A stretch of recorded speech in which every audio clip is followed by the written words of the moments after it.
there. What's going on? I can't complain. I just got the Twitch notice on my phone. I was like, oh, hey. Nice. Good times. Forward to it. Yeah, this is gonna be fun. Kane's here. Hello, Kane.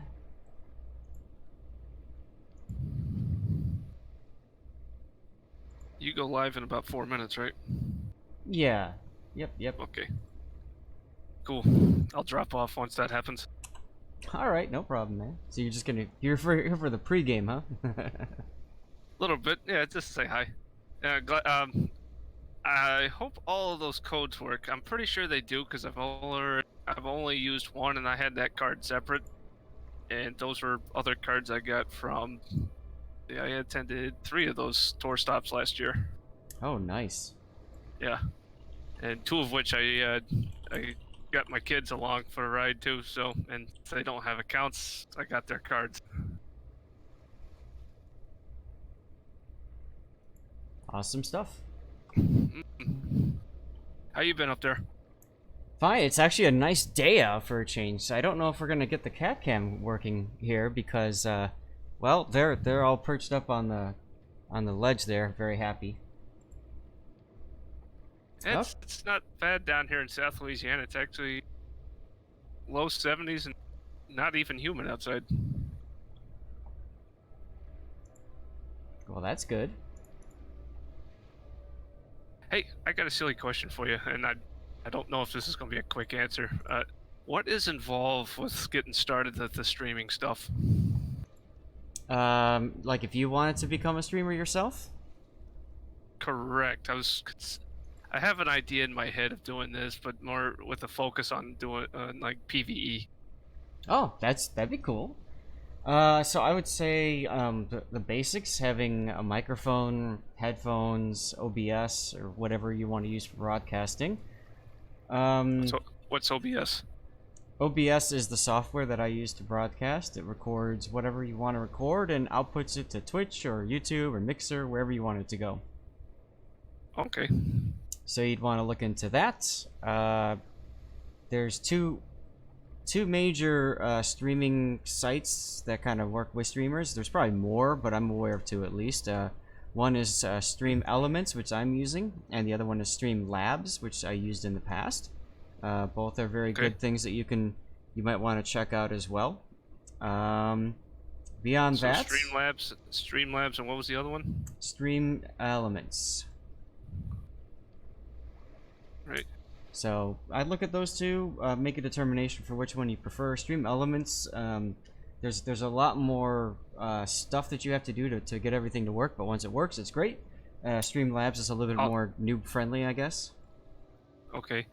And Elements is how you combine the face cam plus the whatever is going on your screens. So both Elements and Labs take care of the overlays. So right now you're looking at, this is Stream Elements. This is an overlay with, you know, tips and followers, subscribers, all that, my social info, stream starting soon, the clock, all that kind of stuff. As far as the face cam and things like that, those are devices that you add into OBS to mix it all together. So you kind of have two mixing groups together to put this in. And so I'd say, you know, spend some time looking at those. If you can get in with the stream team, that definitely helps, because those are people that will support you and help you out. And the last thing I would say you need to have is a hell of a lot of patience, because you're going to stream and you're going to have like 4 people watching you the entire time, and you're just going to feel defeated, and you can't let that happen. Eventually it'll kind of get its own momentum. Well, a couple things need to happen. You need to find your groove, and the people need to kind of see you as an established streamer, so they get to get an idea of what your groove is and what makes you special and unique compared to, quite frankly, everybody else out there. So, you know, I don't think anybody's doing PvE type content exclusively. No, I don't think so. There's also not a lot of people doing like warships from a brand new player's perspective, so you could always look into something like that. But, you know, one of the things that I try to do with my stream Hey Alzu, Waro, Cthulhu, and Kane. One of the things that I tried to do with my stream was separate it from others with the replay angle, because that's something that's different. I don't like the idea of just come hang out with me as I play the game. Like, to me, I'd rather be playing the game myself. So like, you know, I tried to find something that was unique and different. And if you're gonna make yours PvE oriented or co-op oriented, I think that's fine. I think that's great actually, because then you can start talking about tactics in operations, tactics in co-op, and why it's different. And you know, Cthulhu, we had an interesting discussion the other day about Smolensk, and do you go IFHE or demolition expert? And Cthulhu brought up a really good point. I'm playing this mostly in co-op, and in co-op, it's all about doing damage as quickly as possible and not fire damage over time. So Smolensk with IFHE makes more sense in a co-op situation. Little things like that. Yeah, co-op's definitely my groove. I mean, you did a couple of my replays last year, especially when I got into the high-tier battleships. Around that time, I got burnt out on randoms, especially once I hit Montana. And dropped over to co-op and got the fun back and kept me. So, and seeing, like, around the forums and whatnot, not a huge amount of love gets shown to the co-op guys, mostly. So, figured that would be a thing. Yeah, oops, crap, hold on. There's a certain...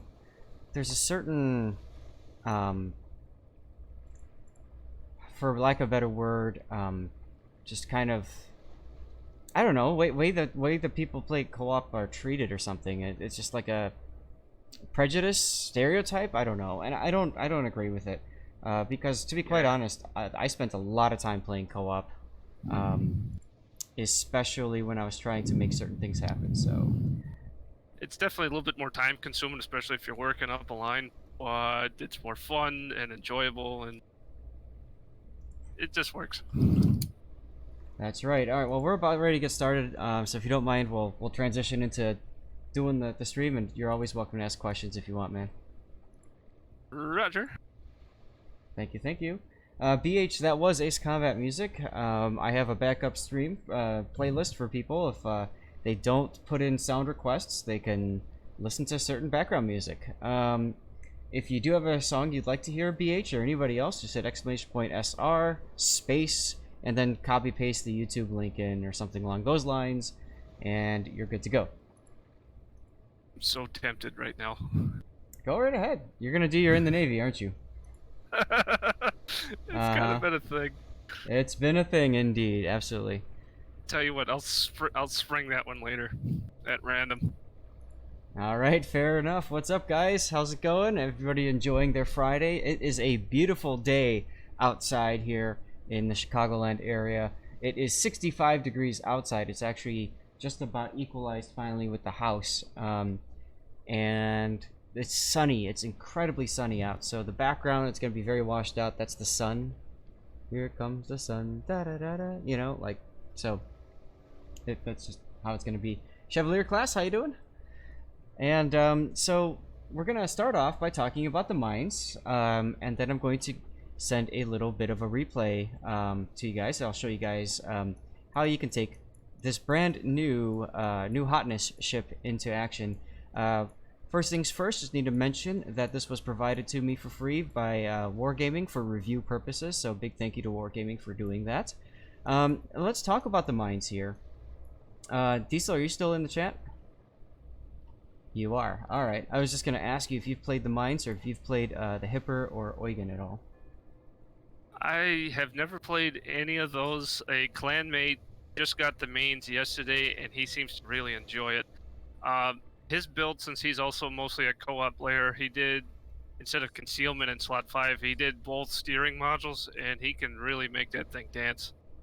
Yes, that is definitely a viable build for this ship. So let's talk about the ship here and what you can expect in it. She is essentially a Hipper hull. So if I flip to the Hipper, you'll note that she looks very similar to the Hipper, and therefore as well very similar to the Prince Eugen.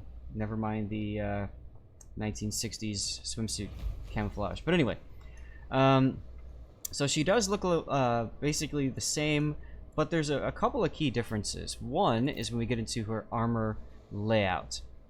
You'll note that she's got 25mm bow and side armor, and then 27mm main deck armor. Okay, and that's kind of an important distinction. Now you compare that to the regular hipper, I guess you could say, to the hipper, and you can see it's 27s.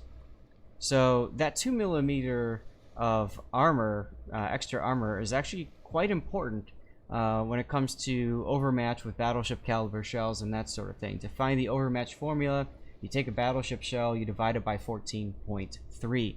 So we could also take the plating here and multiply by 14.3.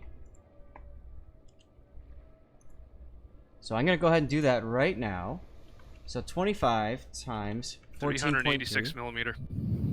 Right, so 14.3 will, anything above 358mm can overmatch 25mm armor. And then 27 times 14.3 is, right, like you said, so it's 386mm. So that is a distinction in gun caliber right there. Now, on top of that, she does keep a turtle back. If I pop this in here, you can see, just like the hipper and Eugen, she does have a turtle back as well. And her big distinction is her guns, however. So hipper and oh, I was showing you guys the armor profile on the hipper, lol. So the thing about the hipper, see there's the turtle back there on the Mainz. The thing about the hipper and the Eugen is that they are heavy cruisers. They have 203mm guns. Not so with the Mainz. The Mainz has 150mm guns. These are the guns that you find on the Nuremberg, the tier 6 German light cruiser. You'll note the reload time, 6 seconds. It's quite fast. Of course, these are triple turrets. So instead of firing 8 guns, am I doing my math right? Yes. So instead of firing 8 guns, you're firing off 12 per salvo. And when we look at the hipper, you'll note that reload time is almost twice that of the Mainz. So not only are you pumping out more shells per salvo, but you're pumping out almost twice as many salvos as well. It's quite spicy. Because she's got the 1/4 HE penetration capabilities, she can pen 38mm of armor. That's huge. That means she does not need IFHE in order to be competitive. If you wanted to, you could throw IFHE on, but I believe you will not earn enough pen in order to make that much of a dent. The other threshold you're going for with IFHE would be 50mm of pen, and let's take a look. So 38 times 1.3 is 49.4. So if you put IFHE on this ship, all you're going to do is pen about the same amount of ships, and you're going to do half the fire chance. So IFHE is not a good choice on this. Torpedoes wise, it's the same kind of torpedoes as the hipper and the Eugen, although please note that she actually gets one more torpedo in her salvo than either of those two. So there you go. Anti-air defense, I mean, it's a cruiser. Does anti-air really matter these days? I'll just leave it at that. Maneuverability. Now, Diesel Thunder was mentioning with a double rudder layout, you could really make her dance, and absolutely correct. Yes, her rudder shift time stock is 10.5 seconds. If you put double rudder on, well, I could show you guys right now. Let's put steering gears modification 2 on this, so we drop concealment, and drop propulsion and put steering gears modification 1 on it.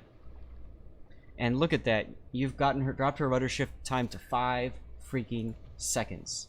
5 seconds allows you to stay at maximum range and dodge all the things if you wanted to. So if you like to play Prince Eugen or Hipper or even Hindenburg or Rune as super long range spam ships with, you know, just rudder to dodge as necessary, you could definitely make that happen. Detectability is 13.4 with the concealment module. Obviously that drops a little bit farther with the concealment expert captain. And you can see the upgrades and consumables that I typically run, premium obviously. I tend to run hydro on ships unless I need the defensive fire for whatever reason. Side note, upcoming this weekend is Clan Brawl. It will be tier 8. And I have a strong feeling that Mainz will be pretty powerful in that because of that the rate of fire of the shells, and because you can also equip defensive fire, because I believe, if I recall correctly, there are carriers included this time around in Clan Brawl. Now, you can only equip fighter, so you might as well do the premium version. And then again, for upgrades, you can see here what I'm running for my upgrades and the upgrade choices. If you wanted to, you could run anti-air mod, you know, for a competitive environment, sure. But most of you guys, aiming systems is probably good enough. Although that's interesting, because how spammy the ship is, this might actually come in very handy against planes, even if you don't use hydro. This improves your AA sector prep time, so in other words, you can be reinforcing sectors more often, allowing you to put out more damage. I have a general rule: if my maneuverability is about 10 seconds, then I will equip propulsion on my cruisers. Otherwise, I'll put steering gears on. And then you can see here, I mean, this is a meme. This is interesting, but I just don't think it's useful on this particular ship. For exterior, obviously, you can dress her up however you want.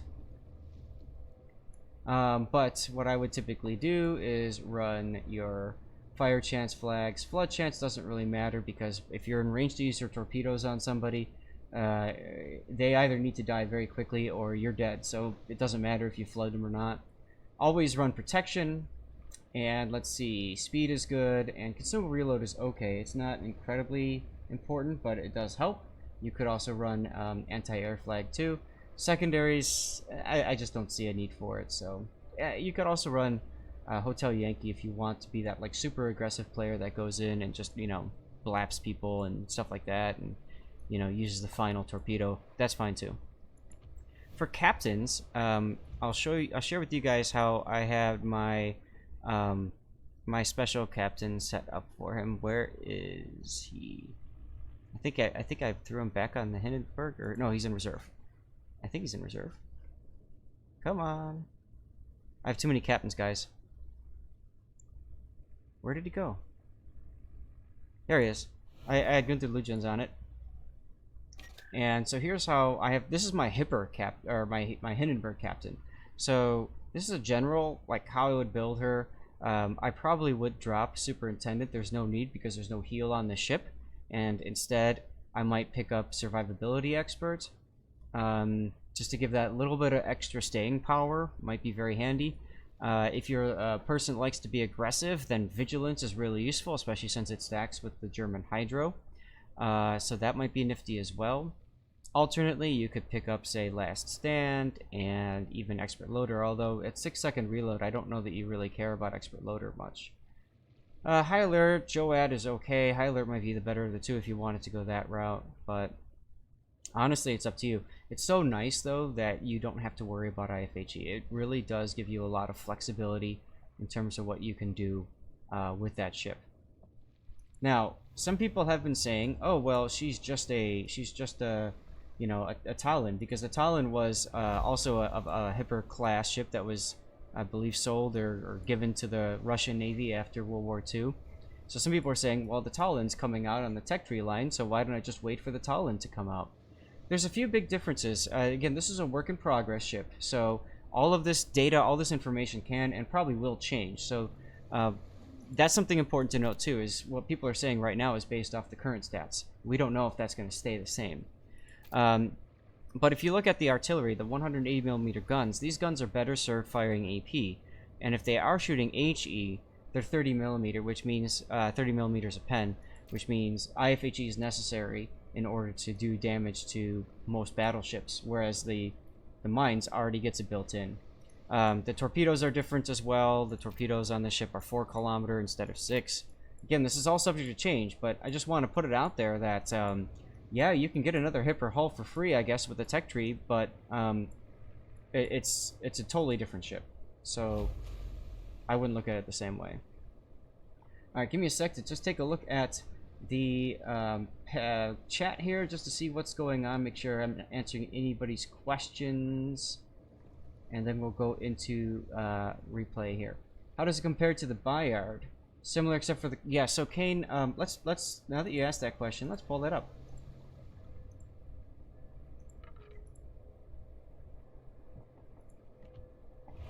Here's the Bayard, and let me throw my... I don't know, I guess I'll just throw my Henri captain on it. Are you my...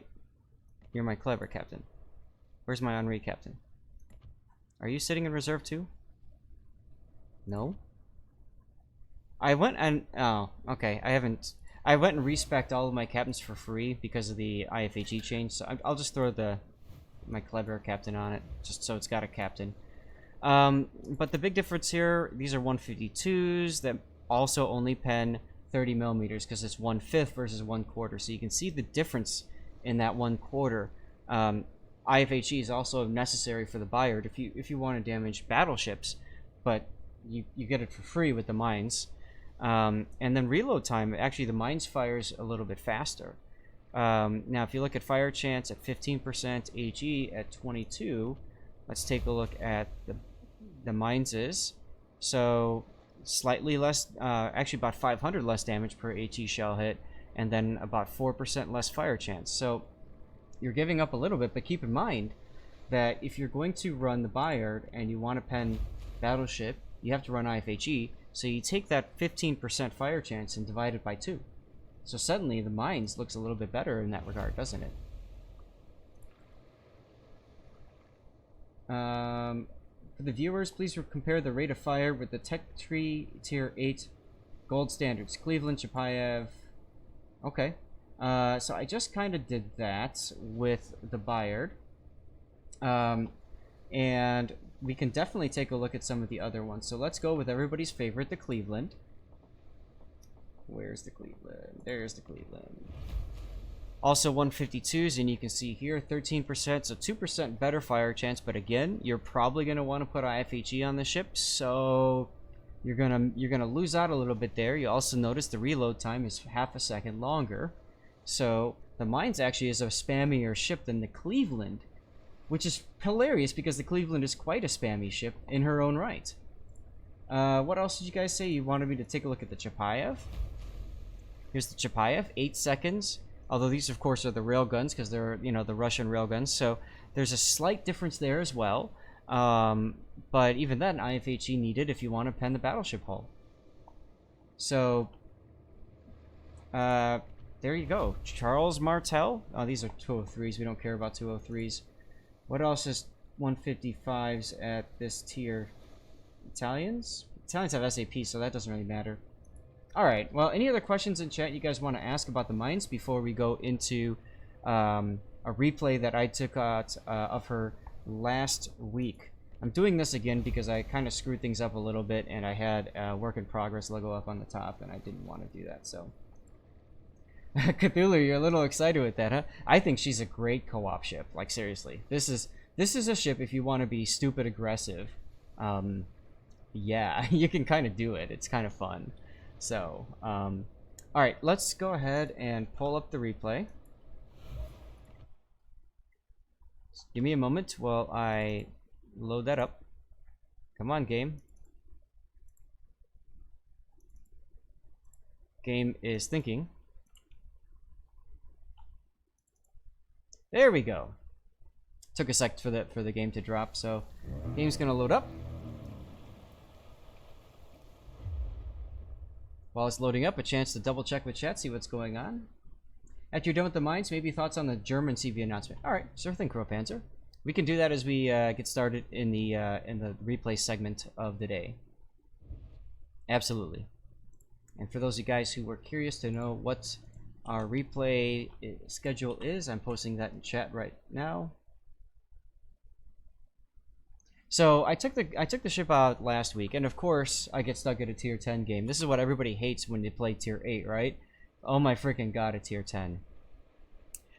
Fortunately, no carriers involved, so I lucked out there. Now, the Mines, I said, is a spammy ship. You really want to play her like an Atlanta, or a Flint, or a Worcester, or a Colbert. It's the kind of ship that you need to park behind islands, in order to make them really work well in your favor. You'll see here, I start turning to the left, and then I think to myself, I remembered that to myself. Hey, I don't want to open water with this ship. I want to play by islands. So I immediately started changing direction. And I start heading towards where the islands are. Yeah, Diesel, I have pushed to talk in Discord, and I just got tired of holding down the button. Sorry, man. But anyway, I'll try to remember that as we continue on, man. But so I'm looking at a couple islands here as very strong, and actually I'm gonna have to disconnect these for a sec so I can go. Actually, no, I can kind of still do this.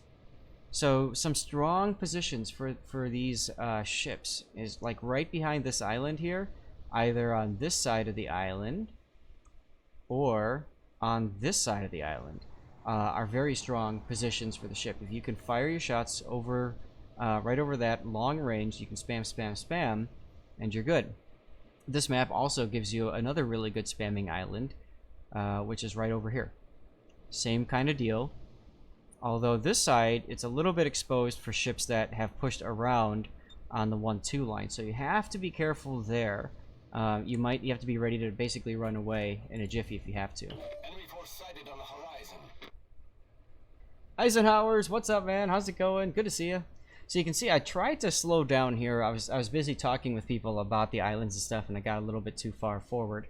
It happens, and I actually, if you look at the mini map, I have a buddy, excuse me, who's gonna come in, and he's gonna share my spot, for lack of a better way of saying, which is fine. But you can see here, I get out of position, so I speed up so I can beach myself on the shoals here, and then back up. And in the process, I get myself detected. It tells me, of course, there's a destroyer in the cap. So all I can do now is just take a few luck chuck shots as I'm waiting to get behind the island. And you can see now I'm completely safe. There's from the center of my ship to them, there's this island in the way, so I have the ability now to shoot for free over that island.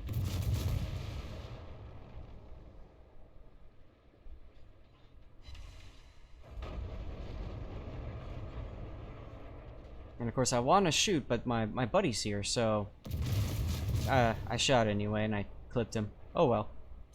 But Georgia's got, I believe, 38 millimeter deck, so I still pen Georgia deck with the ship. Any of the American battleships I can pen deck wise, along with French, British, because those are 32s. Concentrate fire on the target. So, you know, kind of nifty. And you can see this position here, I'm a little bit too close to the island for closer shots, but farther away shots I'm able to arc my shells over without a problem. Reporting the target position. I'm hitting F3 on the destroyer there because, of course, we want to encourage the team to shoot that destroyer and get him out of the board. He beaches himself, which I guess is very fortuitous for us, especially because there's a Chapayev right there who can radar into that smoke. Fire on the enemy warship.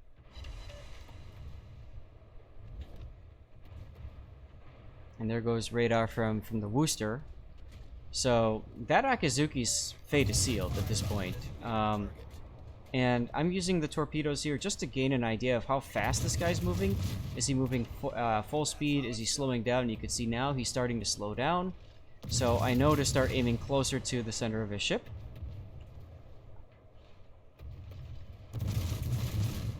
And I didn't get the kill, but I still got a lot of damage on him, a lot of hits, and I'm pretty happy with that. As I see the Smolensk sees me and thinks food, so of course I'm gonna hollow back at him a little bit. Plus, there's nobody else for me to shoot right now.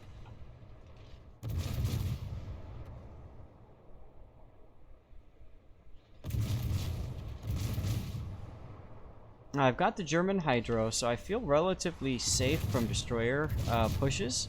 Plus, for a while at least, these guys are out on the side that can kind of spot torpedoes and screen for me. So I'm not feeling so insecure at this point as I've moved up to this next island. And that next island, I'm getting spotted, but the main idea is I need to block myself from the Georgia. Here's the Georgia somewhere over here. You can see him on the mini map, right? He's right over here. So I need this top part of the island to block me in the Georgia.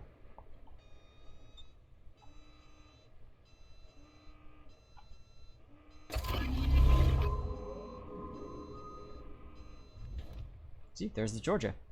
Hydro is on because I know there's a gearing out here someplace. I'm still detected, so there's something over here. Torpedoes. And I want to make sure, of course, that I don't get surprised by those torpedoes. My 6-kilometer torpedoes are getting excited because the Georgia is at 6.2 kilometers from me and approaching, which makes me think this might be a good opportunity to torpedo, but unfortunately it turns away.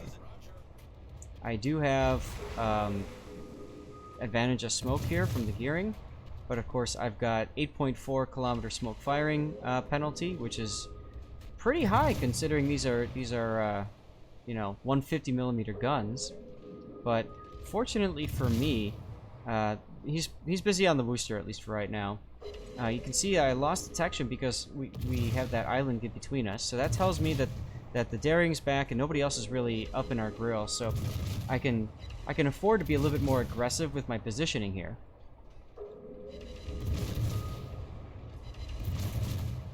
And as you can see, the booster goes down, and that makes me think to myself, well, crap. Because, you know, he might turn and look at me, but instead he's looking at the Chapayev, who's probably a better target for him. And I pick up a hood ornament. The ship is on fire.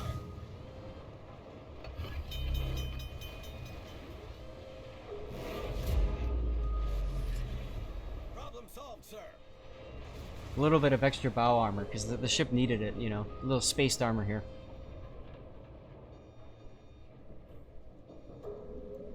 I'm turning around completely because I know that Smolensk is there, and I know that all he's going to do is farm me if he can. See, as predicted, he starts opening up. So I'm going to duck behind this island again, and just kind of use this as an opportunity to fire back at him. This is a bodyguard moment indeed, Wind. He wasn't very happy of that, as you can see in his chat. He's asking if it's my first game. To which I respond, negative! But, you know. And yes, I'm nudging him into hard cover. We'll go with that. We'll go with that. Daring coming up. This is very, very ballsy of him, but he wants to kill the Chapayev, I guess. So he opens up. Gives me an opportunity to hit him with some shells. I'm able to do some work, not too much. And he's a very smart player. Saw that he was being shot at. Smoked up and ran. And since now I'm not detected anymore, and I don't think that these HE spamming ships are going to have much of a angle on me in the future, I decided ECP and stay back. But notice, look how long my fire range is. This goes back up to what Diesel was saying earlier with his clanmate. You got the ability to stay at very long range and shoot. Not quite the range of some of the other German ships. I off the top of my head can't remember what Hipper and Eugen's range are. I think they're like 18 something, but it's still pretty far away to be able to help that. 99 Luftballoons, thank you very much for the follow, appreciate it. So anyways, getting back to the game, I had a chance on the Smolensk. I took it. I figured now's my chance to get him back. Get a couple lucky salvos over that I don't know, is that a cathedral, church? Cathedral? Probably cathedral. Hey, Puddin'. No problem, man. No problem. So I'm looking at the mini-map. We've won C, but we haven't capped C, which is kind of weird. So I'm seeing that Des Moines. I'm figuring, all right, Des Moines got C capped, no problem. We'll get B. A is still kind of uncertain because of, well, there was a black, the Smolensk, and then the Kurfürst coming this way now. So I'm thinking to myself, the last thing that I want to do is get caught out at A. As you can see, the Smolensk sees me and once again wants to farm me. Chapayev coming up. So at this point I'm thinking I'm really glad that I didn't go into A. A lot of people might have had that instinct to go into A. Now look at the other spam coming in my way. This tells me that the daring is back behind the island there, and he's shooting at me from long range. And of course one of those shells hits me and sets me on fire. Go figure. The ship is on fire.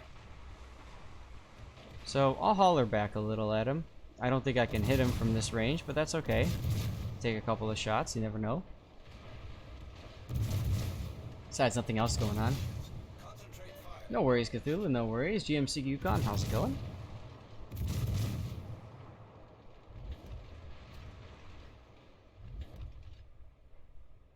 And so again, I'm looking at the situation now. For some odd reason, our Des Moines did not cap C. He actually backed out of C, which I'm just like, oh my god, facepalm, right? Because we need those points to tick up. We're not getting any points, and the enemy is getting two point ticks. So at this point, I guess all I can really do is farm some more ships, try to get them to shoot at me, and use the fact that, you know, I can dodge to a certain degree, and that I'm relatively healthy to my advantage. So here comes some more spam shells, so I know where the daring is. There he is.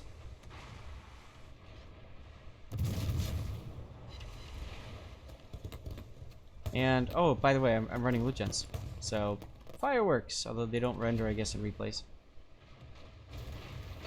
Oh well. The ship is on fire. All stations requesting fire on the designated Another risky decision to DCP that one fire there, but I figured I didn't think he was going to shoot me anymore. I'm pretty sure I was outside of his range, so I wasn't afraid of it. I'm looking again at the mini-map, and I really wish this Moskva would have stayed kind of up here-ish and opened up a second flank, because with him over here and me over here and the rest of our team over here, you'll note the triangle on the mini-map. We're basically isolating ourselves into a corner. So noticing that, I decide it's time for me to go out wide and open up another flank. And you can see I'm starting to position myself for long-range fire as opposed to being up close to islands. That part's I've given up on that at this point. affirmative.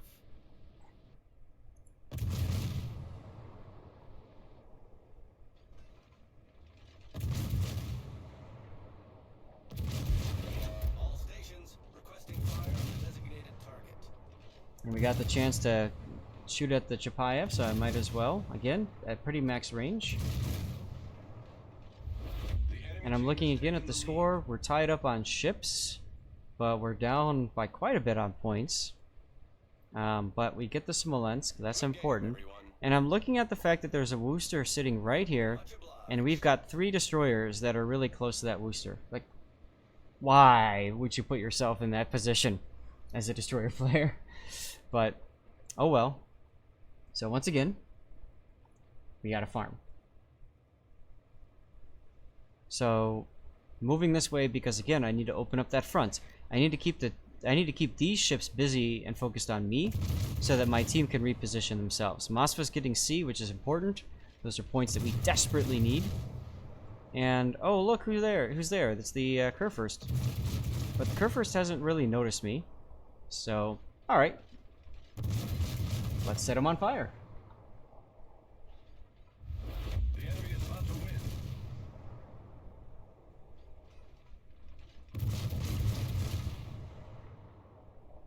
Gearing torpedoes the Worcester. Brilliant torpedo action by the Gearing there.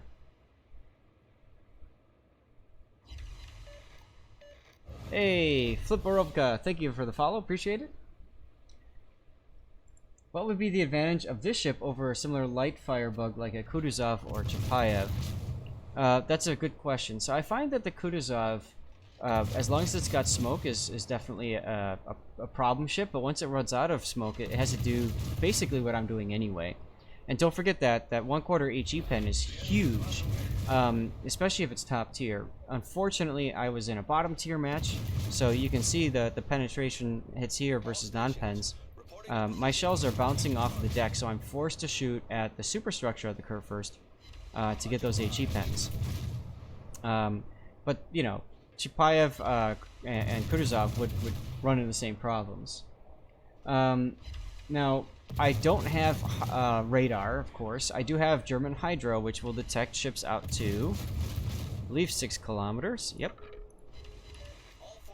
So that's kind of nice. The other thing that I think that this ship has going for it is its armor scheme. It's a much tankier ship, in my opinion, than those 2 Russian light cruisers. And I feel like it's a little bit more maneuverable too. It's got a tighter turning circle, which does allow you to kind of dodge shells a bit easier. You can see how Now the Kurfürst is shooting back at me, but I was able to kind of mitigate some of that with my armor. And now I'm in a stupid long-range fight with the Chapayev. This is a fight that, quite frankly, could go either way. It all depends on the accuracy of our aim here, and our fire RNG. My RNG is probably a little bit stronger than his in terms of fires, so I'm hoping that I can get this guy, or some of my teammates could take him out. And as you can see there, Des Moines comes in with a brilliant AP salvo, and I think that kind of demonstrates some of the difference between the two ships too. If I was in that same position there, I probably still would have gotten Citadel by the Des Moines, but I think I would have had the ability to turn quicker and react quicker to that AP shell. Trying to find out the niche for it? Yeah, that's fine, Windcries, no problem. That's why I'm doing the review here. Now the Kutuzov does have 8-kilometer torpedoes, and the Chapayev's got 4. So the Kutuzov wins in the torpedo department. So it's got that going for it. But and the Chapayev's got radar. So each ship is going to be different, and I think that's the important thing for this. This is definitely more of an island-hugging ship. That if you needed to charge in and YOLO, you could probably get away with it because of the torpedoes, the armor protection scheme, and the German hydro. Those tools make it very good for people that like to be very aggressive with their shots. Montana is up here, so I figured, well, I'll just go ahead and farm the Montana for a little bit.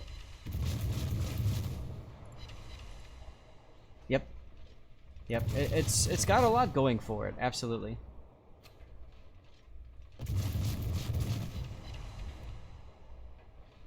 Montana's coming back around the corner.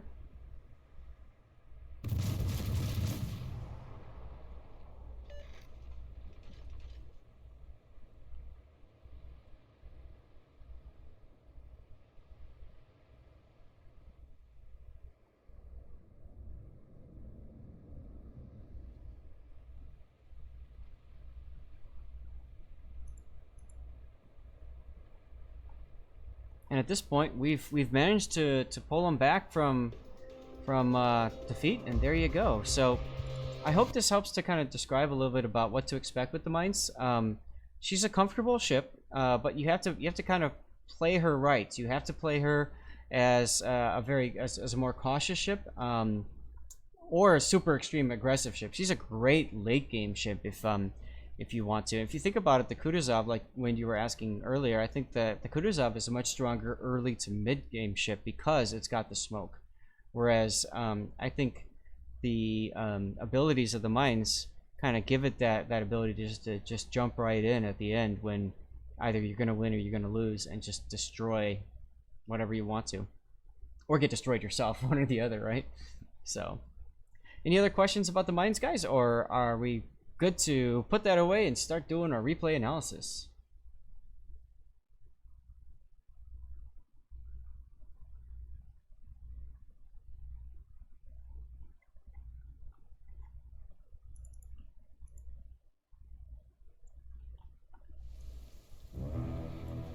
So the AP on the Mainz is what you would expect it to be, Luxter. It's going to be you know, German AP, which means at broadside there were a couple cases where I probably could have switched to AP if I wanted to AP the broadside of a battleship, try to hit the superstructure, stuff like that. It's decent, but it's in my opinion nothing really to write home about. Now, if you're playing her as more of an aggressive ship, then absolutely you can get away with that. But you know, at a long range, I think you're far better shooting HE. I think this ship specializes more in the HE kind of long range deal.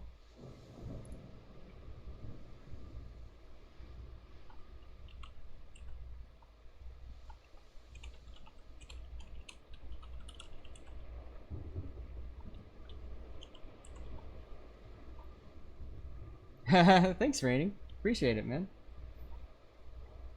I'm just PMing a couple of people.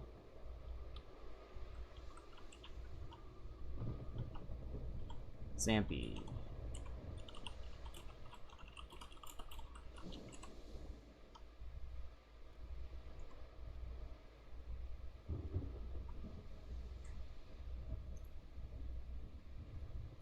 Alright, so...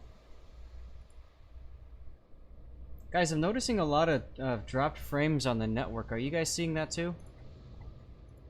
Are you guys getting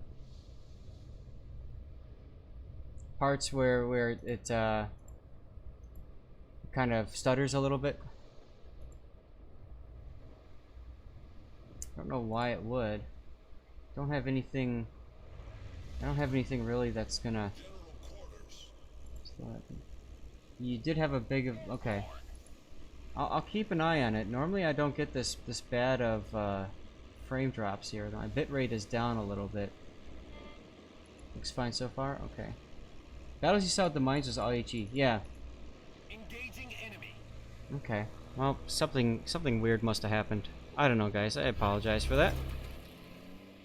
I don't have anything else with video going.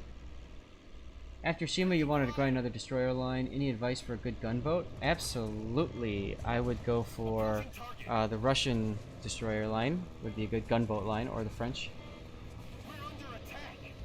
Alright, Valerian Sith Lord. Thank you very much for the follow. Nice name. Engaging enemy. Yeah, this is I was told it's a really good one here. This is Edge Case in his Hakuryu. And this is the April Fool's Clan Brawl. Did you guys participate in that? Did you enjoy it? Airborne. It could be current event related. I wonder if I should try lowering the frame rate. Kay, is that you? Yeah, I'm here. Cool.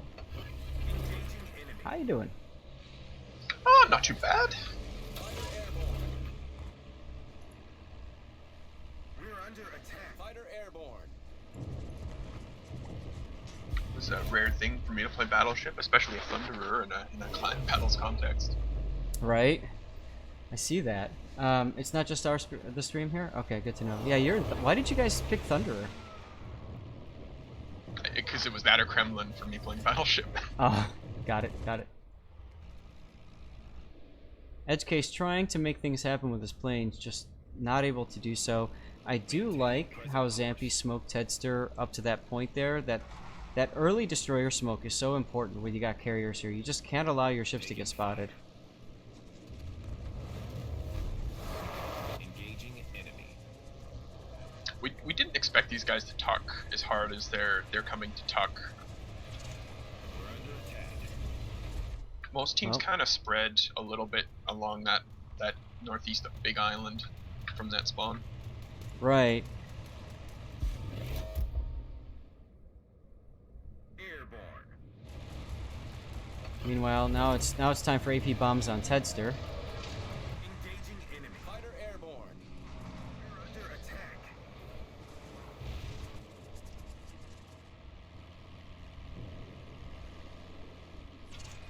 So that cluster is like completely immune to planes now at this point. Approaching target. Well, torpedo planes can get in for at least one drop, but you're absolutely right. Other things are, yeah. And since that whole slingshot dropping is pretty much dead now with the change, it's a bit of a different experience for carrier players. Mhm. What's up, Deadweight? How's it going? Luxter, okay, thanks. Good to know. Engaging enemy.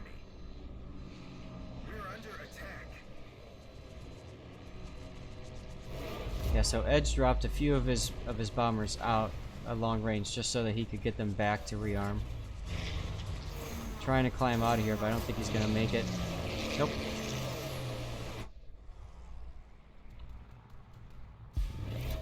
Those altitude changes are nice for avoiding the flak puffs, but man, that was just too much constant DPS. Right, exactly. Airborne. Engaging enemy.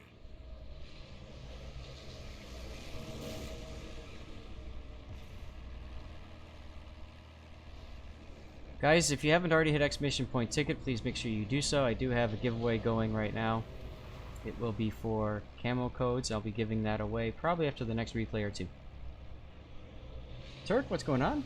Going old school with the cap? You better believe it.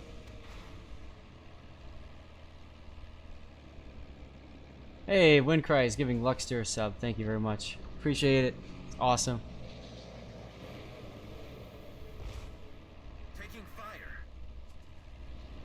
So at this point, I'm guessing the call was just for Edge to just try to spam torpedoes into those sides.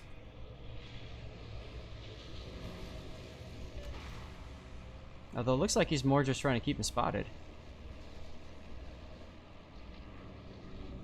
We're under attack.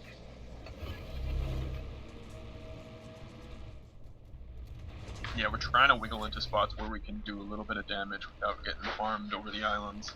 Makes sense. Makes sense. Maintaining present course. Engaging enemy. Fighter airborne.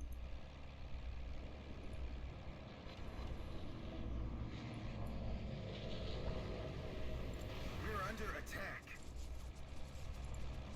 Alright guys, I'm going to try dropping the bitrate down to 5,000 and see if that helps. The overall quality might not be as good, but it might smooth out some of the frame drops.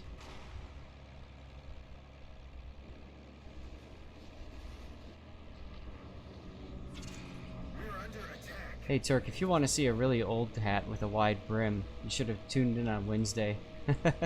I wore a 1984 Olympics hat. Main difference between French and Russian destroyer SL0: at the higher tiers, the Russians get a heal, whereas the Frenchies don't. French have a little bit better AP, as well with the 139s, and French get the reload booster as well. So it's up to you which one you prefer. They're both pretty fun though.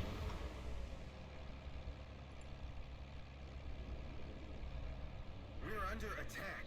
What's up, Roqui? How's it going?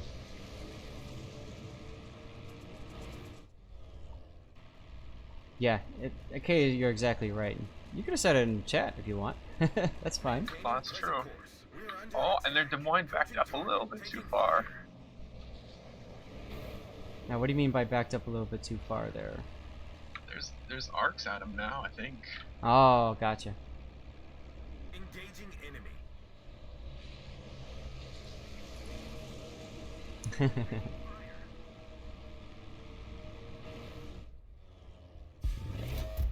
HK is doing a really good job here of whittling these guys down so that they have to wiggle. Yeah, and you notice he's being extremely patient too with his bombers. Yeah, and he's doing good spotting while he's shedding the extra planes.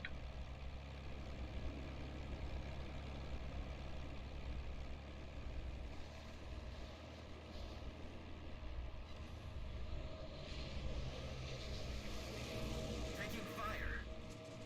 See, the nice thing about backing some other ships out is that they can overlap flak over the ships that are being struck.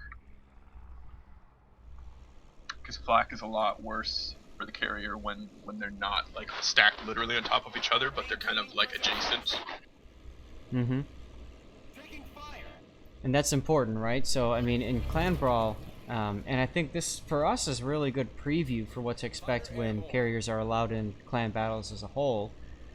It's all about reinforcing defensive fire and anti-airfields.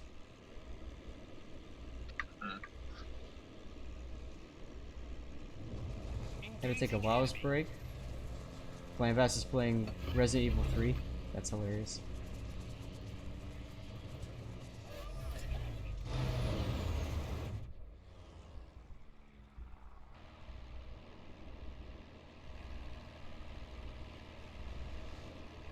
Airborne.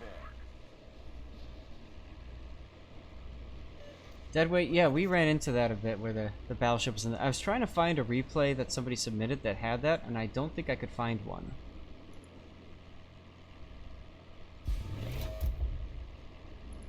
Oh, no, I do have one. It's a Smolensk game Approaching on target. Land of Fire.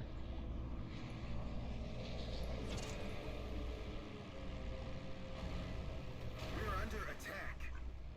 Ah, here's where we get the hack to shove back. Finally realized we could hit it.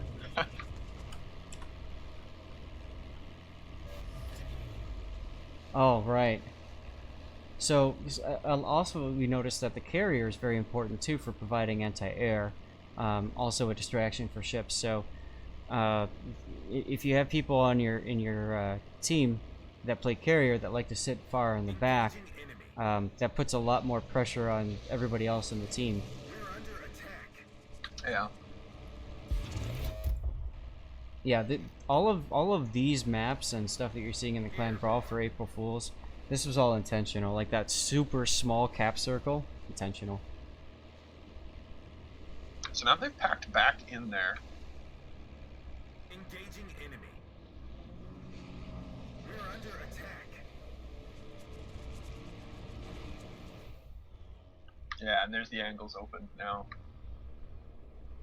Yep.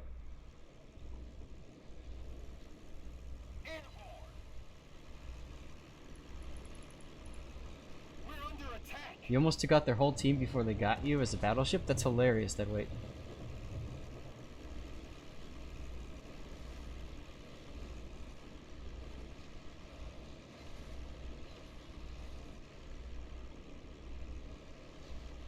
Oh, now they're pushing, looks like.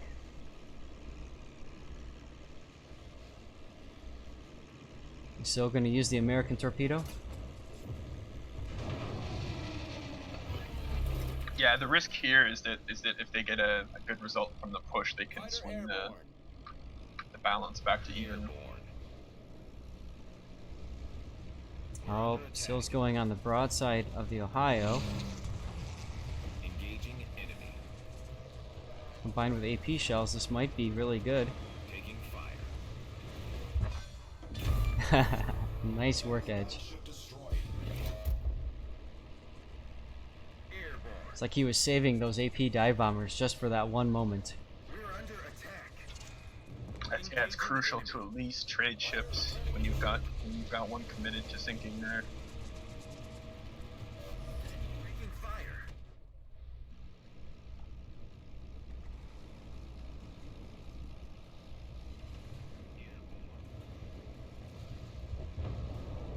We identified right away as soon as someone in there was like, uh-oh, he's stuck, like how can we get him out? But in the end it was exactly the right move because he managed to contest the cap the whole time, and they paid dearly to eventually dig him out. Yep. Now Edge Case is using the terrain to block anti-air fire so he can try to get closer. Approaching fighter airborne.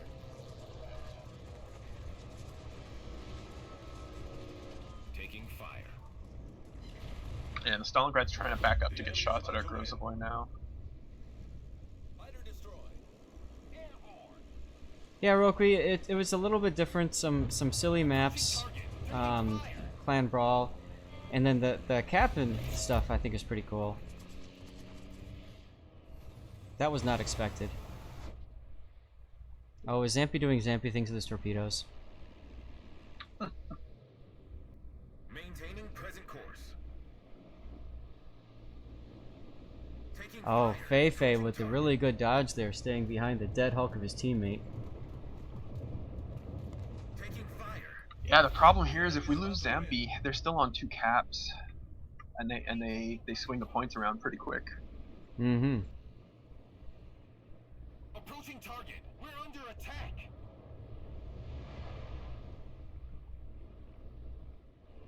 That worked out well. Meanwhile, I see Tedster starting to come into B cap with a Stalingrad and you behind him. Airborne.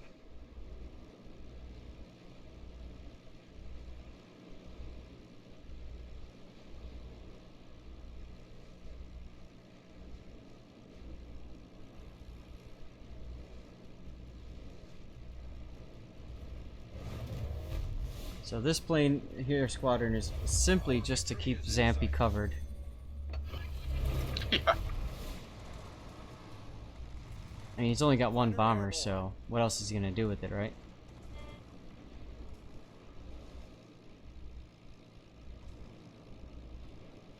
We're under attack. Yeah, this match is an excellent example of carrier patience and why a carrier needs to have patience in a competitive setting. Airborne.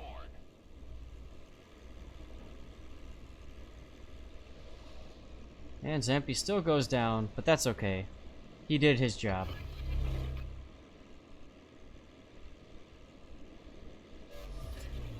Taking fire. Engaging enemy.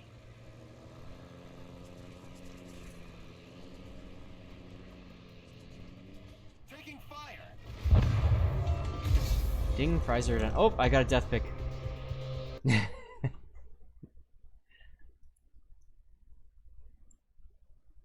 Well, thanks for hopping in. If you want to stick around, you're welcome to do so as we look at some of the other maps. I'd love to get some of your commentary as well. Don't feel like you have to, of course, though. You gotta go, you gotta go.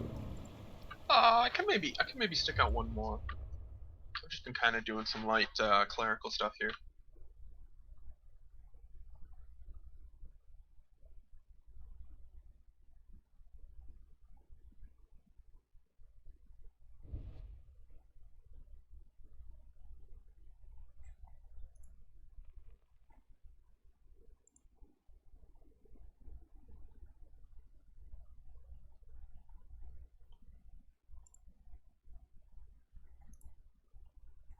Alright, this is Asteroid's game.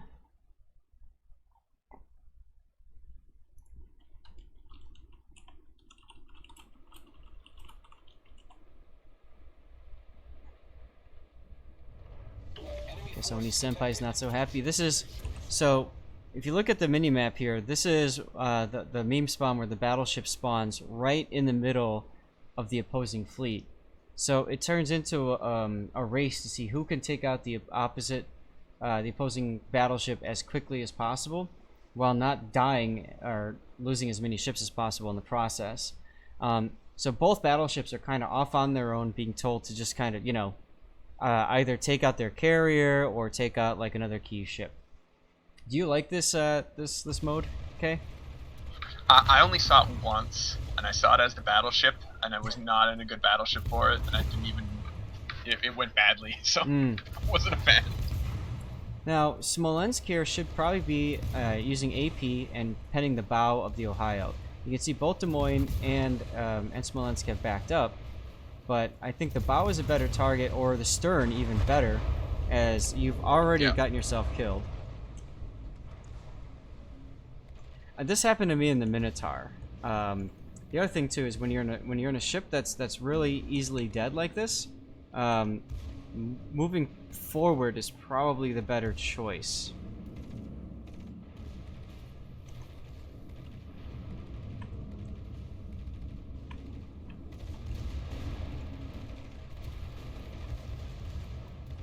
Yeah, it's hard to say. I mean, I don't know off the top of my head how fast Ohio turrets move. Almost might be good to try and get out in front. Right, that's what I mean. Like, get out in front, either turn in or angle away, because your torpedoes aren't up in time to really make anything happen. Pardon me, guys. Honestly, while I get my death pick. Go ahead. I would have tried staying flat broadside too. I would have gambled on the chance that they would have not shot deep enough into the water to hit the sit and not overpen. As we saw, that gamble didn't really pan out. No. Also, Ohio turrets are actually pretty weak on the side, so the other thing you could have tried doing is using AP, and maybe you would have been able to take out one or two of the turrets as they turned to you. Your carrier player did a nice job of turning in to dodge battleship shells. Their carrier player did not. He tried turning away and running, opened up that broadside, so Oni Senpai in the Kremlin was able to whack him.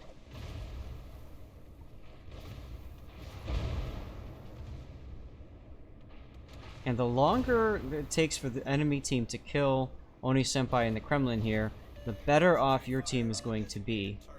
So this is just a race at this point to see how much damage Senpai can do before he goes down. And because he's up against two Stalingrads, all he has to do is point his bow at the enemy, which is hilarious. Stalingrads just don't have the DPM for this. This is a bad situation. Nope. And I don't know why we're watching that weird angle, but oh well.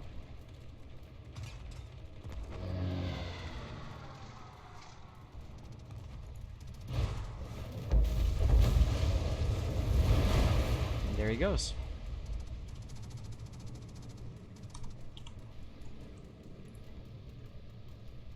I got another death pick.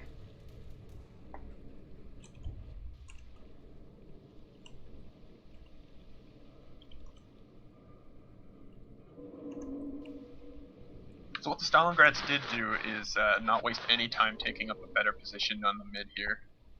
Mm-hmm. Well, they've already kind of figured, you know, that they have to receive this team coming in, right? Yeah.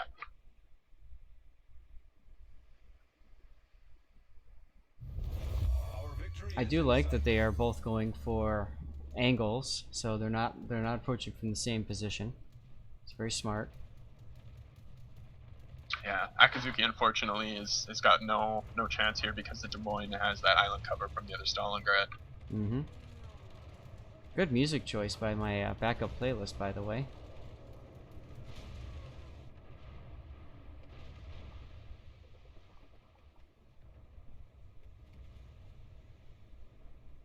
Yeah, we missed your small dev strike, Asteroid, but man, it was some really good death picks, so thank you for that. Our team has taken the lead.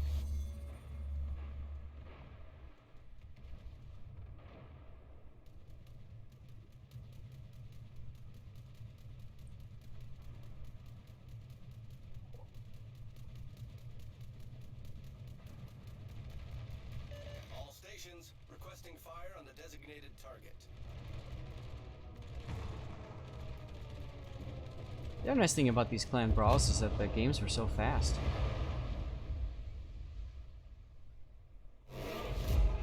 So Akazuki lasted a lot longer than I expected right there. Yeah, I agree. That really does help the effort here. Gearing's got the hit points to maybe beta radar and then take A, but unfortunately not the positioning for it. They're playing aggressively for the kills, which is probably the right choice anyways. Right.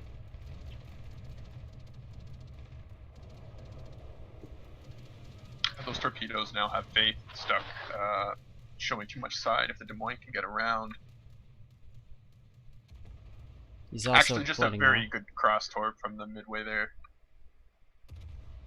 Oh. But the midway pays the price. I think that was an autopilot casualty. I would agree.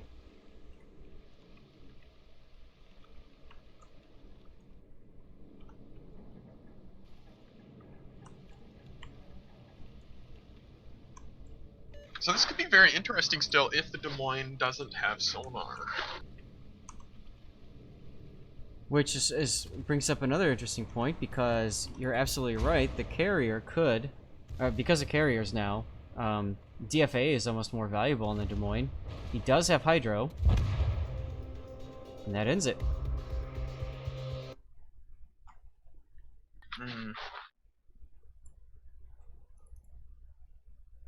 Boy, Des Moines just get more and more dangerous the fewer ships are left.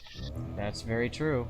And I don't think I have a replay with the polar map. I mean, I've got one of my own, but I didn't have anybody send one in.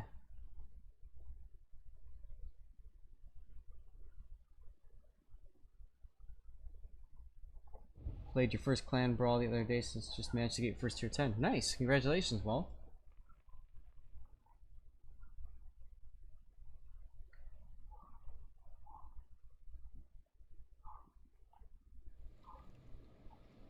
So this is Desta waits now in the Moskva.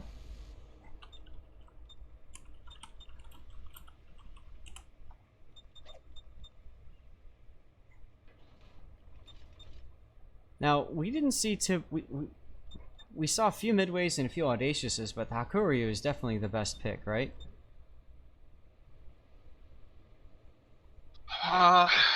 Most of the time, yes. Z52. Love it. I really enjoy too the gearing with defensive fire and the smoke. I found that the gearing's value jumped tremendously because of those two attributes compared to previous seasons of clan battles. This is another meme spawn. If you take a look, by the way, the carrier spawns in B2 and I2, and it's a race to see who can kill the other carrier first and who can protect their carrier best. Yeah, we saw two schools of thought on this. There's dive for the islands and risk the broadside shots, and there's just keep reversing and make them take as long as possible. Which one do you think worked better? Because I've only seen this like once. Reversing onto the border with the hack worked very well because the hack has pretty good concealment. And they have to commit assets to get the hack out of there. Every time someone tried to dive the islands on us, we ended up picking them out, even if they took shots away from a battleship or something. This Midway, on the other hand, is doing some weird things. Yeah, he came in. I think he maybe hit the W key and then didn't recognize the minimap. It's very unfortunate. I know when we did our first of these kind of crazy spawns, like you were talking about being in the battleship and having that spawn, like it's something you can't plan for until it actually happens, right? Like you can kind of mentally say, okay, I'm gonna be in the middle of them, but until it actually happens and you see it all unfold, you're like, holy crap. you really need to see it once to handle it well. Yeah. Our first game last night with Inferno, man. He's in Battleship and we have that spawn and he had no idea what to do. We're all telling him what to expect, but he had no idea, and then it's happening. He's like, oh my god, oh my god, oh my god. Like, yeah.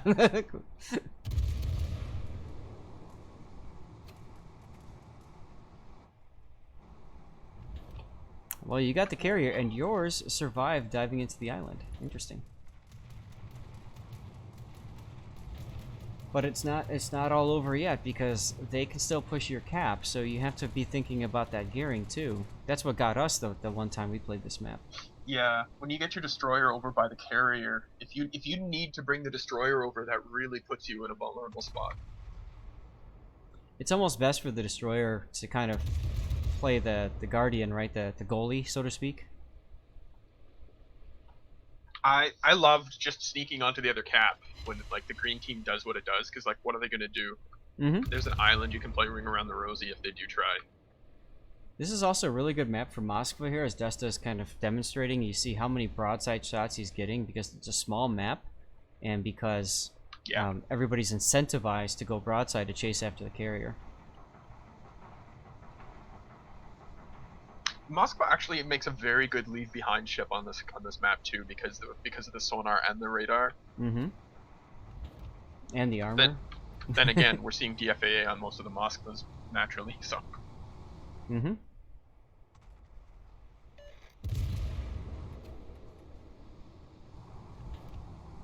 Desta constantly checking to see where's that curve first, making sure he does not have an angle from that curve first. This is high risk though, because now he's forced to dive the island to not give the curve first a broadside, but in doing so, the Henri over here has the broadside on him. Yeah. Then again, when you're in a Moskva, just being in line of sight of an Henri is vulnerability enough. True, with the HE, especially if they're running IFHE, yes. The real strength of this Moskva's position is that there's 4 ships versus 2. Now we see that the destroyer spotted, and also the fact that the curve first has stopped in reverse, so that gives Desta some wiggle room here.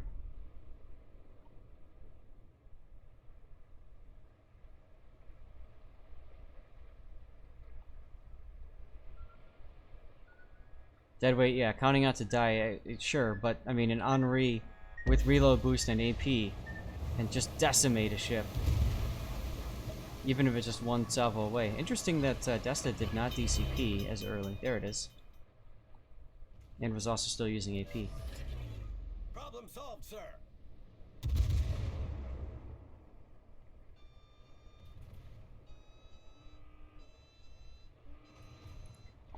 First is pulling out, trying to get a shot now on Desta.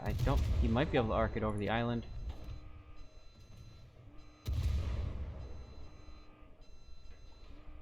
And most ships I'd say, well, I've got 4,000 to 5,000, how many sits could he possibly get? But in a Moskva, the answer is enough. Right? Asteroid sharing the final progress. His clan ended up 7th place overall, and the clan that they defeated ended up 2nd. And he says their clan is a Gale clan, and the other guys were a Typhoon clan. Very interesting.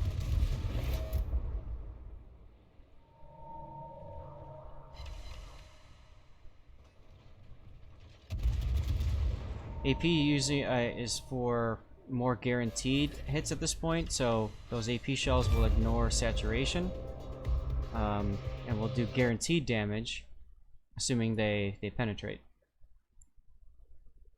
And don't get eaten by a turret. Right?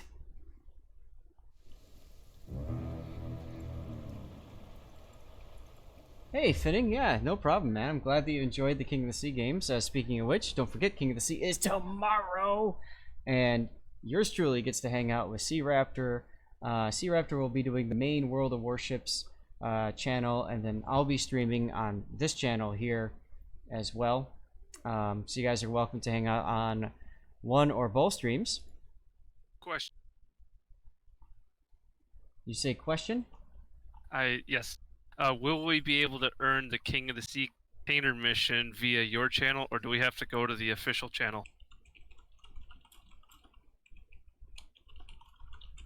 Sorry, I was just pinging Submarine U511.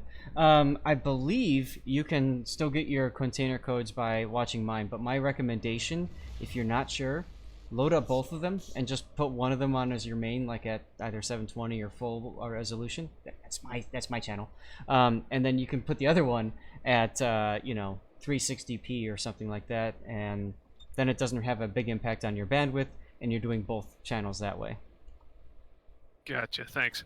Yeah, I recommend doing that anyway, just because I like to do that to help other streamers out and give them views. I just do some Twitch surfing. So, all right, so this is Cute versus AP.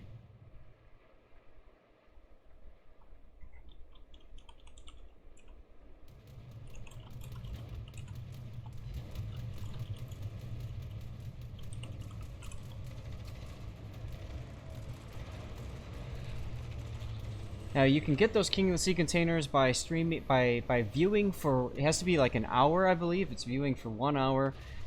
Supposedly it's anybody who is covering King of the Sea. So Wargaming has a list of all the streamers who are streaming King of the Sea, and my guess is what they've done is they've loaded that into a database so that, you know, it'll drop for us. That being said, there's always the possibility it doesn't work that way, so that's what I said. Why not both?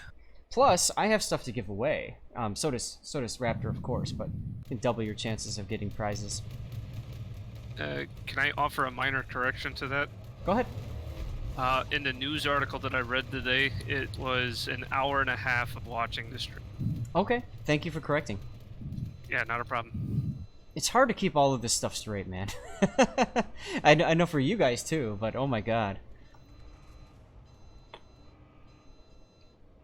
Now, Kay, have you played this map much? Yeah, we saw this one a lot. This one I always found it really difficult as a destroyer what to do. I've gone around the flanks for the carrier a couple of times. It worked out for me, but I left the team kind of behind. You saw the Hakuryu smoking up his team behind. But you can see that both sides are pretty much just kind of setting up to receive push down the channel. And then you've got the carrier just going and trying to, you know, chip away at people from the sides. I don't really like the wisdom of putting extra ships in the middle to counter a modest middle push from the other team, because I feel like you can counter several ships with few, but both teams here have committed fully to the middle, so this could get wild.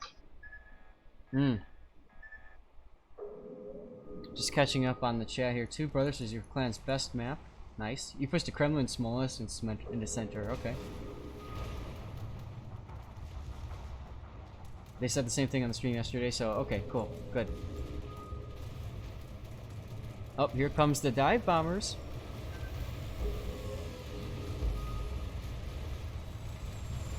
It's tricky being a Hakuryu here because you're very inagile, you're slow, your torpedo threat is very small. Yep. And there's usually just so much sonar and radar in here that your smoke doesn't matter. That was a really good dodge, though, on the AP bombers. You saw legendary Des Moines flexing its muscles with that acceleration. Oh, if Hutch beaches and he's still spotted, this could be in for him. Yeah, he's got to crash that little cubby there so that only the carrier can reach him. Then he's also an ideal distance from the Des Moines to share AA. Now they're pushing hard to try to get that Grozovoy out.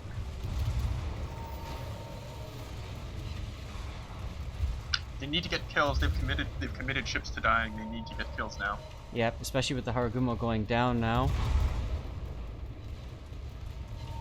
It's time for that Des Moines DPM to shine. Mm-hmm.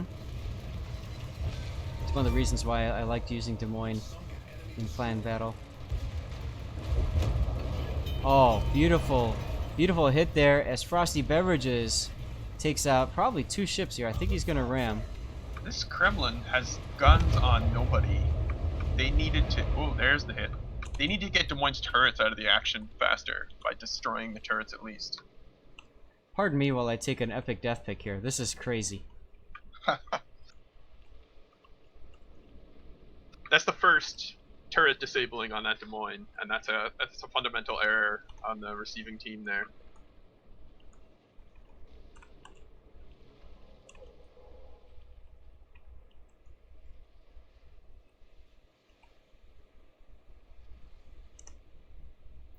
I think this might be the stream's death pick for today. Look at that.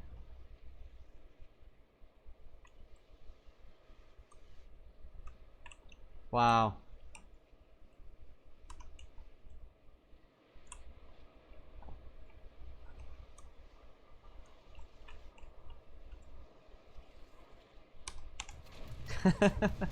It's crazy. Oh, but we're not done yet.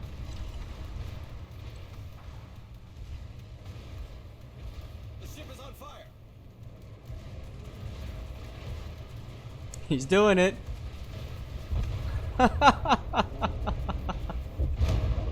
Oh my god.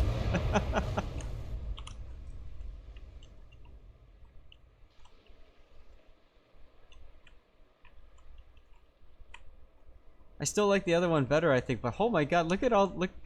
This is nuts. People know I like death picks, man. They're starting to send these in. So a top down one, and we'll get back into the action here.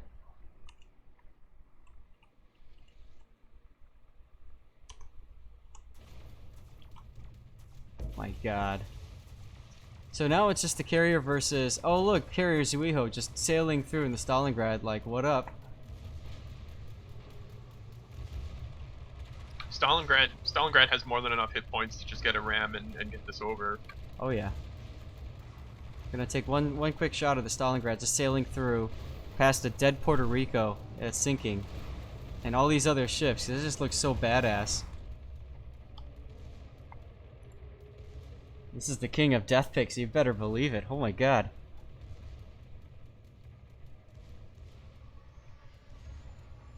Iron Bottom sound indeed.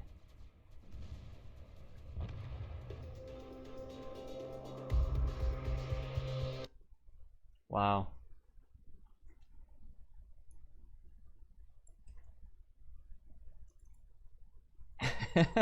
Graveyard indeed. Jeez. Oh, we're gonna transition into doing some regular replays now, I think. Now that I got the clan brawl out of my system. Oh my god.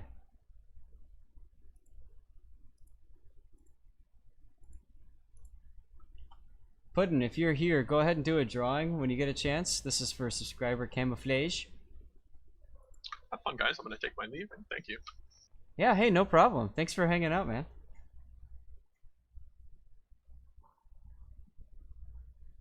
Death Jester. We'll just have to try to make that happen.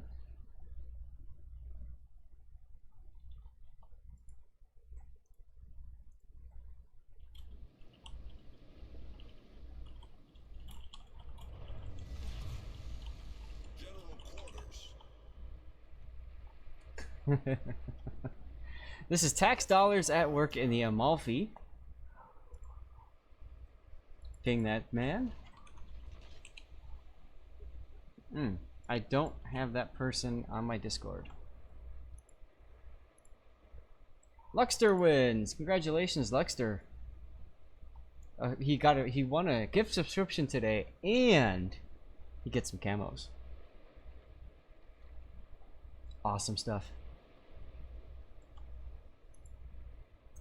Hey, no worries.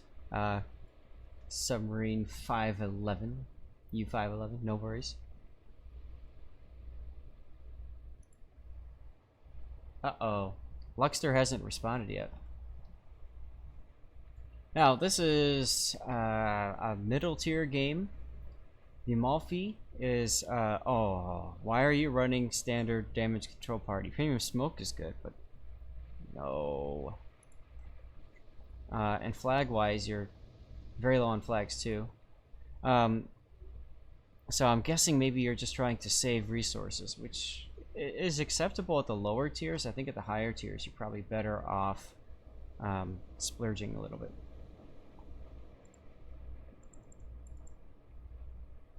Nacho, you got chat banned, huh? No worries. Congratulations. Oh, Luxter is here. Congratulations, Luck. Stick around, guys, because I am giving away lots of other good stuff. We've got some CC containers. I've got some other subscriber camouflage. And then Diesel Thunder has given us a couple more codes. So I'll give some of those out as well. That's for the player gathering patch. So you guys know what that looks like. I'll hold that up on the screen here. There you go. So you see on the bottom left when you've got your emblems or whatever, you can put this is in game, so you can have that up and running. Sea Raptor I know runs that as his. Me, I like the Torii Gates, the black Torii Gates from the Otago Black. So I love Japan. I miss Japan quite a bit. I'm supposed to be there in March. Hence, I'm wearing Mazda.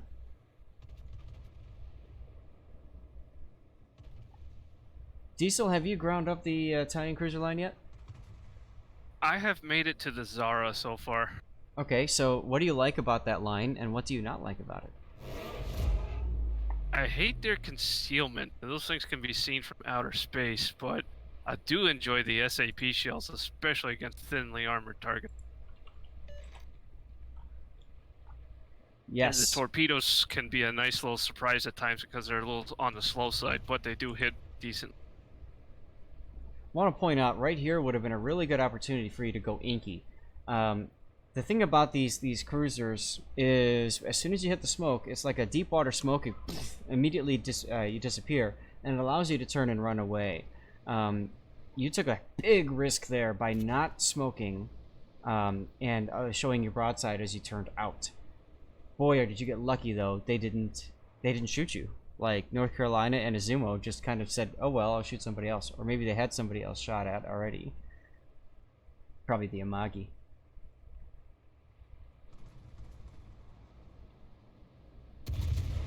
Now here, AP would be better at the broadside of the Seattle, although Seattle is a lighter armored target.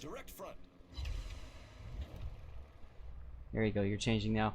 Cincinnati is perfectly tuned for this. You definitely want that expert loader skill as you grind up that line.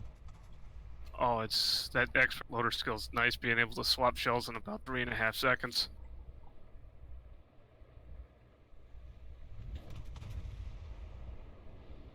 Yeah, you gotta watch that smoke fire concealment too, because a lot of people are used to being in smoke and thinking that they're safe. They open up and then...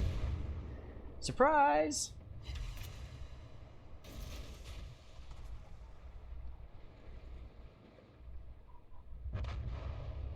Well, the Jervis is probably gonna get the Seattle, but if not, you've got AP loaded for his broadside, so this should end him anyway. And it doesn't because your rear turret didn't fire. I hate when that happens. Oh well, fix the problem now. Enemy cruiser destroyed. Good firing angles on torpedoes, deadweight. Good point, thank you. So these ships are kind of fun. You can pop your smoke and also charge at battleships and then torpedo them in the face too if you wanted to. There is a new giveaway up and running for those of you guys who haven't noticed yet. Exclamation point ticket gets you in.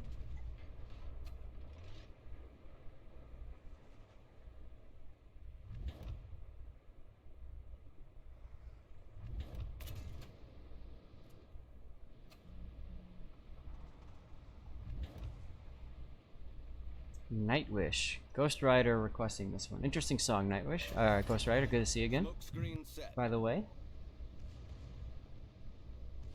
Yeah, these torpedoes are very slow torpedoes. They don't... I don't think they do too much damage either, but they're really long range. Oh, Akatsuki, here we go.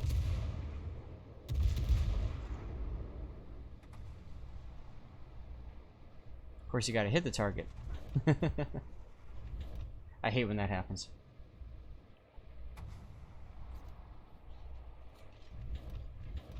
All stations requesting fire on the designated target.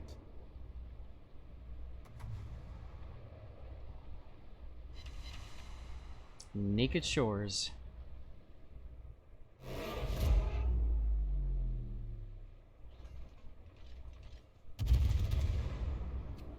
Torpedoes to starboard.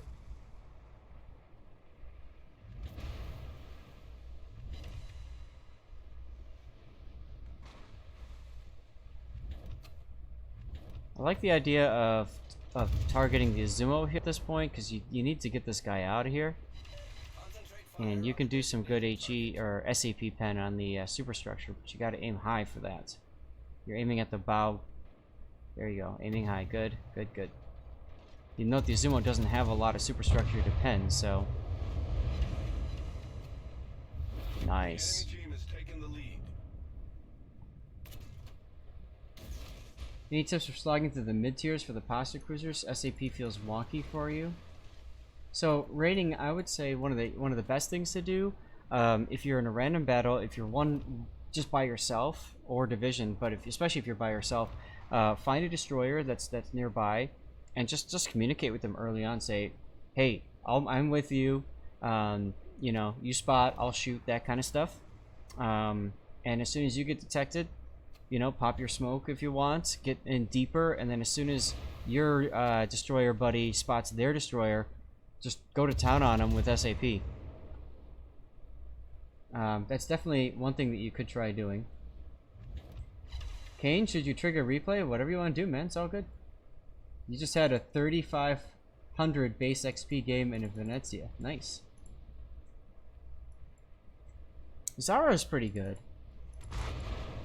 And yes, absolutely, going for superstructure is very important. It's all about that lightly armored stuff. So like anything that's like 15, 20 millimeters armor, you want to hit those.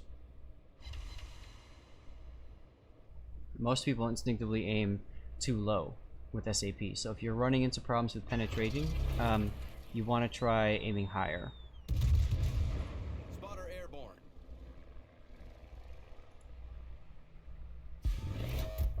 If you're bouncing, hey, Classic, how's it going? If you're bouncing off the superstructure, then you might actually not be hitting the superstructure. You might actually be hitting the conning tower. Remember, the conning tower is that little bit on every ship. I'm not exactly sure where it is on the Amalfi, but it's like up here or something like that. It's that little part that has a little bit of extra armor on it, so you're probably bouncing off of that. If you really want to be sure, go into a replay, get up close, and just kind of watch where your shells hit.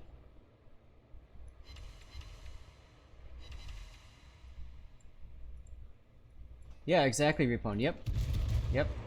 Stay close to another destroyer, play with the smoke, and then nuke a destroyer, then harass. Or he's a madman though, it works, or he gets nuked quick. Yeah, absolutely. So, you know, that would be how I'd play the ship. Because if you think about it, if you can nail a destroyer early on and get it out of there with SAP, then you give your team a tremendous advantage. Like right now, Tax Dollar should be shooting at the Akatsuki, but nope, he turned away anyway, so oh wells.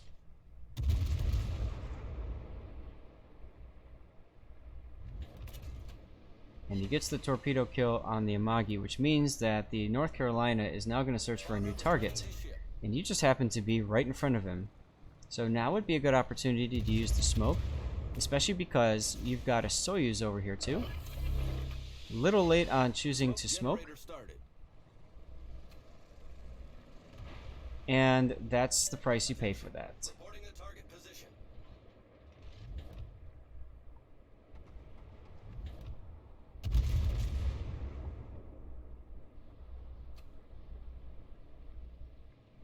Now the question is the North Carolina going to chase you, or is he going to go into the channel?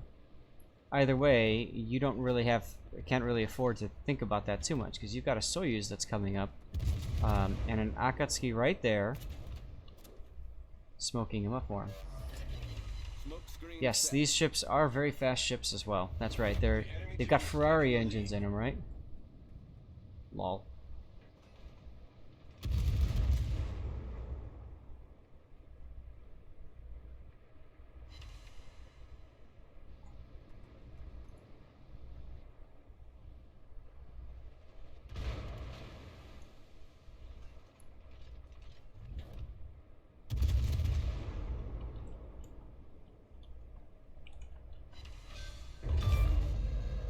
Enemy destroyer blown up.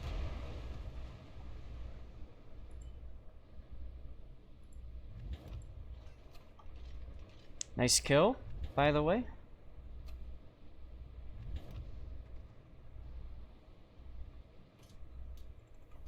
So at this point, it's all about making somebody else shot at instead of you. Right now, that's the Ostergotland, which is good. You can take advantage of that.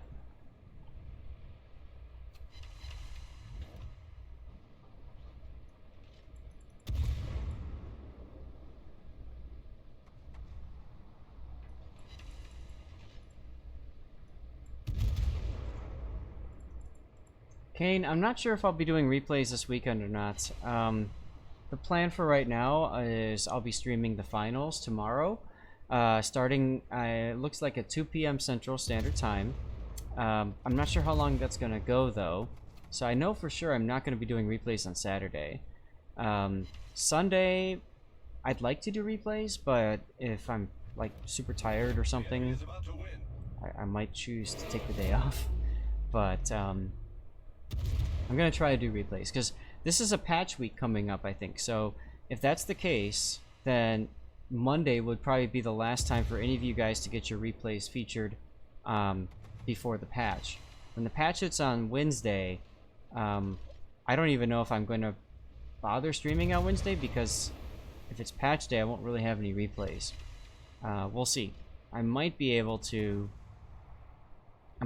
do some replays on an older client. I do keep one that lags behind on purpose for stuff like this, but I don't know if I'll be able to get it to work right or not. We'll see.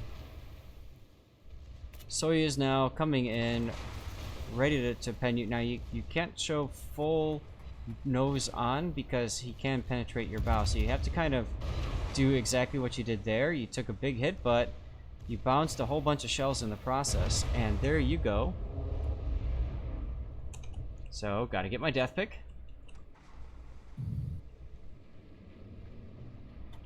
And I have a feeling you're about to get the Soyuz with your torpedo, so we're gonna wait for him to get himself killed. There it is. Battleship foundered.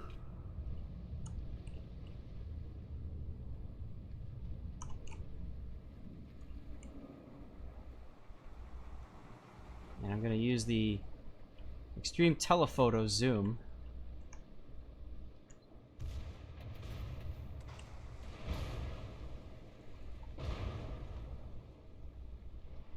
Yes.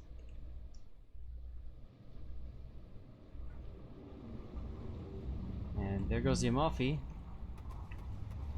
sinking down into the depths.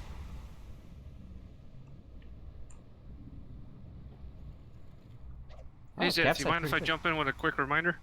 Go for it, man. The patch is on Wednesday, right? Mm-hmm. So anybody that's still working on their week 4 directives, that ends at like 3 or 4 in the morning Pacific time on Monday, so effectively you only have until Sunday night to get that done. So just throw that out there. Oh, good point. Thank you for jumping in with that.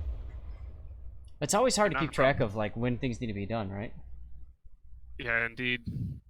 And that's kind of held up historically. Since patch typically falls on a Wednesday, if there's directives to be done, it's usually finished. That it has to be finished by that weekend because there's always that 2-day gap between when it ends and then the next patch. Right. Kane, how long am I streaming today? Probably for, well, another couple hours, if not 3. We'll see. Zoom wall, how do you go underwater? Control Shift backspace, and then number keys 7 or 9. I can't remember which one allows you to go underneath. And deadweight, yeah, it's gonna be hard to beat that 7 ship one there. Hall of Fame rewards flags, yeah, special economic flags. So big whoop. Would have been nice if they would have rewarded like EU destroyer containers. I think that would have been cool. And no, this patch will not be Russian cruisers. So this was sent in by Jared1971 on the forums. People referred him over here, so I wanted to make sure I covered his replay. And he's not in Discord, so I'm not able to ping him, but I did tell him I was going to cover it today. So this is the Harekaze. It is a fun ship. One thing I like about the Harekaze is there's 3 different loadouts for it, although everybody pretty much agrees on one being the best. That's the current one here you see. This is the Akizuki layout with 100mm guns. You can also load it out with the Japanese hull, so it's got the standard 127 Japanese guns. And finally, you can load it out with American Murica 127s. Those are single barrel, like the secondaries that you find on the Midway. Anti-air off is good. As soon as you got detected there, you went ahead and reinforced your sector. That's what you should be doing. Harekaze has the ability to choose between smoke and torpedo reload booster, and I would say that in the meta where there's carriers all over the freaking place, torpedo reload booster is not a good idea. I think you're far better off with the tried and true smoke, because that allows you to smoke yourself and maybe somebody else too, but most importantly yourself when you're dealing with carriers like this. You got very lucky there, you didn't take that much damage.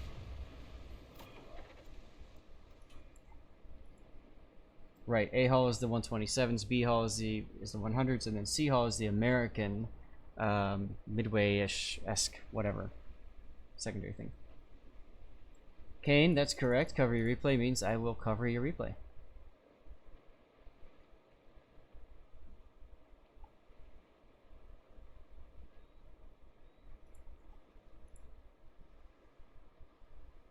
Enemy force detected. See, like here, it would be very helpful. Of course, you got a Baltimore with radar, but it would be helpful to have a smoke here if you needed it. Now, C is being capped, so you might be thinking also that there's another destroyer nearby. There he is. Reload booster, narrow torpedo spread. Now, if you're lucky, the Baltimore isn't paying attention to you, and that means you have free reign over torpedoing this destroyer here. Little bit of over rotation, unless you're trying to keep that last torpedo salvo handy just in case. Pushing him though, be careful because the Icarus does have hydro, so if you get too close, he'll detect you on hydro. And I don't like using wide spread. I think you're better off using narrow spreads. And you use that narrow spread to like make kind of like a wall of torpedoes. You got a nice hit there on the Helena. Torpedoes astern.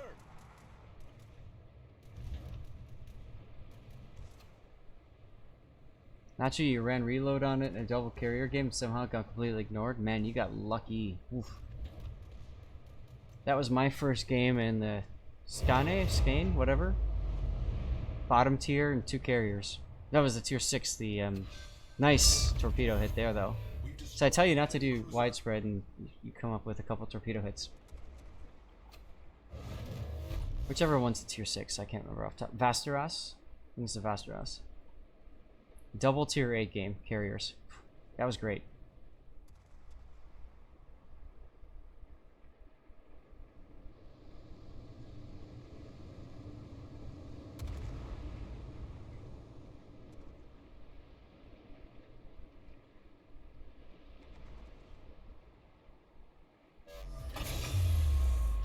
Engine boost deactivated. Now, turning outside of the cap here is okay. You have to be careful. Well, your team's pretty much giving up A, so you kind of need to stay out in front of your C push. So I do like that you're getting back into that position there. I think that's going to be a wise decision.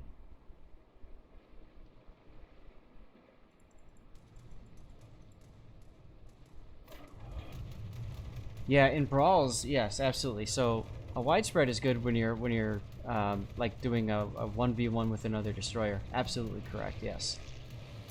If you're trying to hit something from a farther distance, though, typically I find narrow works better, because widespread it's just too much in between.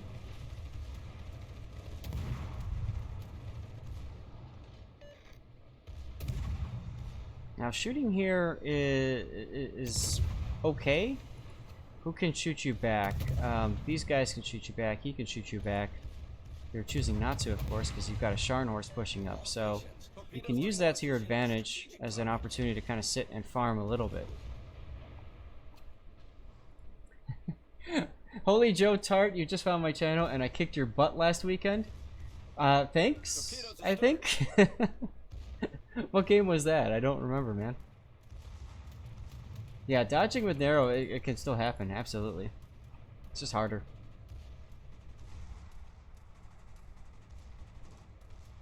Gata is not looking too good. So your other destroyer went... Why did he go that far south and die? Ugh. Scary stuff. And he goes down. Chapayev radar, of course.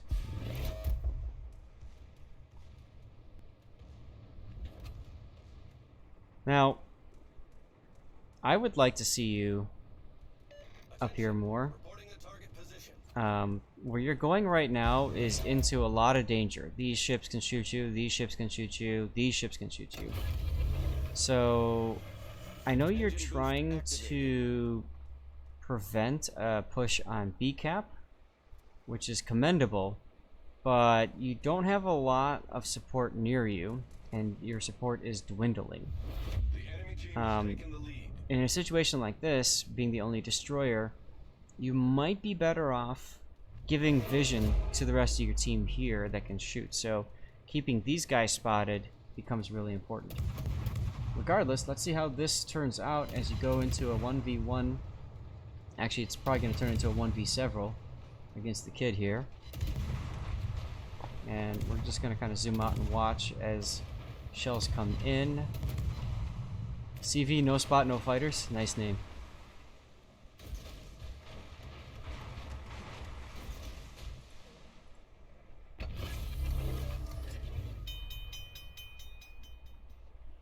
Reload booster. Luckily for you, he popped his smoke, and Mammoth might get himself killed with these torpedoes. I like the narrow spread here. No need to do wide, of course.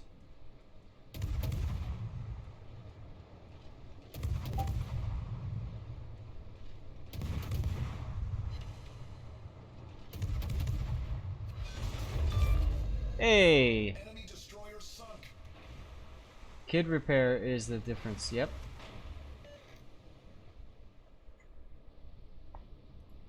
Absolutely right.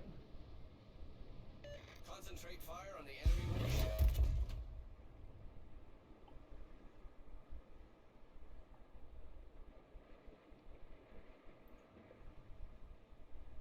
Now, you've got these battleships that are pushing up the channel here. This is another good opportunity for you to torpedo.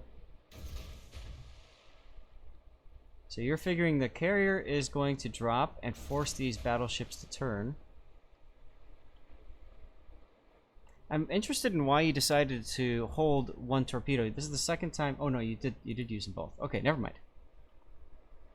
I guess I didn't hear the sound of you firing that other torp.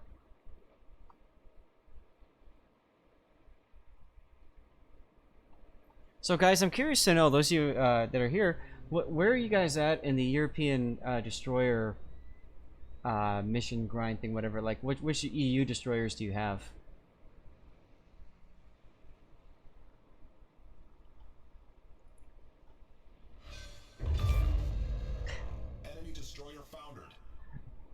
Well, you just randomly found the kid. There you go. Luck Chucks for the win.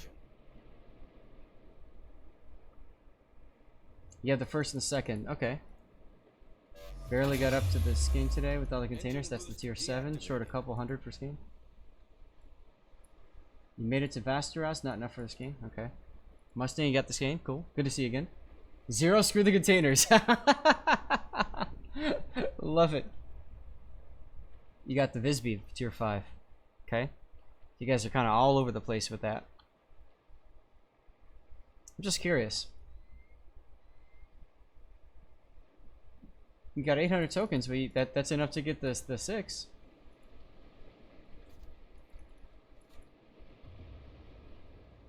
No, they didn't make it that easy to watch the streams. That's true. And I know that the codes for those container missions were a little bit like limited in use, so that's unfortunate.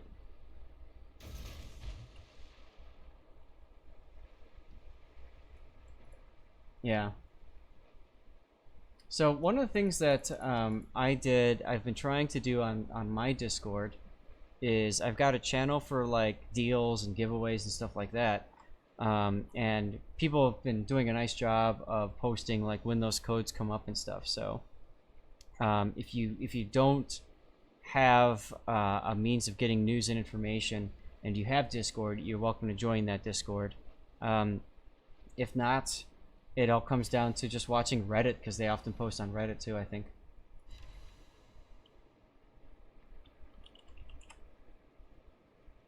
So that's my Discord info right there. Oh my god. And then you dev strike the Scharnhorst. They should last at least a whole day during this. Yeah, I agree.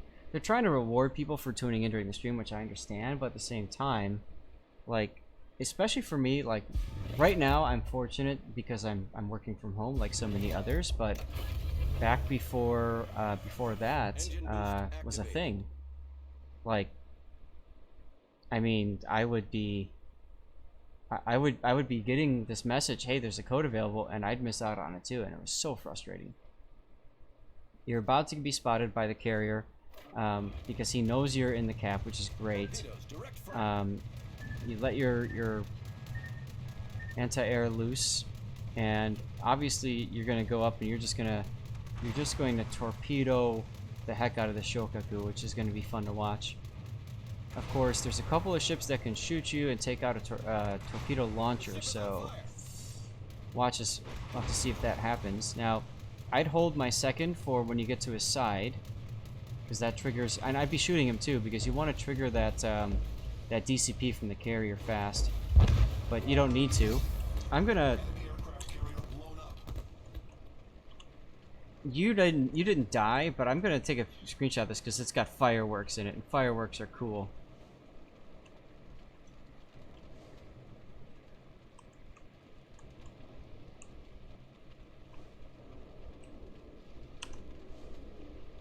Fireworks are cool, although they don't really render that well in the game.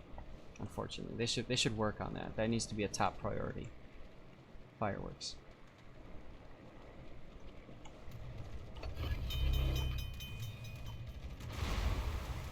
Why isn't he firing? Yeah, that's what I mean, Ash. Exactly. And now I'd be shooting at the Chapayev because the Chapayev is so damn low. Never mind, the sign-off got him for you.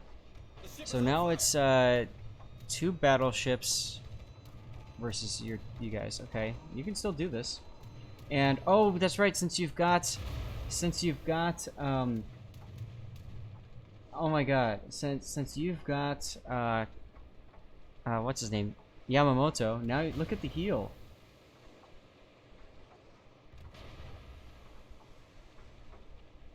Wow.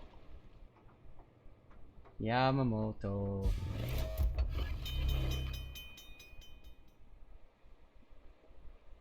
Torpedo lottery indeed. That's nuts. That's ridiculous. And it's still going too. Oh my god. We often forget, right? This was the first of the special captains to be released. Wow. And Taefun Saka, hello, how's it going? How are you doing on this fine Friday? Or is it Saturday for you? Your name might be Japanese. Dagger, at the same time, why aren't you promoting the stream still by allowing people to watch it later? Many people give up. They think they can't make it because they missed one. What? Because they missed one of the container drops? Is that what you mean, Dagger?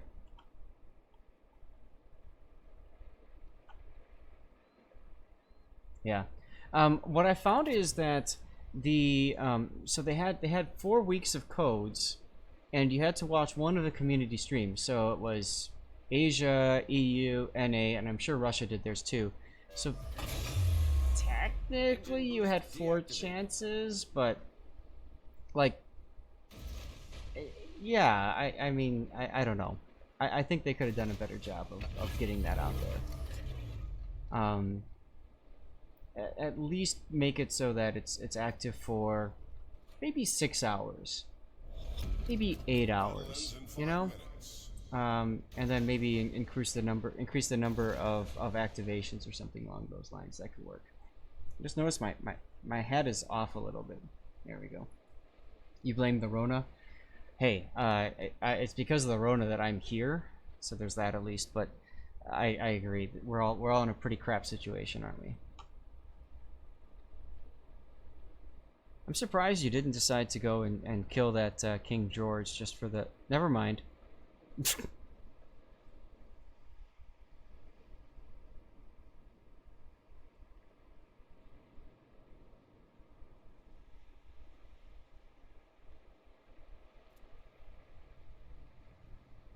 Aww. Yeah, holy Torpal indeed. Nice looking Torpal. Alright, well, thank you for sending that one in. We're gonna move on to Les Terribles. Les Terribles.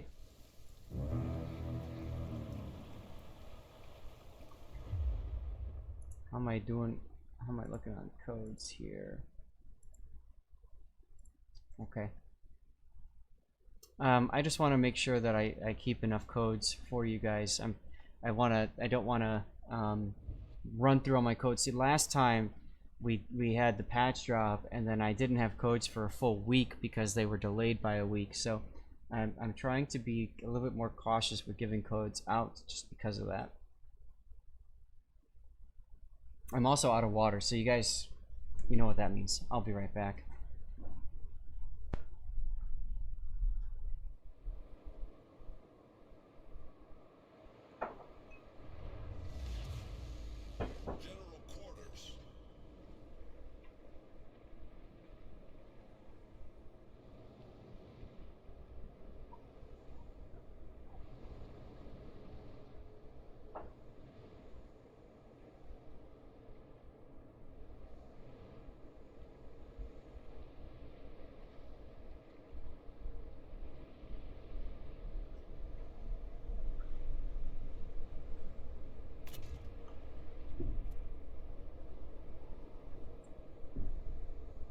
Dagger, I have not made a online album for all the death picks. I suppose I could, right? Like just on Imgur or something. I've just been posting them on my Twitter because it's just kind of fun that way. Cat attack.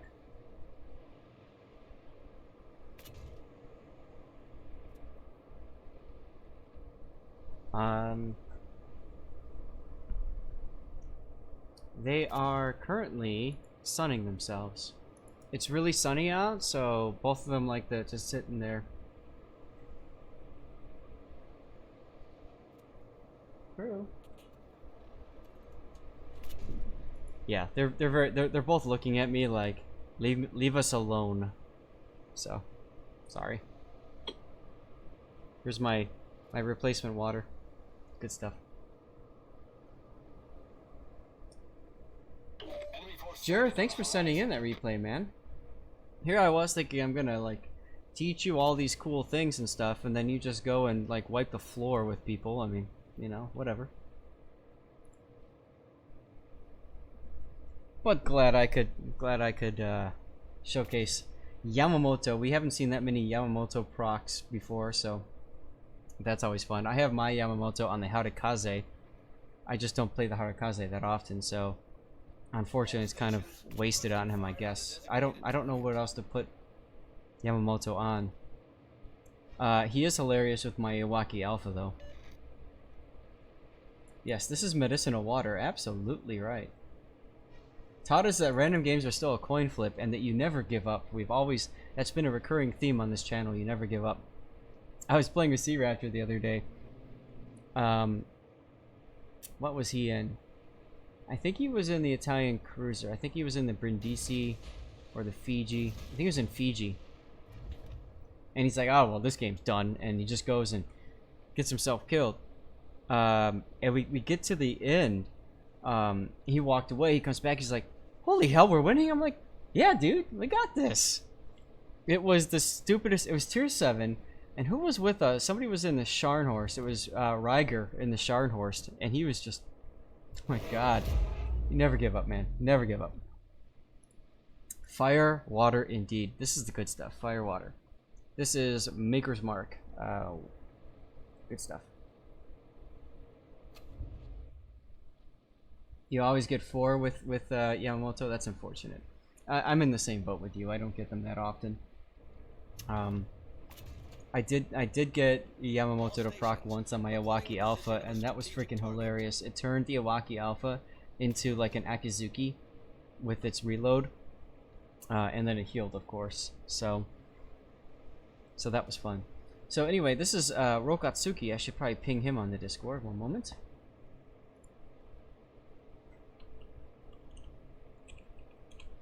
Never mind, he's not on the Discord. Oh well. Captain Zub is here though.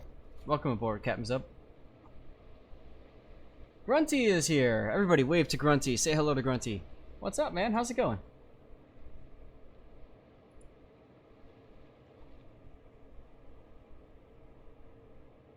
Looks like Puddin just did a drawing for a sub camo, which is awesome. Thank you, Puddin. So we will do another drawing and a couple more replays. We are just over 100 views, so I think it might be time for something better than subscriber camouflage. And yes, it's interesting. So normally Lake Terrible you see as more of a gunboat. Somebody was asking earlier about this, but you can see here that if you play it just right with a concealment build, you can stealth fire your torpedoes. And these torpedoes, these French torpedoes are hilarious. But then you run into Ognivoys and they screw up your game. But that's okay because you've got reload booster. Assuming you can hit anything. Wow. And that's a naked Ognivoy.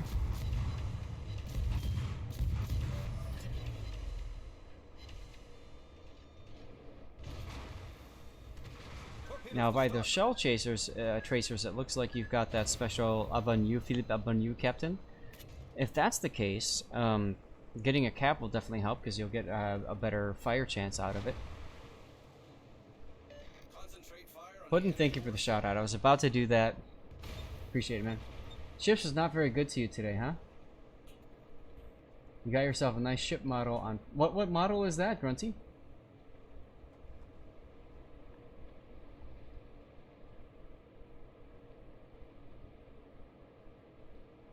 Your Kagero is about to go up against a Belfast. That's a oof, potentially. Yeah, Lake Terrible doesn't have those speedy torpedoes. That's true. This is the premium that was released before the French destroyer line. So they tested out the changes to how the destroyer hull depletes HP and stuff compared to regular. That's the main gimmick of the French destroyer line. But her torpedoes are kind of meh. All forces, capture that area. All stations, reporting the position of a strategic target. Now, French destroyers have the 139mm ammo, and you can get up on the broadside of like a cruiser like a Wichita here, and you can blap it with AP.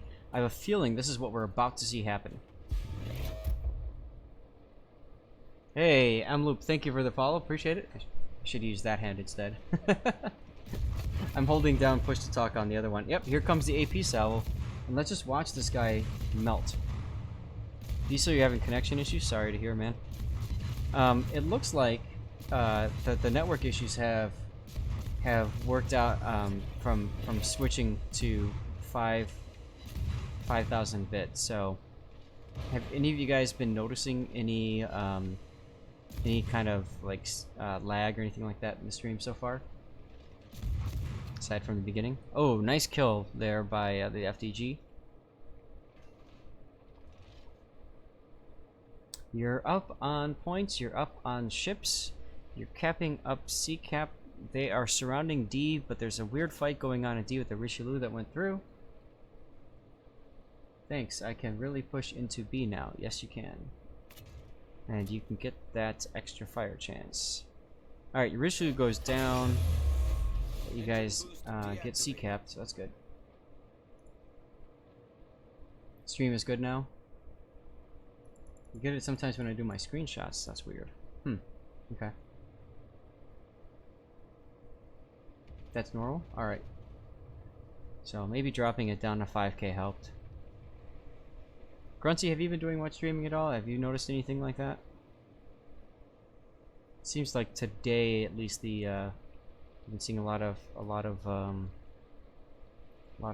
lag and stuff.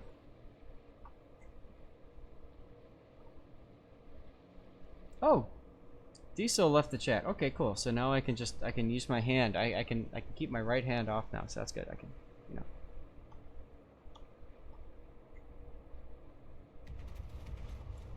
Will Zath ever play again? Well, the world wonders. What do you mean by that, Crimson? I played today already. I haven't finished my third container, but I have been playing.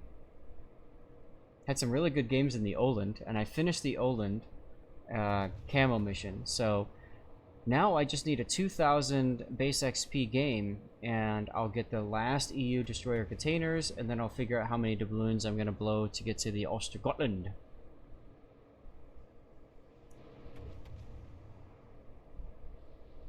Hey, what's up, Chaos? How's it going? Lies, you say, Crimson? If you would like to division with me later, I'd love to do that. And we can do some games, of course. I think I'm done with test ships. Or you like your high win rate? Aww. I wasn't gonna play test ships. I was actually gonna play tier 10s and work towards my legendary modules. By the way, last night and Wednesday night were great for legendary modules. If you guys are working on legendary modules and you need that base XP mission done, or the regular XP, or the free XP missions done, Clan Brawl is great for that. Clan Battles too, of course, but that's a different story. Early Clan Battles, I should say. If I'm actually gonna play then? Oh, come on. Oh, by the way, somebody was asking earlier, and I completely forgot. Now's a good chance to talk about it.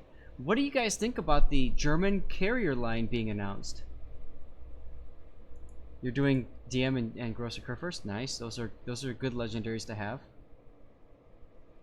You don't want to be my sacrifice? Damn. What do you guys think about the German carriers being announced, man? I'm interesting. It's not April 1st, right? Oh, Ognavoy round 2. Fight! This time you get 1% higher HE fire chance. Meanwhile, your Kagero died but takes out the Georgia, and your team is falling apart hard. Wow. Good kill there, and time to turn away and get prepared. I know Grunty is very happy about these German carriers. Now supposedly they've got AP rockets, which will make it, will shift the hurt from destroyers to cruisers, I think. So we'll have to see what happens with that. We know that the AP dive bombers, according to Graf Zeppelin at least, the AP dive bombers are crap. So we'll have to see if that's the case for the actual line. And Grunty Grunty, man, after watching that replay last on Wednesday, I almost really want to put loot gens on my Graf Zeppelin now. So thanks for that. CV's announced. Yes, it's German carriers. You love that the line comes that they used a Friedrich conversion for the tier 10 pissed you off. Why did it piss you off, FIFA? I'm curious. No, not Shinano. Which is interesting because Wargaming already has a Shinano model from the closed beta and stuff like that, so... Do it! Do it! Do it!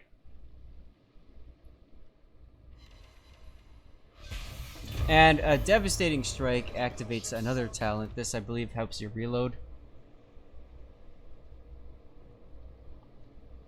Wow. It's not GG yet, boys.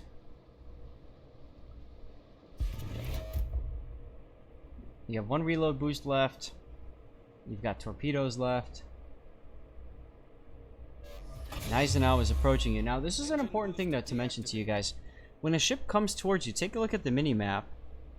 You can see he's edging towards that circle, which means you gain a little bit in effective distance of your torpedoes if they're coming in your direction.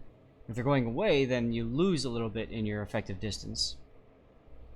So what that means is, if you're in a situation where you normally couldn't stealth fire your torpedoes, like I'm thinking of like a kamikaze with torpedo acceleration, you can't stealth fire them.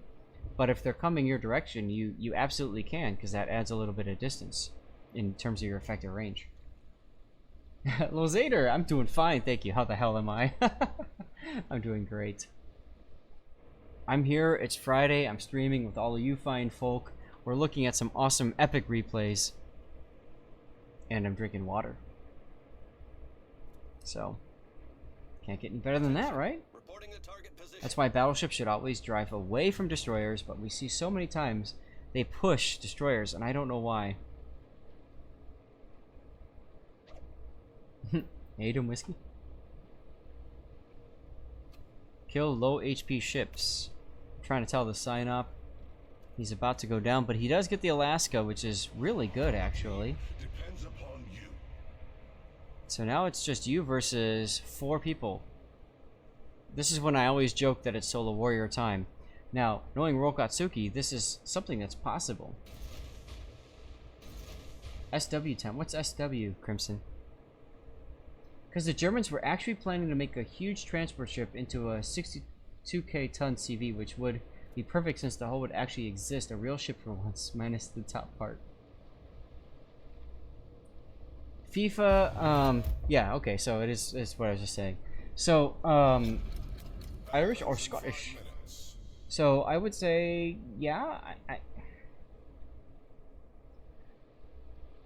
my feeling on the matter is that the reason they're using an FDG hull is because it's simply cheaper and easier for wargaming to model, and that transport ship conversion could very well be a premium ship that comes along with the carrier line.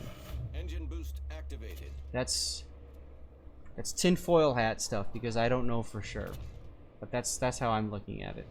This Gneisenau really wants the B cap. I'll have to see if he'll pay for that with his life. For that to work, though, you got to get ahead of him, which is what you're trying to do. And he's turning away, which is good. You're also you're targeting him and not targeting, which of course, if he's got target acquisition or priority target, he can see that you're doing that, which makes him think that torpedoes are coming his way. So you can see he's already started to move into a dodging positioning. Yeah. Minaski with the flex there, redeeming film projectionist. Thanks, man. Time to farm some base XP out of decaps at least, right? And this Gneisenau is ready with HE shells.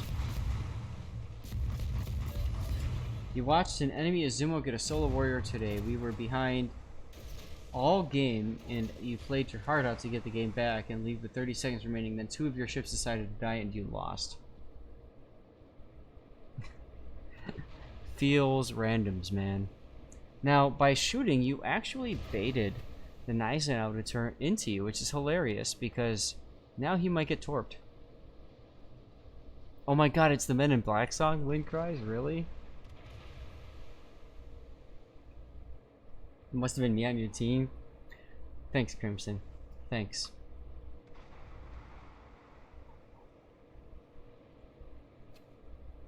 Two minutes left. I don't know that it's enough time for you to kill all 4 of these ships. But bye, Gneisenau. So now the points. Look at the points, guys. Oh my god. 2 minutes and 30 seconds left. This guy is very low. Are you going to kill him too? I mean, you kind of have to.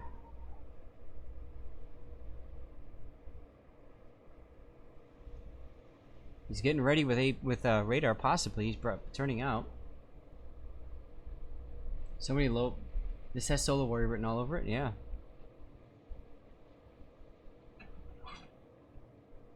Now, by waiting to open up until the last moment after as he's turning away, means that his front 2 guns can't be used against you, which does work in your favor here.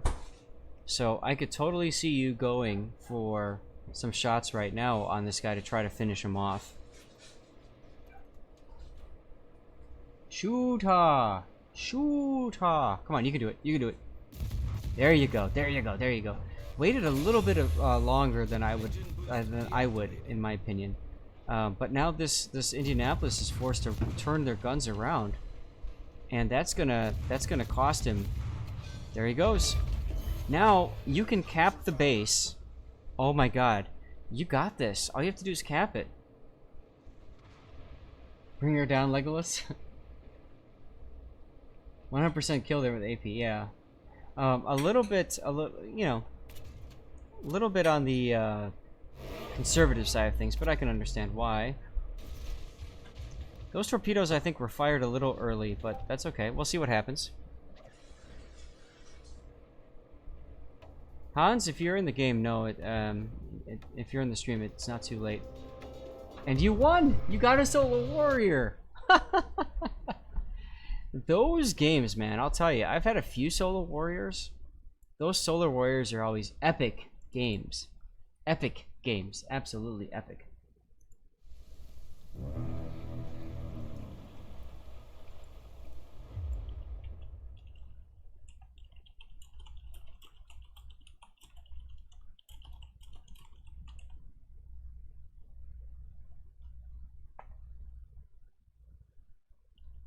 I'm just gonna do this for a second because I don't remember my Discord. I'm gonna copy this and paste it to somebody on Discord right there. Boom.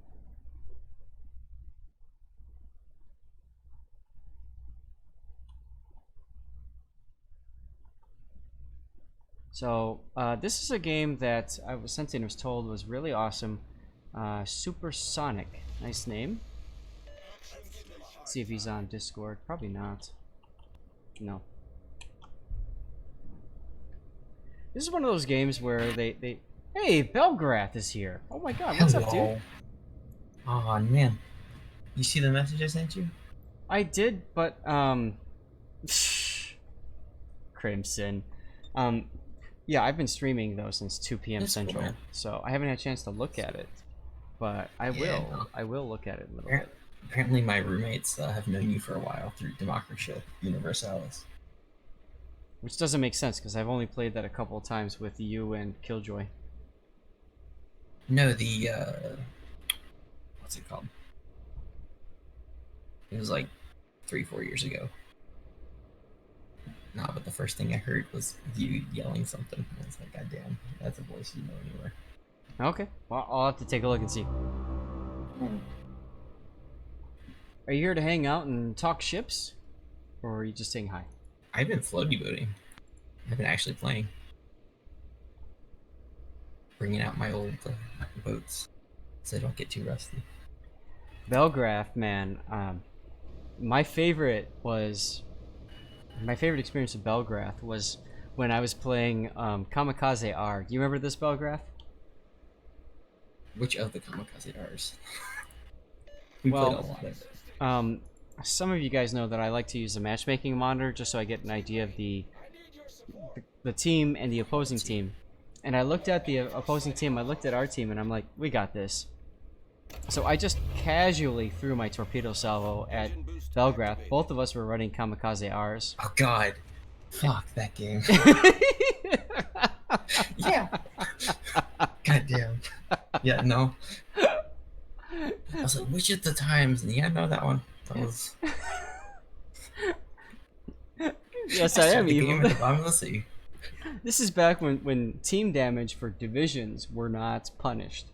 So if you were in a division, you could team kill, and it didn't cost you anything in terms of credits or XP. Yeah, just a teammate. A salty ass It just cost you a teammate.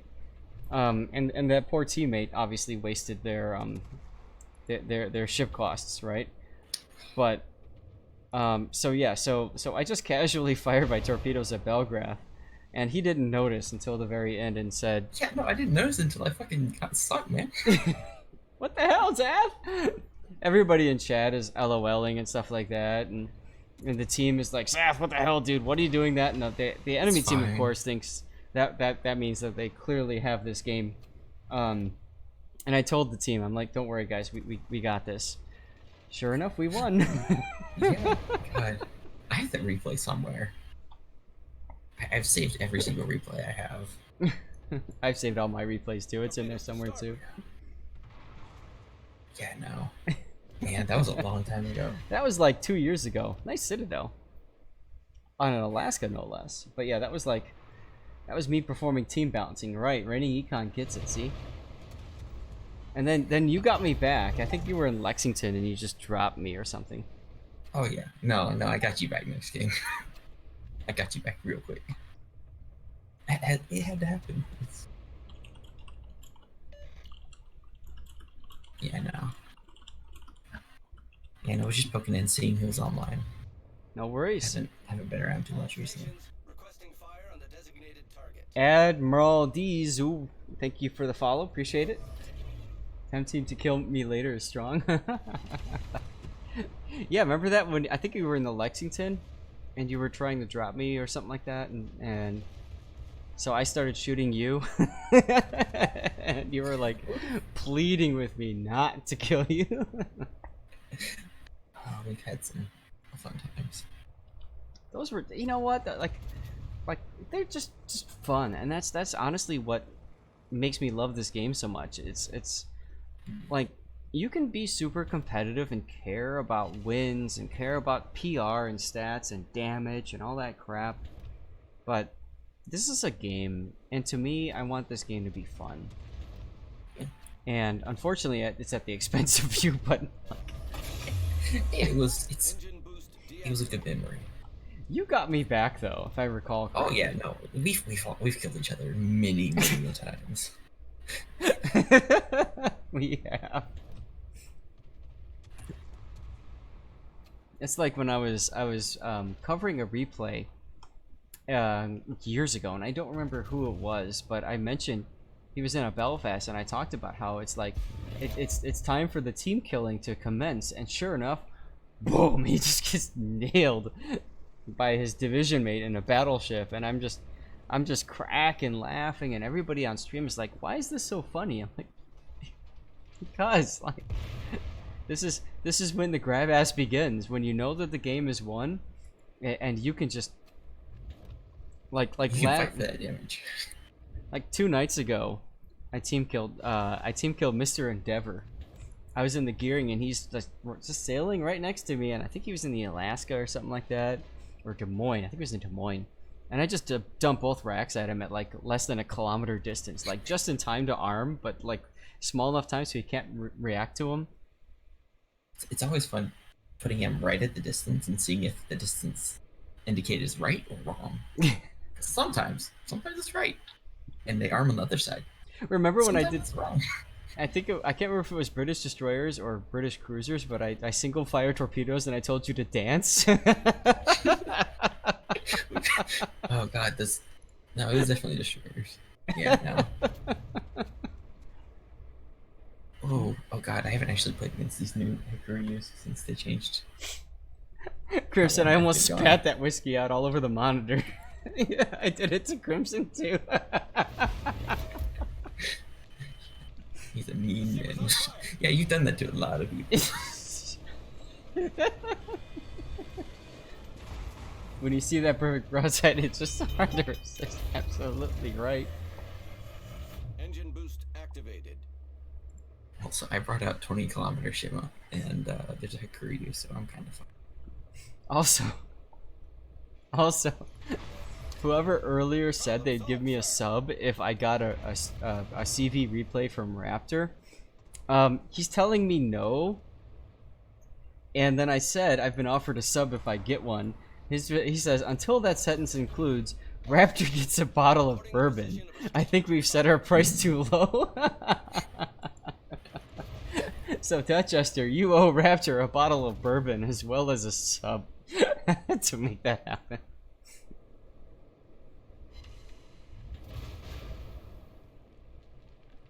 Oh my god, I don't think I poured enough whiskey for the stream. I'm gonna have to go take out my Kamikaze R and do some sail clubbing. Because Krumi can dance, boy. So we've been kind of ignoring this game, but oh well. As you're playing, this is Land of Fire standard battle, which means there's no reason to push up. So I think it's smart that you haven't, especially seeing destroyer torpedoes coming in from the side like that. You know there's a destroyer there. And it's a Smolensk. Good deal if we'll also drink and review it on stream. You better believe I will, Edge.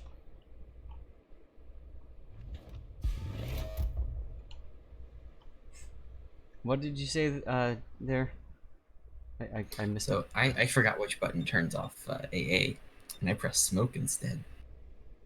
So I'm real good at this game. Now by default, that's the P key. Yeah.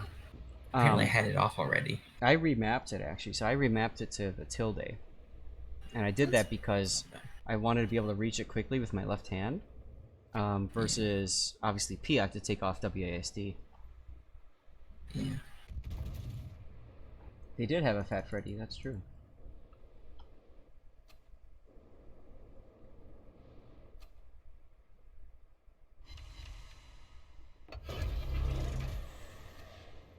Interesting that Republique is reversing, just kind of sitting broadside to you.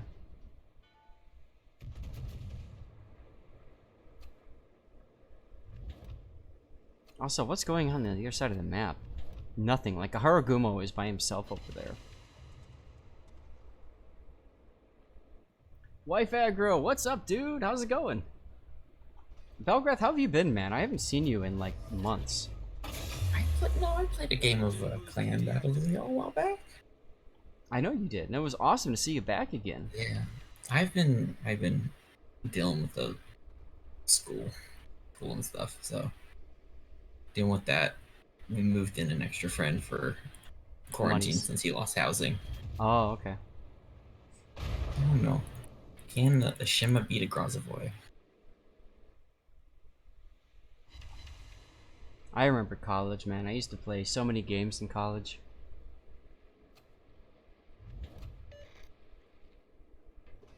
My favorite thing to do. Have you ever heard of Star Trek Bridge Commander? I have heard of it.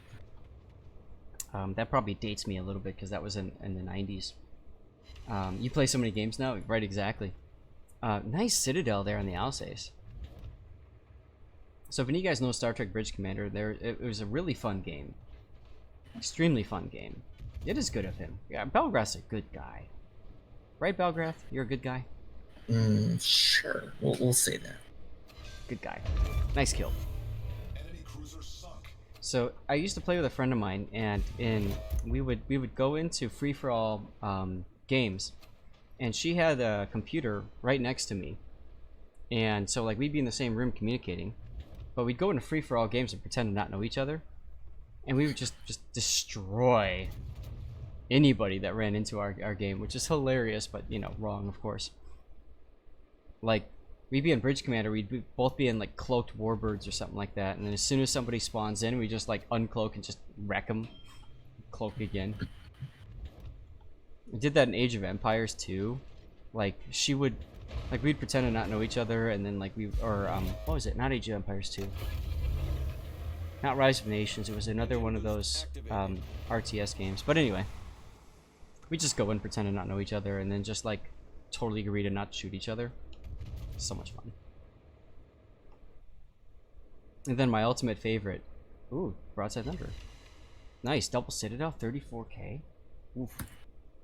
My ultimate favorite though was when sometimes we would play on just against bots and stuff like that, and we would do like defense, or like we would ally together. So like she would take care of offense and I would take care of defense. Nice kill. Because I was really good at defending and stuff like that, and I mean I was a good player, so I'm like, ah, well, I'll just let her play and I'll defend. Well, I discovered in Age of Empires 2 that bombard cannons can actually do team damage to buildings. Belcraft, thank you for the follow. Appreciate it.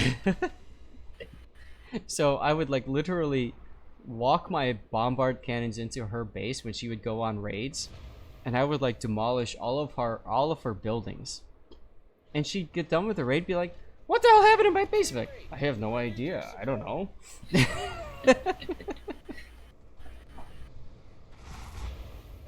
Meanwhile, I just completely destroyed like every single building she had.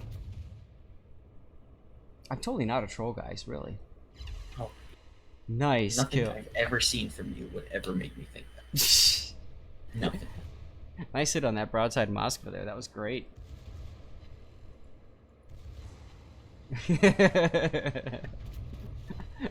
One time, she actually watched me do it, and she wisened up and caught me, and that was the last time we played Age of Empires together.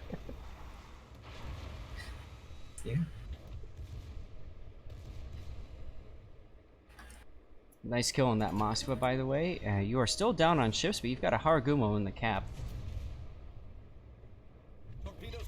If it's a feature of the game, why not? You see, rain gets me.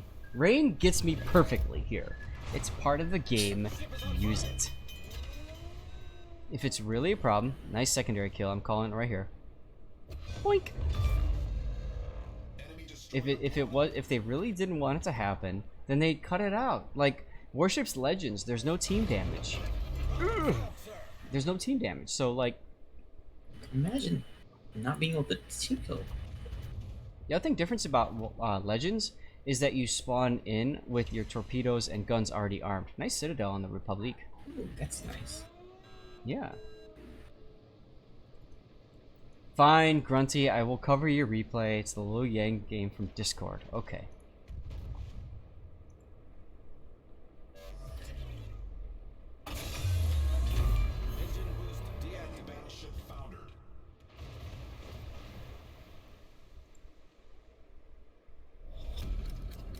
In 5 minutes. Where is it?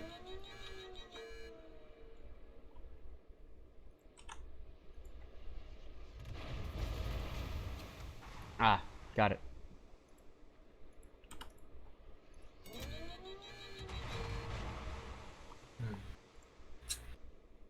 Yeah, he is doing work. Absolutely. By the way, if you don't know much about the legendary modules, Republic legendary module is pretty good. Boosts its reload, loses a little bit of range, but oh my god, those guns shine.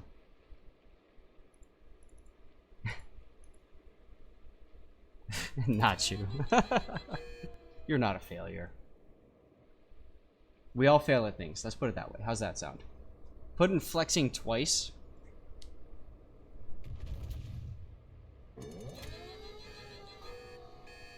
Now, you're taking a big risk here by allowing the Smolensk to cap the base. You gotta hope that your Hindenburg can get in there in time to stop it.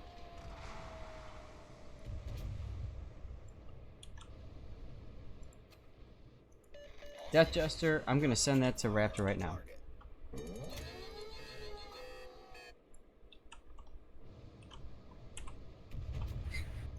I'm a bad person. My ticket thing says so, so it must be true. Oh. Like, this fight against the Jean Bart's important, but we're going to take a look at what's happening with the Smolensk and the Hindenburg, because that's the key. Oh, the Hindenburg got the kill! That's it. That's it. Engine boost. You can now die proud.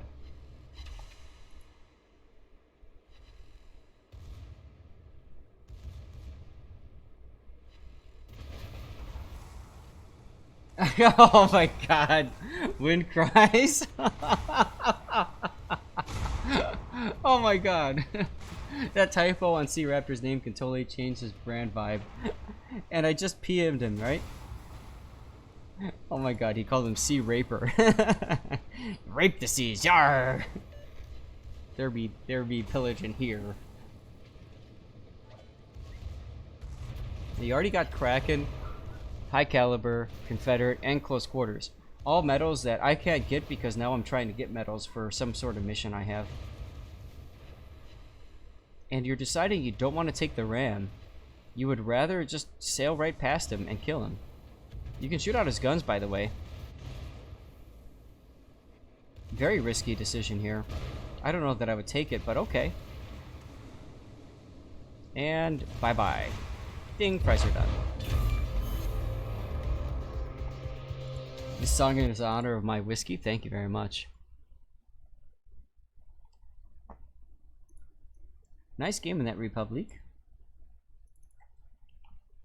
Dasha reminds everybody to get good. Hashtag me too, wows.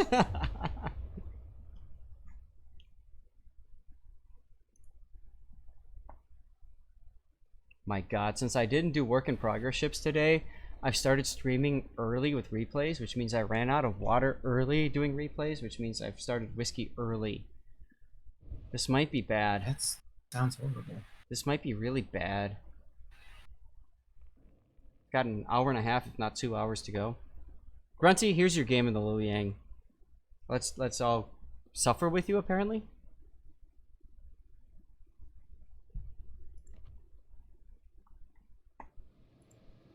Crimson, Drunk Zath, and Crimson.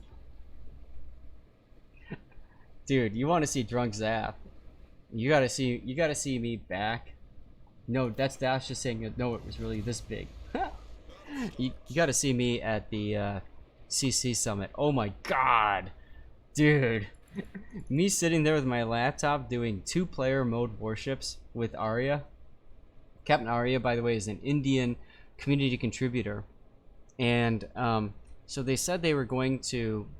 I wanted to play. What was it at the time? It was the torpedo beat mode, and I wanted to play it. And I felt like Arya, you know, wanted to play too, so we did 2-player mode, which was basically I controlled the keyboard, he controlled the mouse.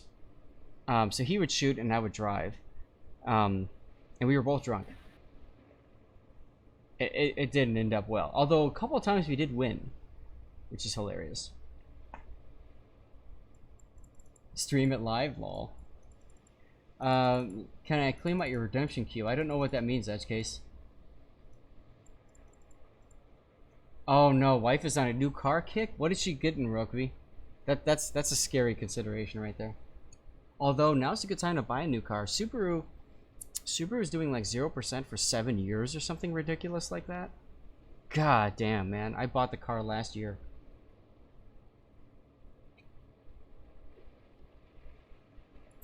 You're wondering what you could have done better that game? Okay, let's take a look. Have I met Date? No, I haven't met Dashi yet, so that's one of the things on my list, and I'm so jealous. Calvo, who's the new senior community manager, did actually get to meet Dashi. He was flown to St. Petersburg and he met her, and I'm so jealous. I actually applied for that job and I had to turn it down. And it's something that I just sometimes think what could have been, you know what I mean? Like, yeah. Drunk tandem space beats. Yeah, absolutely. Dasha's hologram? No, Dasha's real.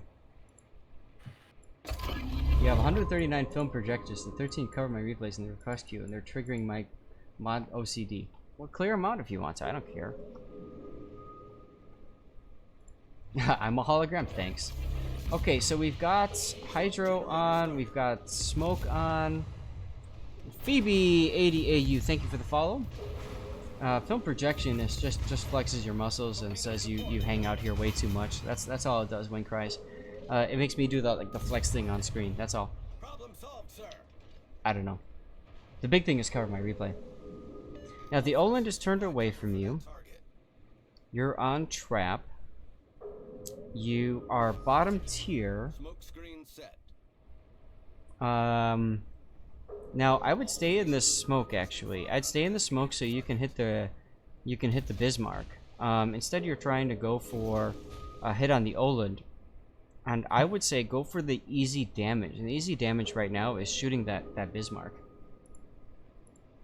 Anybody else getting stream lag? I hope not. My frames have dropped tremendously from 20% to 7.8. So I hope you're not getting lag. I really do. Concentrate fire on the enemy warship. So anyway, yeah, I would, especially since you've got Hydra going, I'd sit in that cap and just HE spam the Bismarck. Yeah, oh my god, you've got the 6.8 kilometer torps. Why would you do that to yourself, man? All stations. So you guys understand, YueYang comes with two possibilities. One is 9.2 kilometer Benson torps, the other is 6.8 kilometer torps. The 6.8 kilometer torps reload faster and are faster speed, so there's harder chance to dodge. They're better for like close in, Good show. but I would run the 9.2s typically. Concentrate fire on the designated target. YueYang long range torps are shit. No, they're not. They're good. They're sea mines. You have to play them like such. They're meant to discourage the enemy from sailing into a certain way. Punish them accordingly. Concentrate fire on the designated target. Yeah, these torpedoes do more damage, true, but I don't know. I just find them so much more situational because your detection is 5.8. So it means that you have to like be going against like battleships and stuff, and I don't know. Concentrate fire on the target. Personally, I would have stayed in sea cap. I would have farmed the Bismarck. I would have gone north, maybe. Although there's a Venezia up there, so I don't know. 9.2 stock Benson torps worth 11k damage. Checkmate. I need your support. Attention. You know, the 9.2 just gives you so much more flexibility. It's honestly, it's the reach that matters with those torpedoes. It's the longer range, because a lot of ships don't think about it as important. Although this Georgia's about to get smacked in the face. I like it. He going down. That was a great battle. Battleship destroyed. All Remember, YueYang is a gunboat more than a torpedo. You need to be staying away, not trying to do drive-bys. True. Long range are more practical and enemy comps that could have radar and such. So in other words, when you're up tiered into tier 10 like you are right now. Dexter's World says, well, the 20 kilometer torps on Shima are bad. They're slow when they get spotted quick, true, but a lot of times they hit players that don't think that they're in trouble because you're so far away from the engagement. And I think that's what's really important about these 9.2 kilometer torps on the YueYang, is they can hit things before they think. Same thing with gearing torpedoes, like just regular gearing torpedoes. 16.5 is crazy. You use 20 kilometer torpedo acceleration on the new torpedo module, so that's 16 kilometer torpedo range, and then they go faster because of that module. That's probably a pretty good idea. Although most people think that 12 kilometer torpedoes are the meta torpedoes. Grunty, that's fair. I mean, one of the things that is so important about this game is that you play the game however it works for you. There are people that prefer other, and that's fine too. So that's fair. Ain't nothing wrong with that at all.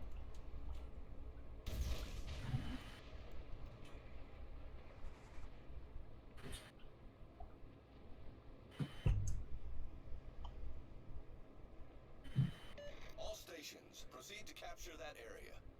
Now you're in C. You're preventing the cap, but obviously there's still a destroyer in there, so you know the Oland is there. Cleveland's in radar range. All stations reporting the position of a strategic target. Attention, reporting the target position. Well, you guys are even on ship kills. You're down on points and cap. The reason you lose this game is honestly your allied Friesland. We'll have to watch what happens. Raining recon, play the game. Play time for F3 Yugumo and Shima. Dude, I played F3 Shima in ranked battles last season, and I wiped the floor with people in F3 Shima. Oh my god, did I wipe the floor with people in F3 Shima. That's what we call the Kaze build, and it worked really well. So, you're welcome to say it didn't, but... Oof, this North Carolina's dead. Reporting the position of a strategic target.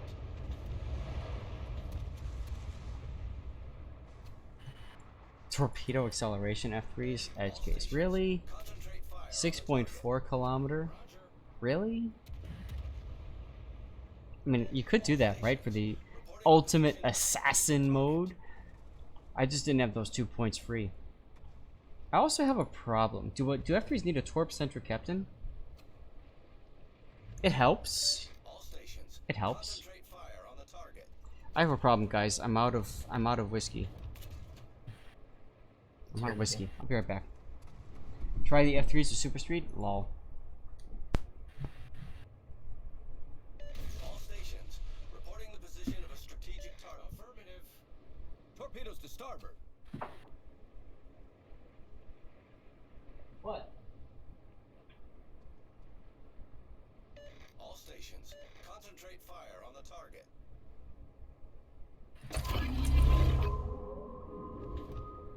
Concentrate fire on the enemy warship.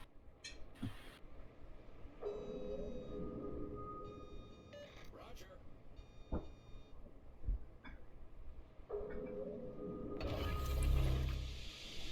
Smoke generator started.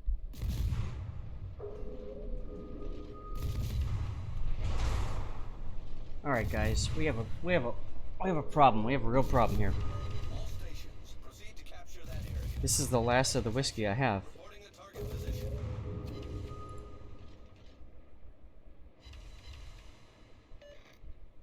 Don't worry. I turned the bottle upside down so I can get a little bit more. And I do have another bottle. Watch the Friesland now as he dies. Yeah, he got himself beached and stuck, didn't he?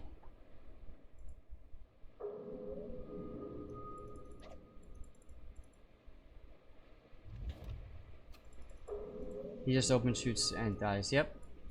Teammate, I need your support. All forces. Torpedoes direct front.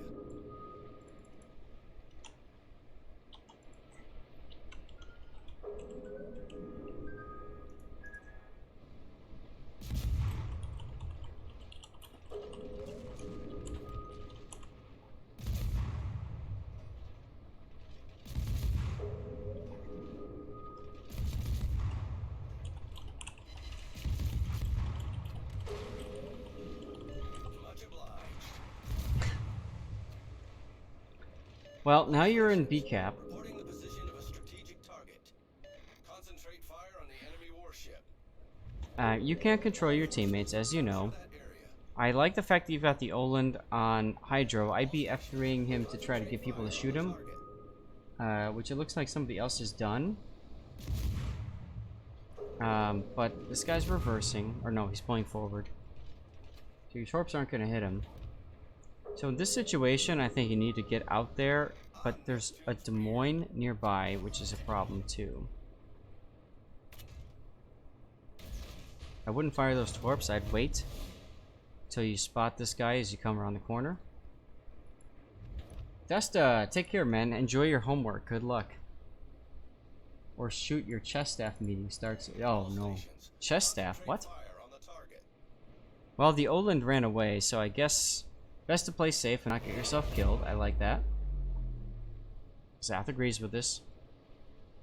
But I would still stay in B. Getting out of B allows the enemy team to take points. That's twice now I've seen that so far, Grunty. Like, I think you need to be a little bit more aggressive when it comes to sitting on the cap and denying point gain. Zumo, now look, if you had those 9.2 kilometer torps, man. Devin Poe, hey, what's up, dude? I'm doing fine, thanks. How are you? Chess Club. Des Moines radaring you? Oh, he came around the corner to hit you. And there's the Oland again. Wow, the Oland went all the way around too. Bet you now you wish you had those 9.2s, huh? You could be spamming that Des Moines right now. You are scared of the DM, and I can't blame you at all.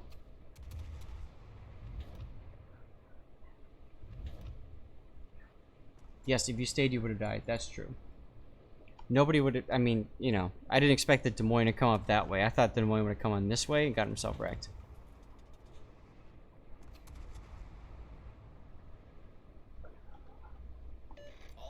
Virtual death doesn't scare you. We know it doesn't, Crimson, because you die a lot.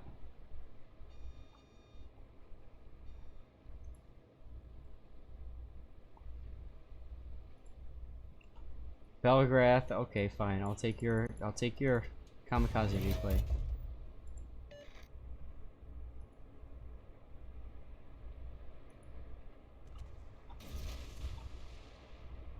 All stations reporting the position of a strategic target. Thanks to me.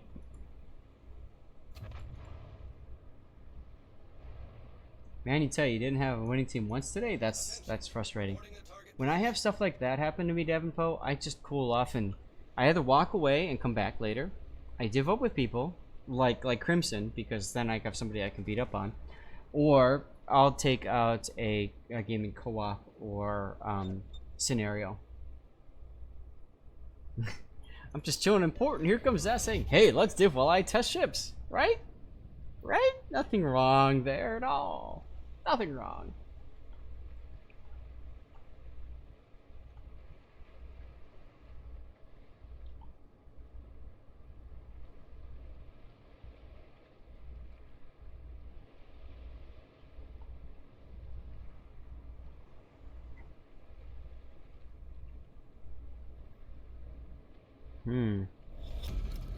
Now their battleships are sitting kind of bow onto you, which is good. You know the Oland is over here.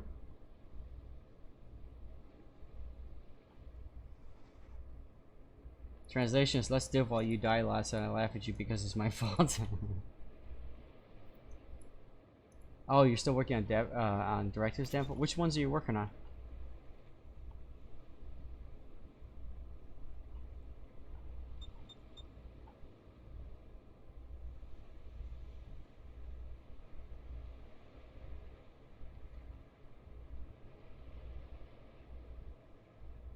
This Yamato is asking to be torped in the face, but your torpedoes are such low range. I'm lucky I like you. Well done, Commander. You're on number 4, last one. Okay. Crow Panzer, what am I giving away today? I've got, Requesting fire on the designated well, there's over 100 people. So we can probably give away a CC container next, and then I've got a partner code, like this one. We cover up the code, like this one. So you have the ability to win this one coming up soon. Free dance lesson with the major. smoke generator started. So anyway, smoke and yes, good. All stations, concentrate fire on the target. Torpedoes Although you know torpedoes are coming your way, can you dodge these? I would have fired torpedoes at the Soyuz. I don't know if we did or not. And I'd keep shooting the Venom. I wouldn't shoot the Soyuz here. What does the partner code do, Emperor? It gives you a patch, a special patch. This is something that is mainly for collectors. This is something you can't buy or otherwise obtain. It's just something really, truly special.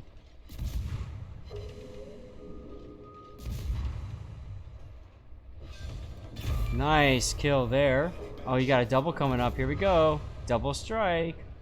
We've sunk an enemy destroyer. Attention. Reporting the target position. I have not gotten the captain from the event yet. That's coming up soon. So anyway, Emperor, yeah, so it's something truly special. I do have a couple other tier 6 premium ship codes, but I'm going to hold on to those a little bit longer as the Olin goes down 2. There you go. And now you're up to 4-2. Good. Concentrate fire on the designated. Crimson, you have 1 piece left to get. What piece is that? Oh, for the captain. Okay. That's pretty good. Death Jester, he says, let me produce the game before he gets all excited. Okay. So guys, what it's going to turn into with this death is we're gonna take whatever game Raptor has and we're gonna just pick it apart because it'd be fun, right? Well, like he'll send me a game thinking it's all big and bad and awesome, and we'll just trash it completely. What do you think? Should I do that? Watch the minimap. Watching the minimap, you've got an Izumo and a Yamato. Yep. You put Captain on the Emerald? Well. Alright, Death, we'll do that then. Now, this little island thing here blocks your torpedoes, so you have to hope that this Yamato moves forward. Yes, his head swells. Alrighty then. What? You want to come on my lap?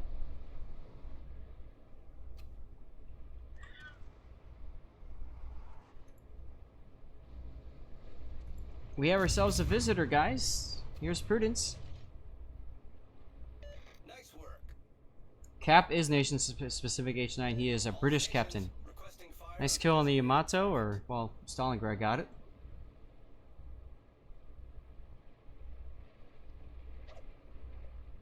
I thought Grunty said he lost the match too, but I think he's just frustrated. Get back. Wait, this is a solo warrior? Really? Proceed to capture that area. Oh no, oh my god, the George is gonna die. The George is gonna die, and that's gonna end it in like 10 seconds. There it is. Cap flip change. By thunder. Oh my god, no. Bruh, in chat. Bruh. Oh my god, this Izumo is gonna get solo warrior. Oof. Oh my god. Dude, you're complaining about your Friesland. I complain about that Ohio. Oh my god.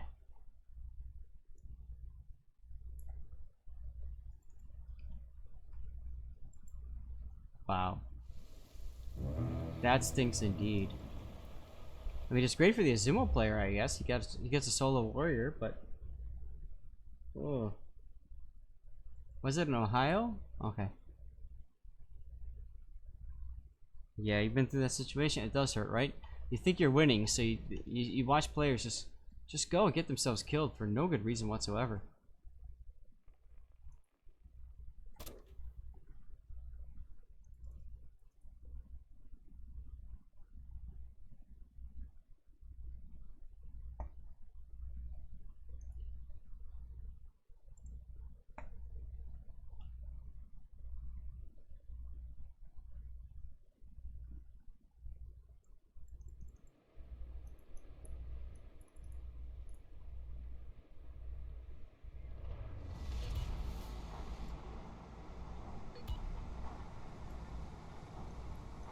Georgia and Moines needed to focus the Izumo immediately once. Good luck, Yeah. everyone.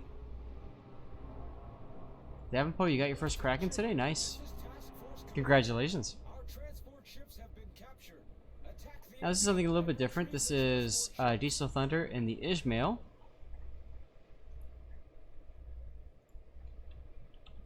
Roger. Searching for enemy convoy.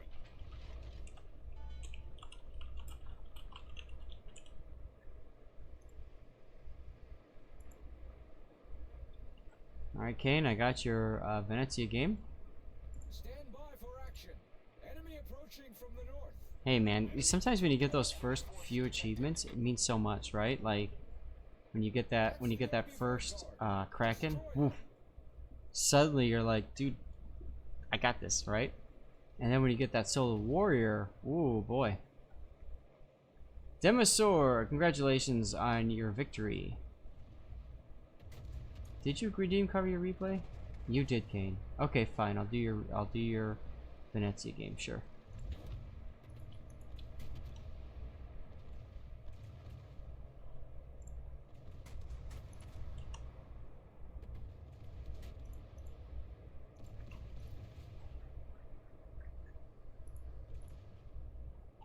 Alright, Kane, that's coming up next after this game.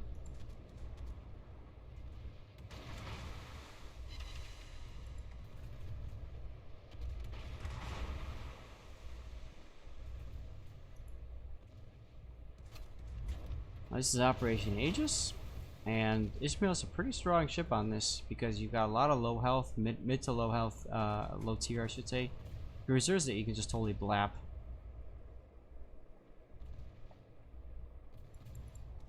Runty had a solo warrior and 2/9 arms race, amazing. That was back when Papa Papa meant something. Now it doesn't, unfortunately. You rang? I did. This is your game, huh? It is. Is this the Izmail or the Arizona? Izmail. Ooh, that was a good one.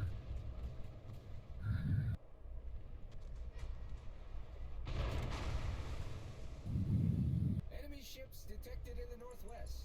The cap is Irish and the Irish have fought for Britain. Oh, okay. Got it. Davenport, you get solo warrior by winning the game after 4 versus 1 or more.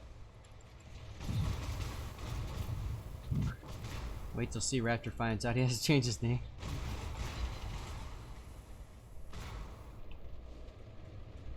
The ship is on fire. So like, let's say it turns out to like 1 versus 6 ships or something like that, and you still win on points. You get solo warrior. That's how it works. It's a fun achievement.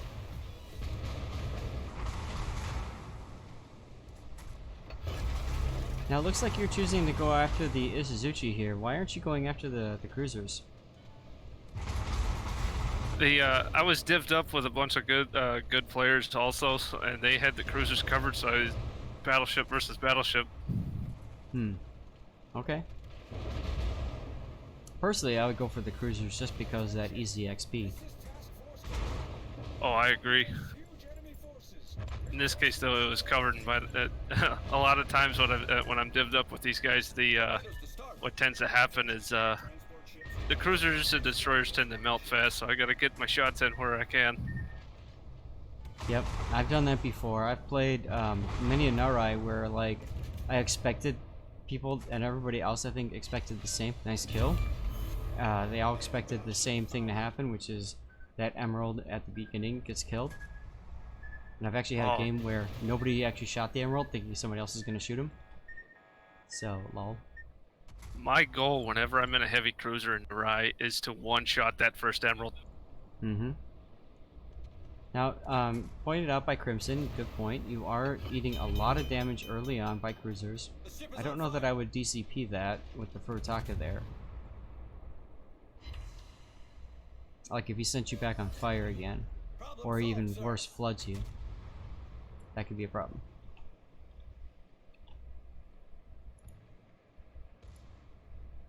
Speaking of Narai should be back on Wednesday.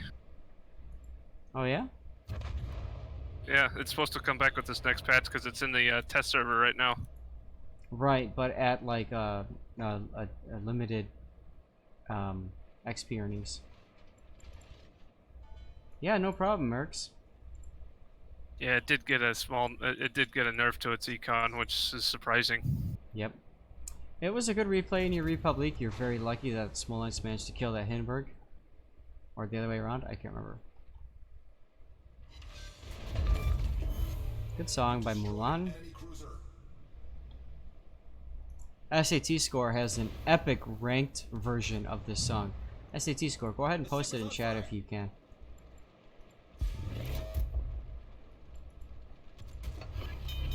Yeah, it definitely seems like Wargaming nerfed the scenario payouts, and my guess is too many people were using those scenarios for gain.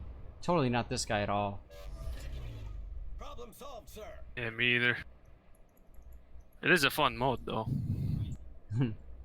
Hey, Island Cat, we need a fast ship that's dedicated to ramming other ships. That would be hilarious, right? Just to see a ship go running, pew, and then turn and pew, and turn and pew. Like, that'd be great. Right, Prue? I don't know if Prue likes this idea or not.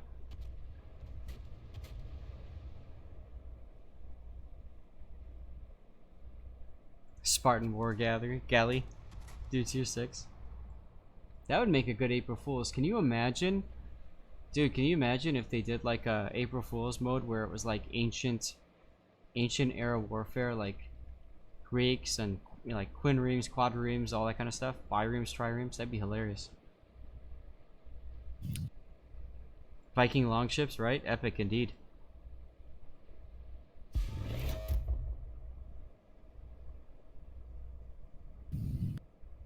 Geo used Nara a long time ago to get Musashi and Nelson in a week gap. It's your fault. It's your fault, Geo. In a week? That's awesome. Jeez.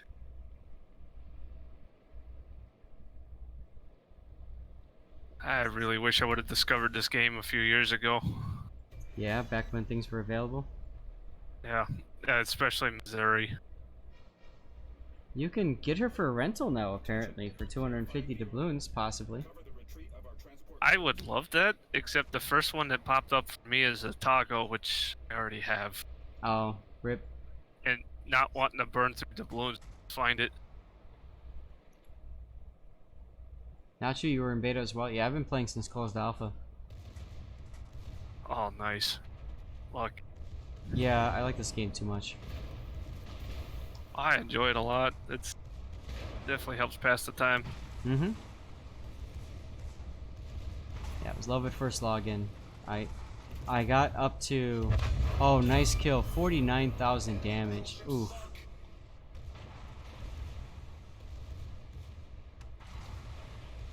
Rented the crunch set, fell in love with it. Well, I have a feeling you'll have a chance later on, as your last heal comes into play now. And I always try spamming the Christmas crates. Right? Santa crates can work. Although I talked about it earlier on another stream. If you want to go that route, make sure that you buy, I know it sounds weird, but buy the lower tier ships first to reduce your chances of getting a low tier ship. Oof, no kill.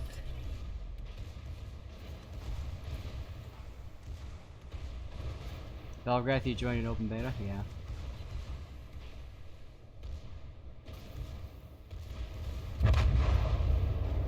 Nice. You just got saved right there.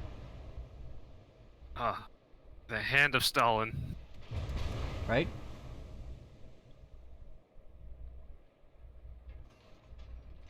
Zoom out a bit and drive eyes, yeah. You did 350,000 damage in Aegis? Wow. In the Legal? DeGrasse. Okay. That's a great game. Yep, we're gonna speed things up again at this point, because, I mean, you're a bit away from the enemy. Those are some very slow turrets. They are indeed. That's game.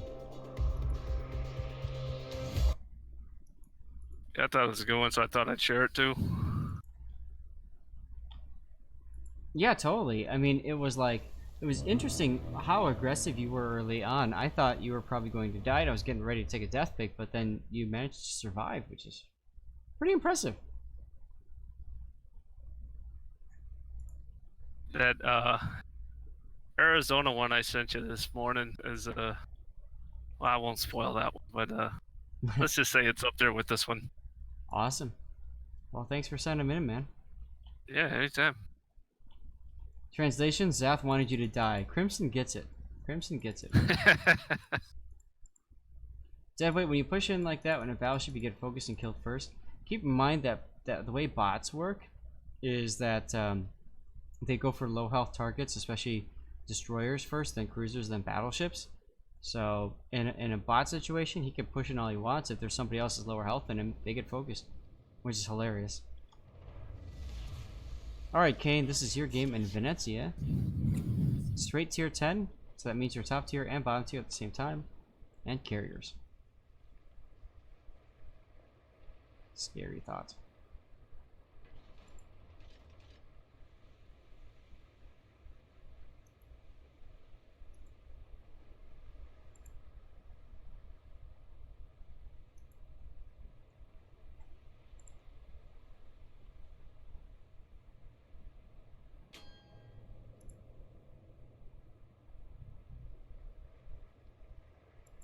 Yeah, Prue looks pissed again. I don't know, she's comfy, she's on my lap, she's enjoying it.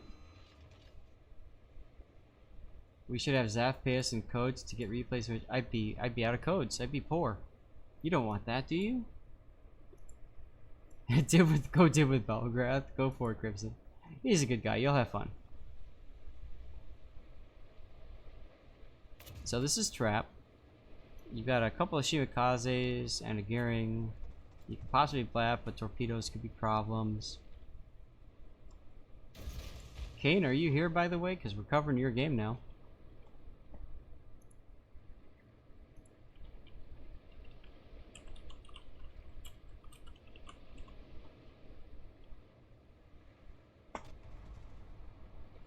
We can discuss the ways I've caused them to die. I like this plan. I like this idea. Yeah, by all means, send me some Clan Brawl replays. I don't know if I'm even gonna bother participating. I mean, it's only 350 steel. I don't really need steel. I don't know that I care to. ATT 3856A. Thank you for the follow. Appreciate it, man.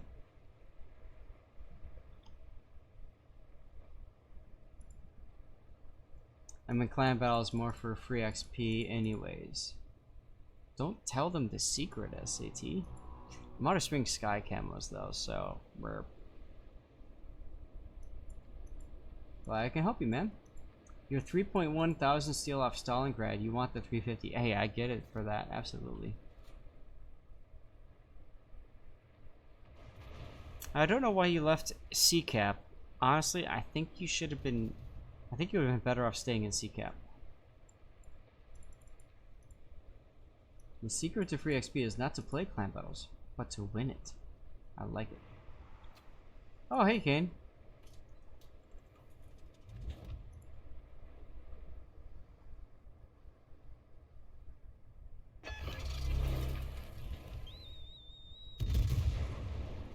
Spotter airborne. Gearing kills the Worcester in C early. Oof.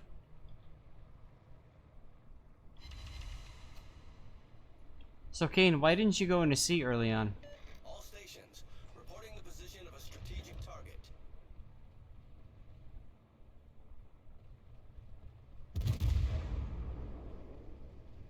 Also, AP would be really good here.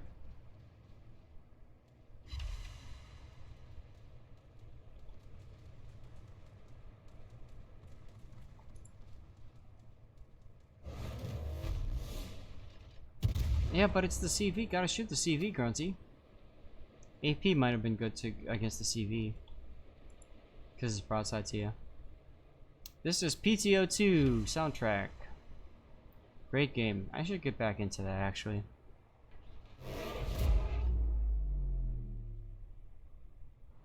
Growth playing... Wow, CVs must die, absolutely. Right, Prue? She agrees, guys. Look how comfortable she is. She's got her eyes closed. She's sleeping. She's taking a nap. Torpedoes to port.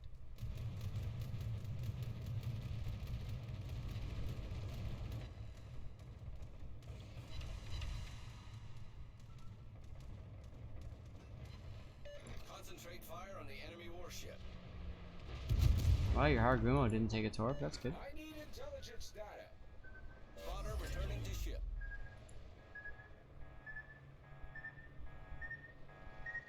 Nice dodge. Here might be a good opportunity for you to smoke up, make inky, and relocate to a different position. I need intelligence Although you managed to data. stealth up, so that works too. You're not going to kill a CV unless team coordinates everybody does it. All that damage the CV could have gone to another ship that actually died from it. So you're saying shoot the CV harder. So one of the reasons to shoot the carriers early is to get them low on health and convince that carrier to back off. Shimikaze torpedoes another Shimikaze. Oof.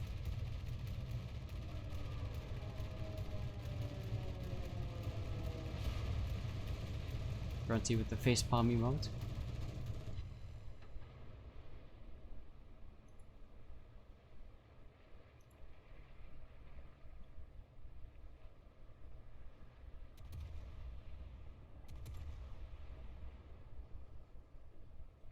Don't forget, guys, you can hit exclamation point SR space and then paste a YouTube link in to request a specific song to be played.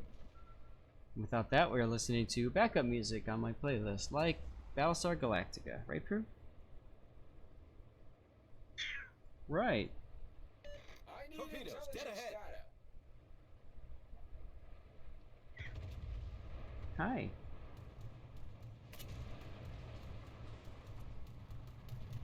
She's a very loving kitty cat, as you can tell. I need intelligence data. Oh, there's Shimikaze. Looking good. Looking really good. 9,000 damage. Wow.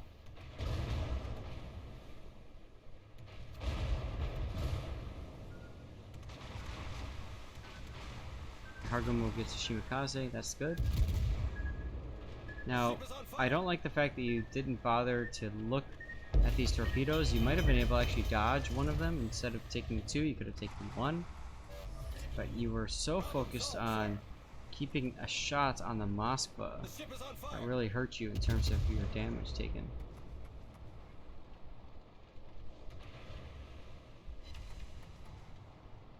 Not worth to focus CV early unless you really missplit positions, yeah.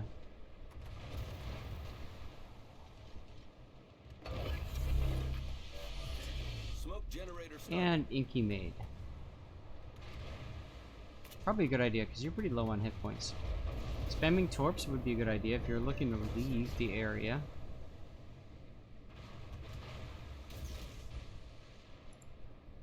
Hey, Dunsbob, ticket gets you in for raffles. So exclamation point ticket gets you into raffles, man.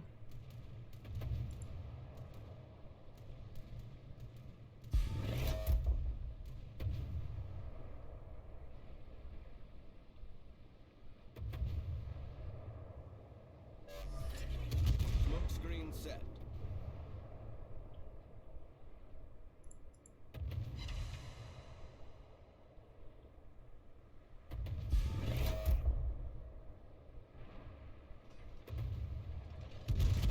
Well, Moskva is getting himself focused, so goodbye, Moskva.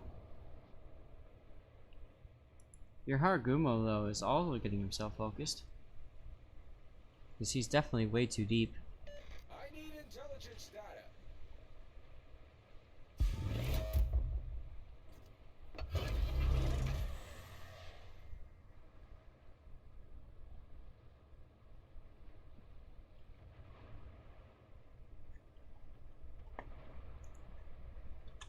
Guys, for those of you guys who are wondering, here's our lineup for the day.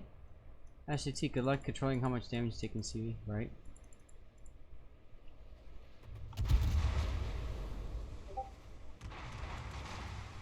Baldrick, thank you very much for the follow. Baldrick99. Appreciate it, man.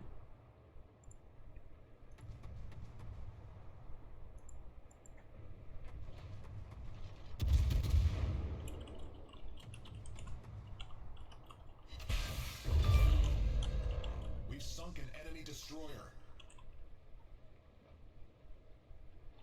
I missed it. You just procced something, I think, and you killed the gearing. Nice work there.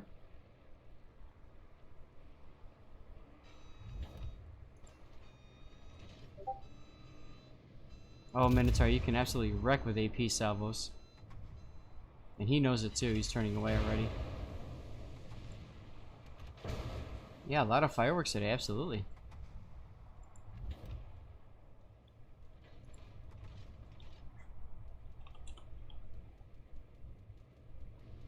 Oh, this Minotaur. What are you doing, Minotaur?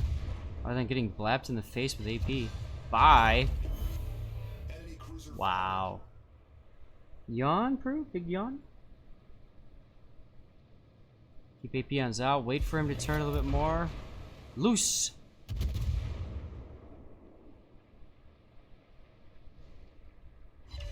Oh, absolutely wrecked. Nice kill there. Hi. And another talent activated from your torpedo hits.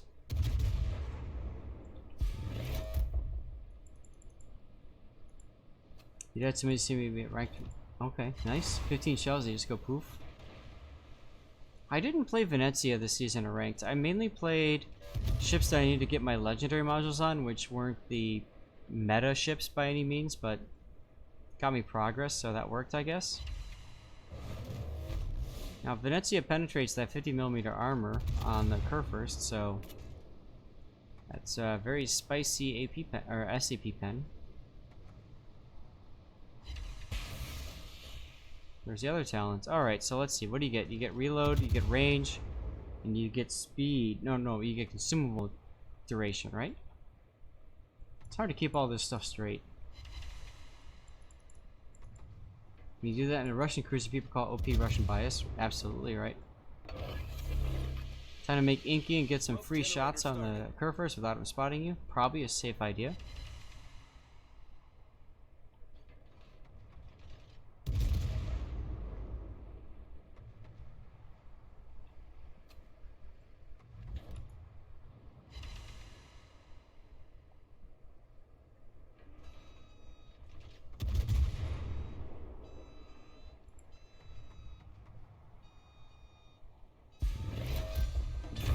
Nice kill, Kane. Nice kill.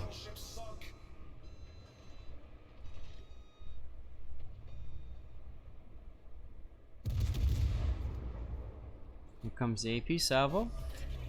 Smoke screen set. Or SAP. Should have been AP, but that's okay.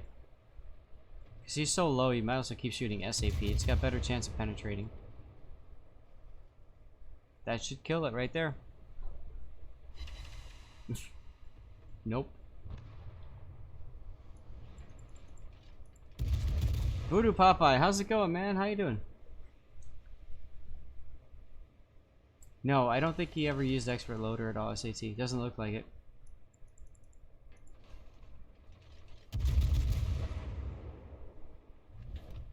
Wait, this is one of those ships that it is good to activate the detection after firing smoke ring in the minimap. Yeah, absolutely right. I need to do that more often.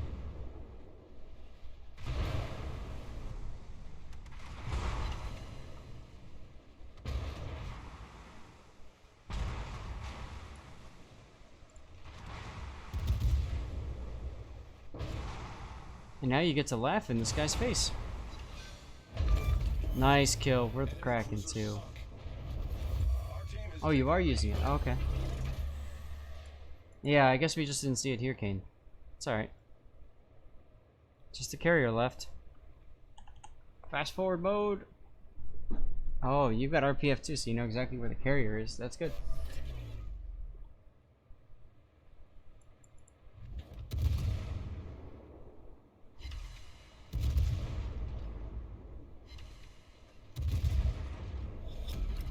Battle ends in 5 minutes.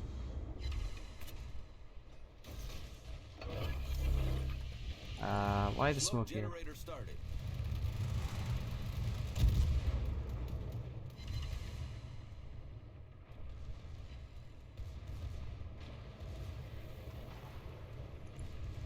Yeah, here would be good probably for SAP more than anything else. Our victory is in sight. 14 shell hits, 14 ricochets. Oof. Smoke screen But set. you can torp him in the face, so that helps.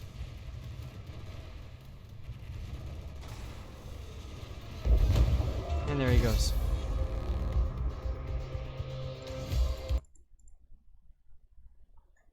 Arcane, nice game. You said you had like 3.5 thousand base XP or something ridiculous?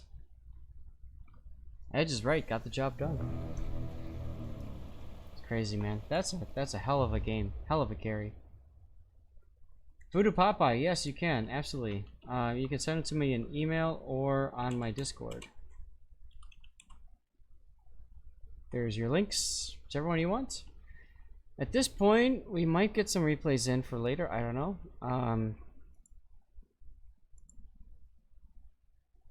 Who is this? This is Aberov Geo 1976. I don't know who that is.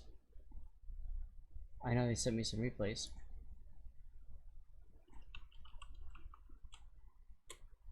Anyway, while this game gets started, Voodoo, I see your game. Thank you. While this gets started, I'm gonna hit the head for a second. I will be right back. I need to get some more water too. Battle starts. Engine boost activated.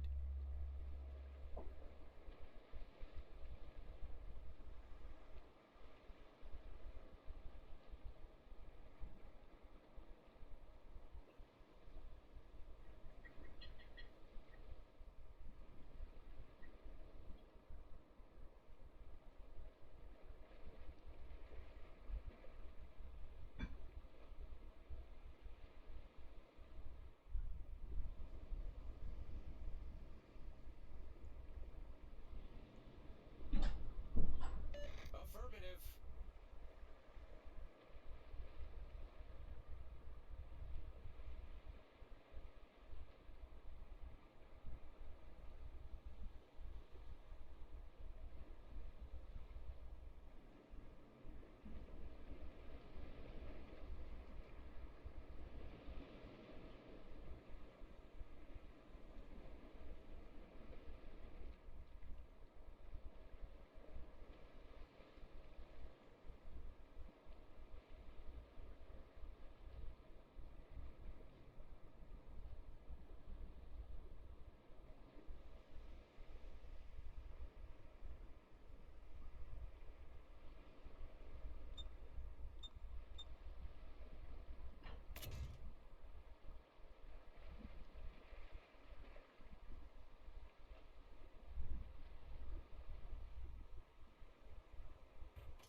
Yeah, you want to come back in my lap?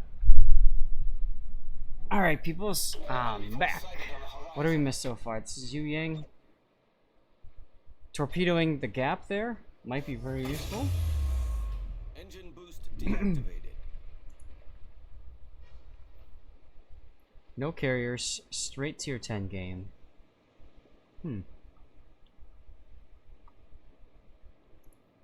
Oh, Geo, this is your game. Okay, cool.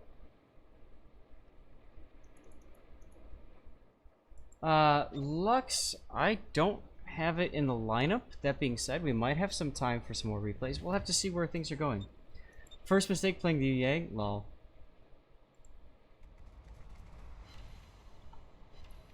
Wow. I don't know who you hit, but damn.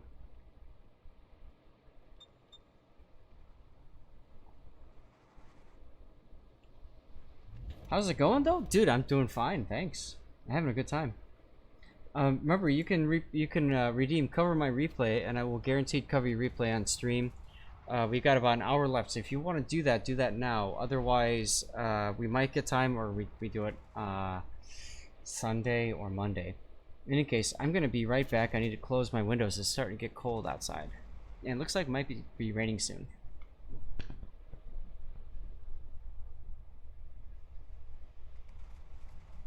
Torpedoes dead ahead.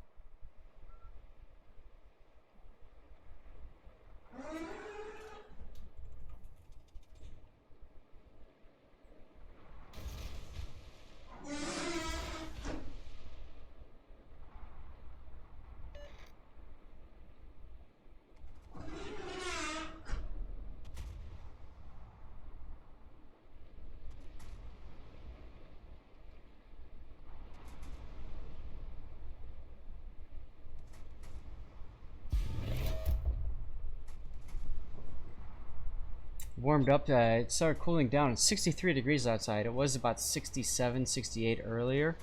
And now it just dropped down to 63.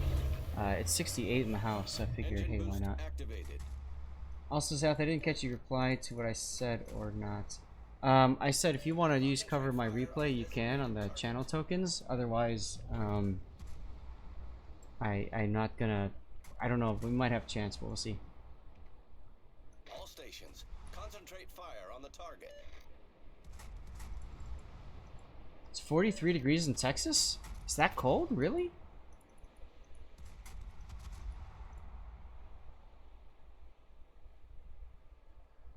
Yeah, because we've got about an hour left of stream time, and I've got Minotaur left, and then I don't know. We'll see what else we've got. And if there's a specific game you guys want to see me play, just comment on it, and I can do that for you. At the community replay part, my cats are waiting for my wife to come and feed them. Apparently, yeah, you're detected, so that tells you Kitakaze is nearby. There he is. Oh man, if you didn't use that smoke, man. I'm guessing you're torpedoing the Ohio. Snowing in Minnesota? Oh my god. Wow. That's nuts. Starting to get cold. Might have to put one of my sweatshirts on. Smoke screen set.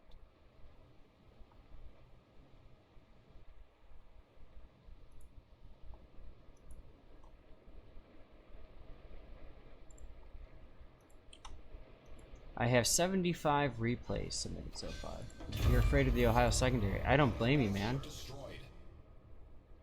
I need help. Lux, if you go down to replay tokens and scroll down, you can see cover my replay is 10,000 replay tokens. Just speed boost away is suggested here. I don't think Geo wants to speed boost away. I think Geo wants to stay right here and be a problem. All stations, reporting the position of a strategic target. Roger. Yeah, so in other words, what SAT's saying is there's no need to smoke up here. You could have just kind of sat there and waited for the Kitakaze to turn and run away. And you probably would have been fine. Affirmative. Interesting choice there, Deadway. I've never heard this song. You are spotting them all.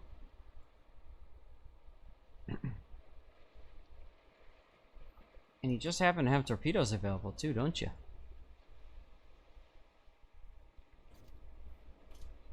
Now the Kremlin is turning behind the island, so you need to be thinking about that. He's trying to get himself safe. But your torpedoes are probably going to say, no dice. No dice. Detected again. Kitakaze once again is in your area. You could shoot him. He's smoking up though, so you can get a cheeky shot in, but now the curve burst will detect you. But you've got smoke too. Okay.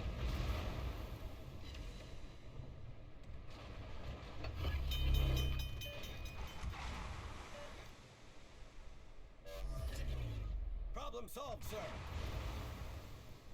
Yoshino kills Venezia on the other side of the map. Standard battle, so you kind of just have to take your time on this.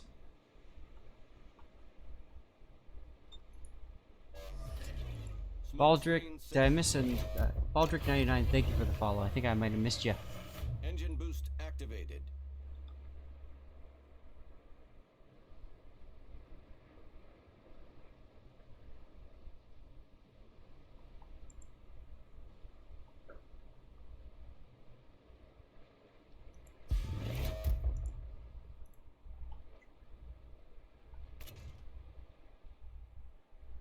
All right, Puddin. This next drawing we'll do the Anchors Away code. Okay, that's provided up there via Diesel Thunder. Wow, somebody's upset in chat. Torpedoes dead ahead.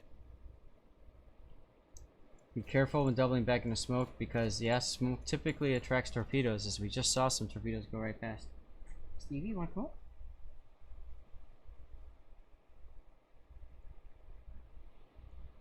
Huh? Come here.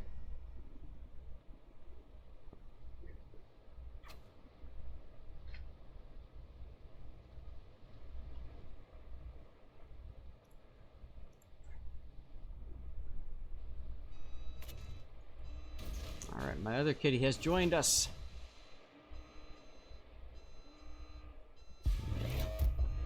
I think it's interesting how both you and the Shimakaze are pretty much just Target position. torpedoing the opposite team. And it seems like you're doing a better job of it, but I think it's hilarious how both you guys are just doing that. Like, leave me alone, let me torp the other person, you know? That's your time indeed. Hey, Shell Leader, how's it going? Haven't seen you in a while.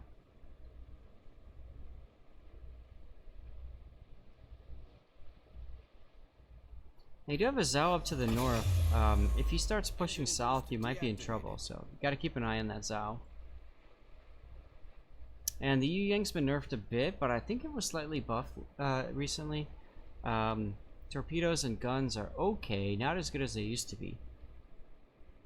It does have the ability to run radar, but you're running smoke instead. Not bad, good. Good to hear. This is PTO 4 music, ladies and gentlemen. PTO, Pacific Theater of Operations, a game by Koei. Oh, nice torps on the Des Moines. Caused a flood. Did it tick? Nope, didn't stick. But that's okay. You have more torpedoes. It is very overly reliant on her to make torpedoes. Absolutely right, SAT. These are deep water torpedoes, which will not hit destroyers, but they will hit battleships, they will hit destroyers, or like cruisers. And because they're deep water torpedoes, you don't see them as early. This is the Japanese War Room music from PTO 4. If it's annoying, we can skip it. It's one of my favorites. Just kind of just relaxing music. I don't know. Like 1930s style music. Put in the drawing will be for the codes that Diesel Thunder provided, AAT codes. If you ever decide to go back through the YueYang playing, you'll definitely play it only radar. I only see the point playing it with smoke when yeah. I liked using her with radar. Nice torpedoes there on the Republique. You didn't get the kill, but you got most of the damage, so that's good. YueYang sacrifices a lot for her torpedoes, absolutely. You wish you still had PTO? GSAM, I still have it. Anyone know where to get PTO? Well, there are ROMs that you can download for it. GSAM, are you on my Discord?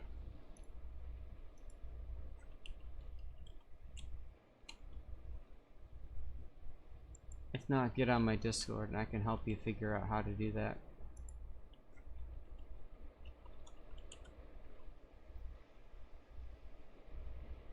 Let me try this. There you go. There we go. Thanks, Discord. Thanks, GSAM. Jump in there, and I can help you figure that out. PTO is such a great game. I'm seriously thinking about doing another game. Not that I'm stuck at home and stuff. Hi, Prue. Hi, Stevie. Twilight6797, thank you very much for the follow. Appreciate it.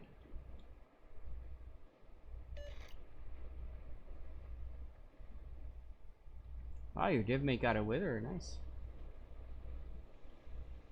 So both the cats are sitting here. They're expecting to be fed soon. They're hungry. Moskva's radaring, so you might as well shoot once. You don't need to shoot more than once because you got that 20-second penalty for firing. Shimakaze. I would shoot the Shimakaze and turn south more. Nice torpedo hit on the Moskva. Smoke generator started. I do see you got smoke, yep. Gotta go cook dinner, Belgrath? What's for dinner, Belgrath? You sent me a message? Okay, sounds good, Belgrath. Good to see you, man. Enemy cruiser destroyed.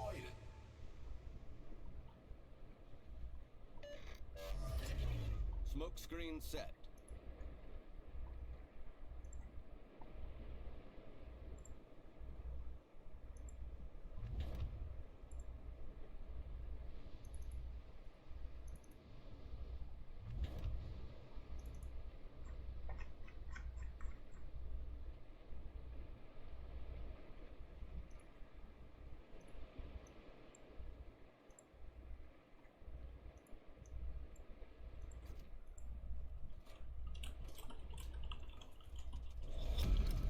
Battle ends in 5 minutes. Alright, now the Shimikaze decides he wants to die. This could work out well in your favor. Now you get a little cocky, yeah. Steel and potatoes. Steel and potato? Celebrating isolating with the girlfriend. That's nice. Red beans and rice. Yum. I got, we're gonna make burgers tonight. Oh, death pick!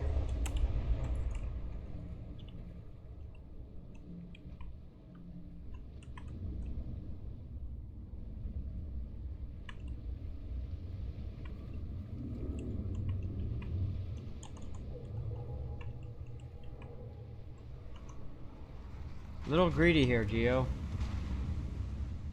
But that's okay, you're gonna win regardless, so we could watch your ship die.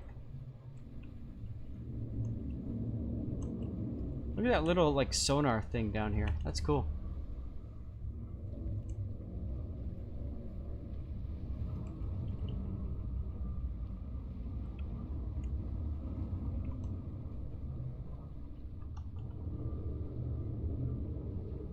Steak. Alright, steak and potatoes is better. Steak and potatoes is better.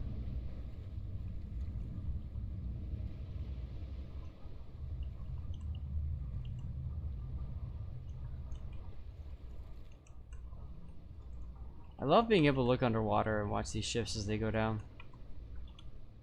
It's happening in your game. Shimikaze got EU.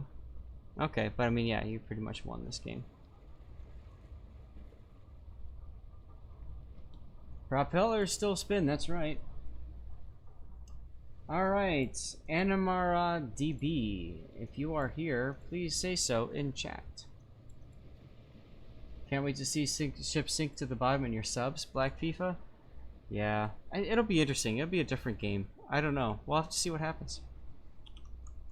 After the CV rework, I know that they said that one of the lessons learned was that they want to take their time and they want to make sure they roll this out properly without, like, you know, give players time to fix things and stuff. So that's cool.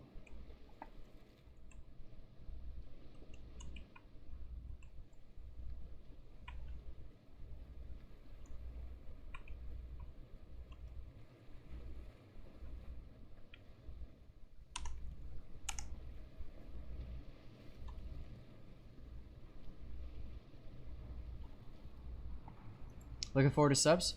What about the rest of you guys? You guys looking forward to subs and stuff?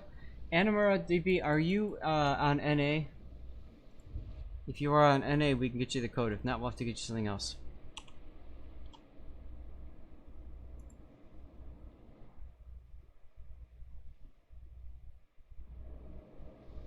Getting dark outside. You're on EU? Okay. Puddin', go ahead and send him a CC container.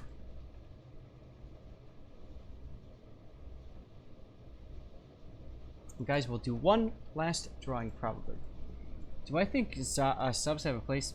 Geo, we'll have to see. I have no idea. I haven't really played him at all, so I don't know.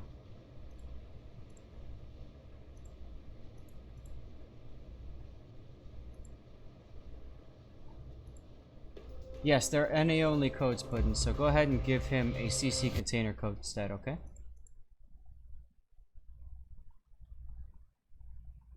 Alright, well, you won, and that's what matters the most, right? Alright, let's go to stream. Let's get this into the done pile. Minotaur time. And after that, guys, I don't know. We'll have to see. I've got time maybe for 1 or 2 more replays afterwards.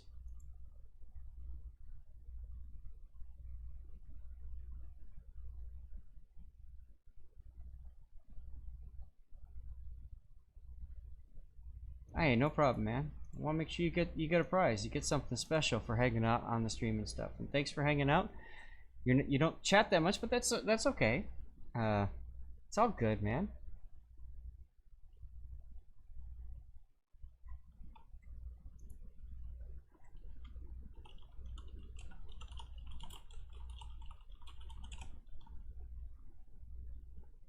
Where in Europe are you from, Mr. Animar DB?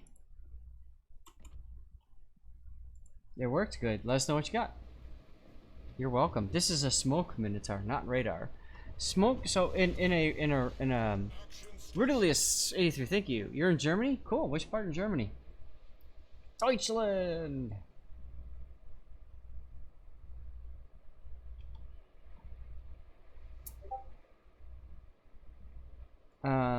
Anyways, the current meta, in my opinion, with all the carriers and stuff like that, is definitely to run more smoke Minotaur than radar Minotaur. That being said, look at all these destroyers that you could totally wreck with your radar. So we'll have to see what happens in this game. I say, you know, I know Pizza. He does good work. So East Germany. Okay, huge restrictions because of Corona. Yep. I've been to Germany maybe 4 times, 5 times. Hey, Maltese, what's up? I love Germany. Germany's a great country. I've been to, Berlin is one of my favorite cities. I've been to Munich. Munich's alright. Heidelberg was neat. But I'd love to, you know, and I've been to Frankfurt, obviously, at the airport and stuff like that. But I'd like to spend more time going into other parts of Germany at some point. Maltese, absolutely, yes. You can send a Mainz replay. Please do.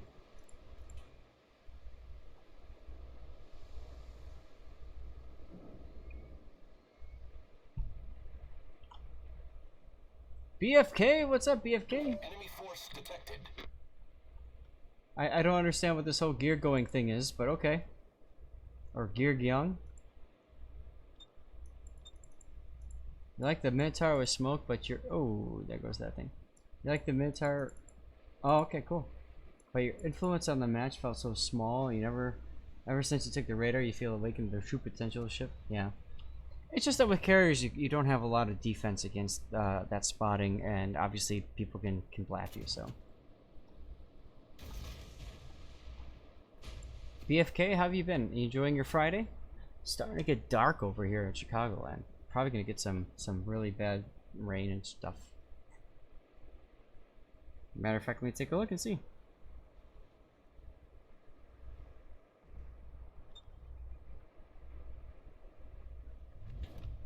Check the radar and see. Yeah, it's a ways away though. Okay. That'll be fine for a while.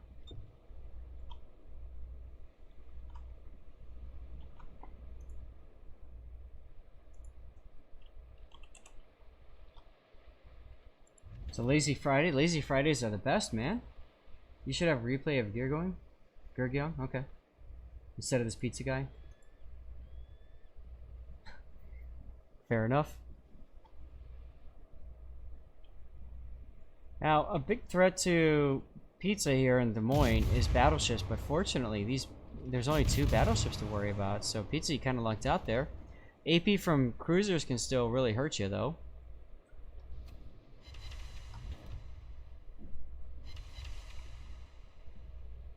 Hey, Southern Coach having Seabass23, thank you for the follow, appreciate it.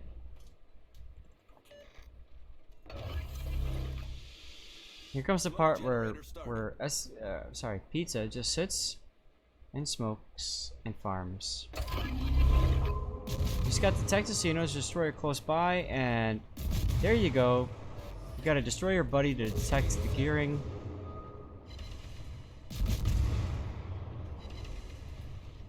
Minotaur really good against destroyers. Back before Italian cruisers, it was the best. Now it's second best. These pizzas means about to order food for someone? Well, or B food for someone? Less BB equals less damage equals lower PR.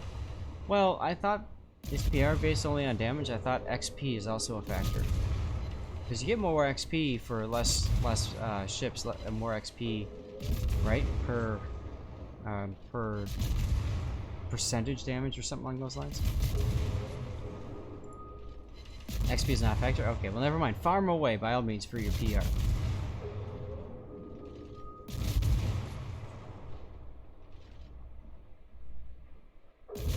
Uh-oh.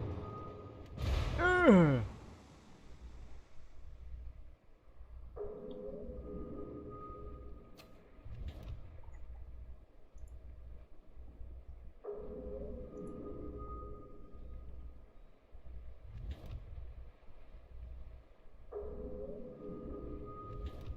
So you got a Kurfürst going in to see. Moskva's almost dead, but can radar you. Kitakaze gearing way up to the north. Weird setup there. No battleships to the south. Boy, they should just push through the south then. Oh, because premium time messes up. Okay, gotcha.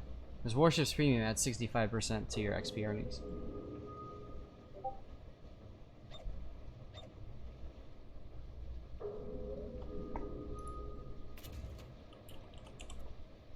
Jester, so SAT, or sorry, Sea Raptor says that he's tried to do carriers, but he said teams are not cooperating with him. I'll use that as the PC answer. So we'll get you that carrier replay. It's just a matter of time. Meanwhile, this is why division mates are handy. Team play, maximum team play right here.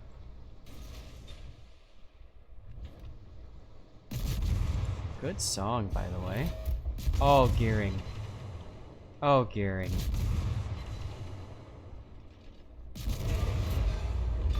Is anybody there as gearing goes bye-bye?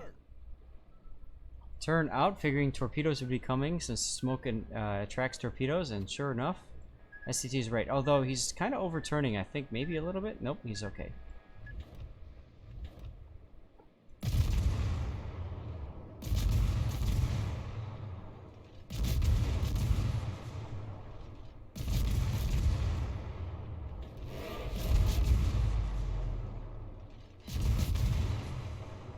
Nice job shooting over the island for free. And you got a Kurfürst pushing up, so good opportunity for torpedoes soon. Song name. All stations, reporting the position of a strategic target. There you go. The flaw of gearing, she's fat. Got Jester, tell Sayer after thank you, we can have the game sometime next week. Sure.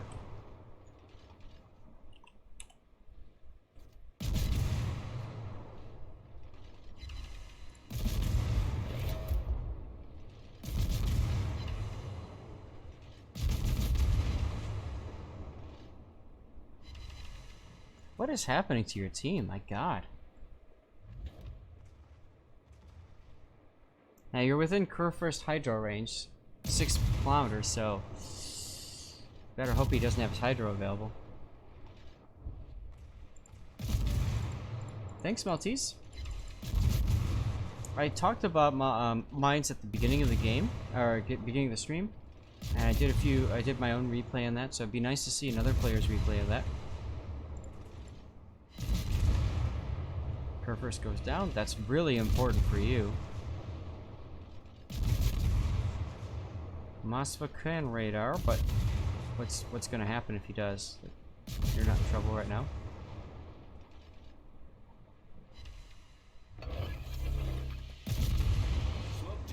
And you decided to farm.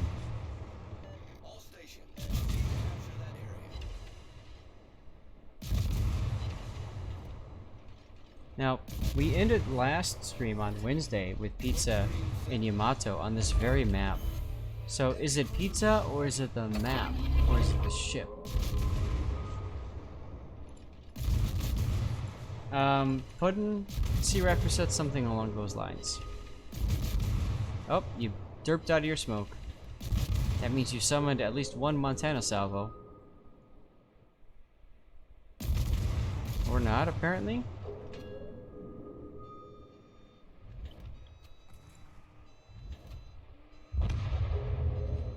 Lol. Where are those shells going? Ooh. Look over to your shoulder, the other side, and they went for the Republique. Now there's Shimakaze and B-Cap. I'd be hitting F3 on him just to try to get the team to shoot him.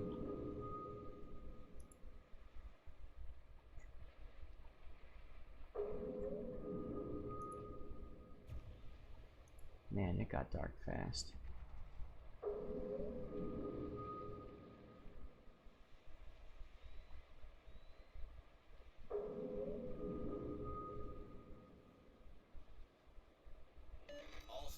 Well, now you can kind of push up, I guess, into C-Cap.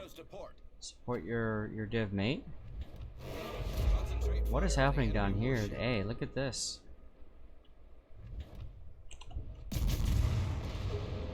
Sao is almost dead.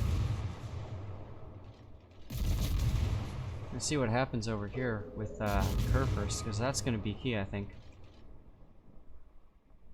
Did not. Oh, Republic's going down by Zaltorps. There it is.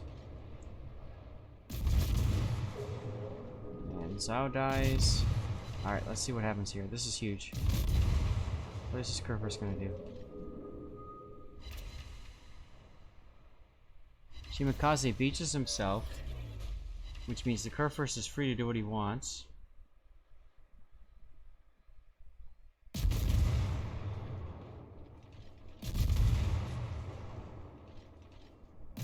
And now you've moved too far away so we can't see what's going on.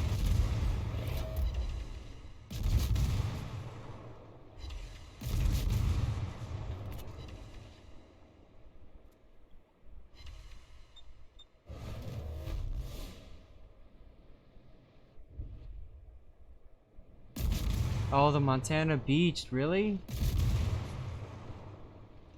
You don't even have to get spotted, you can just sit here and shoot him to death. There he goes. Nice job, Pizza.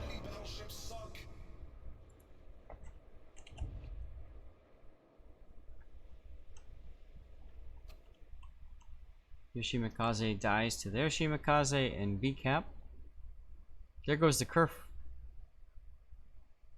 Why?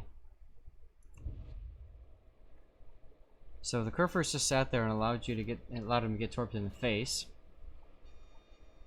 It's time for you and your div mate to just win the game.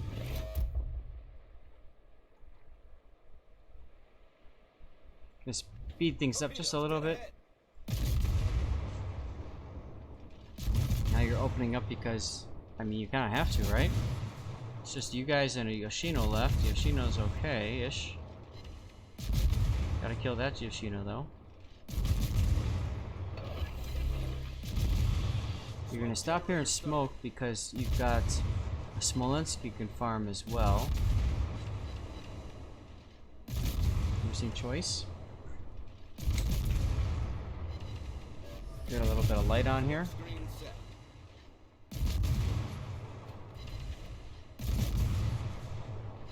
Oh, Shimakaze, even better. Smolensk is fine too, though.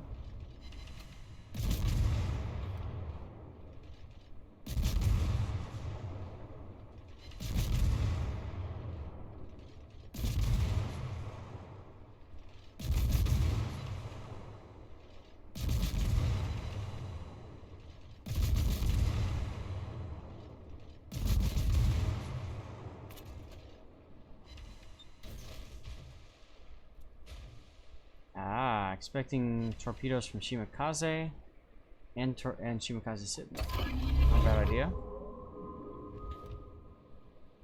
Hey, there's the other Shimakaze.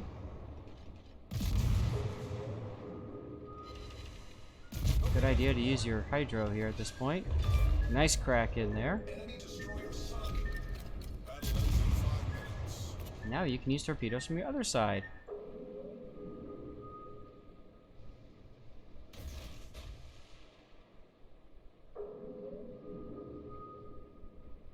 You kind of did it on purpose to get off Kraken. Well, what a nice job of airman there, huh?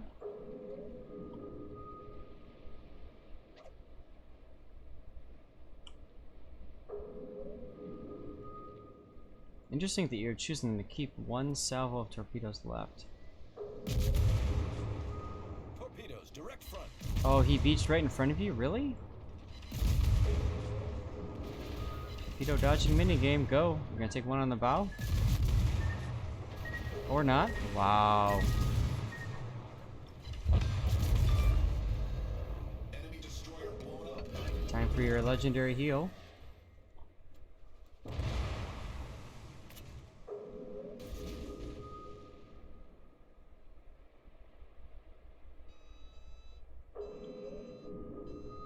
Nice indeed, slow clamp. Phew.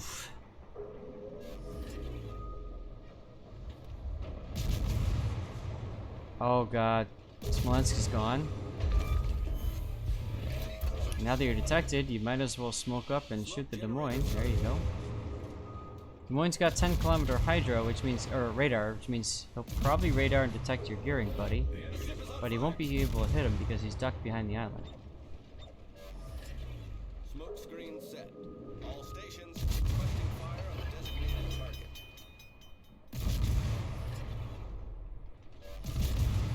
Problem solved, sir. You got B-cap, you're up on ships. You'll be up on points soon. This is a nice comeback.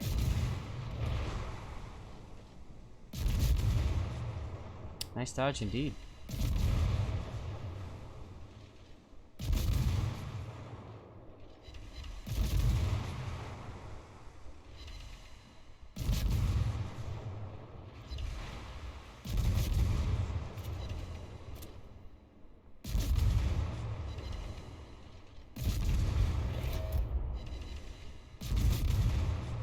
And now you can just sit here and farm.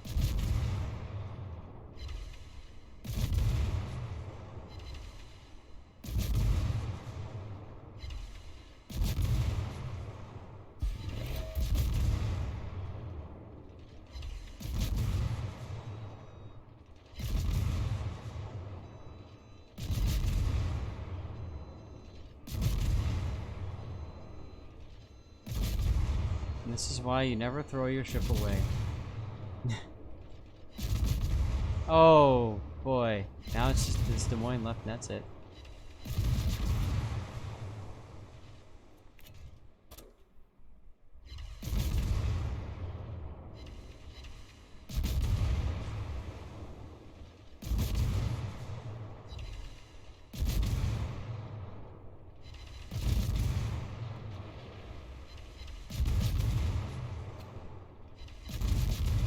Hey, Brew. Come on up.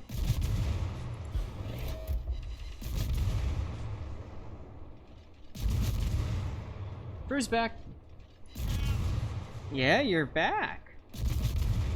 What's the DM doing? The DM isn't sure what to do. He's sitting there getting himself shot at. Do WoWs have a battles section in the captain's log? If not a section for battles where you collect, let's say, battle or plots? I don't know.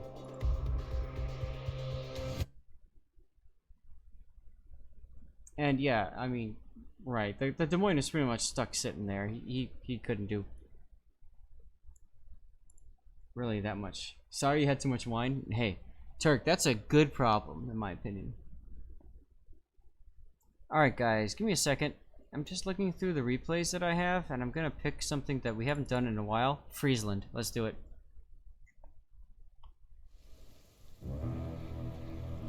That DM though, right? He could have pushed him with radar.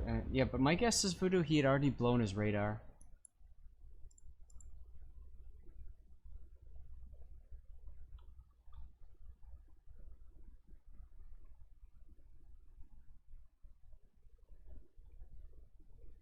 Coming up on our last half hour of the stream.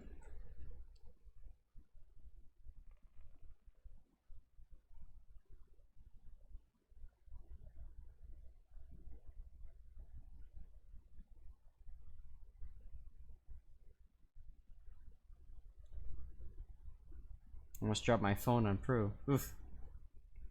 That would have been a problem.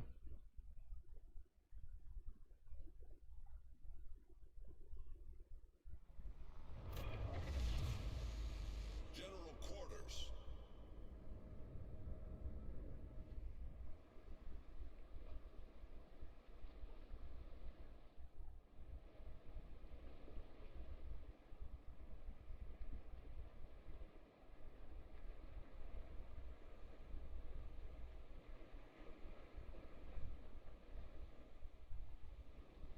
Somebody said that they're nude.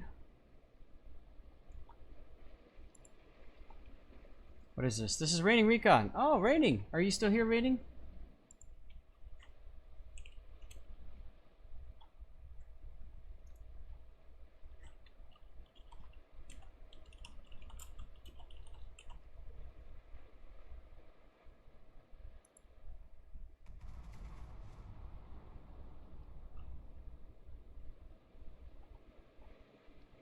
What's up, Data? How's it going? Haven't seen you in a while. As you can see, Prue has decided to join us now. The cats are hungry. She's sitting around me, and I know my other cat is somewhere nearby waiting. Yeah, he's definitely not in his bed.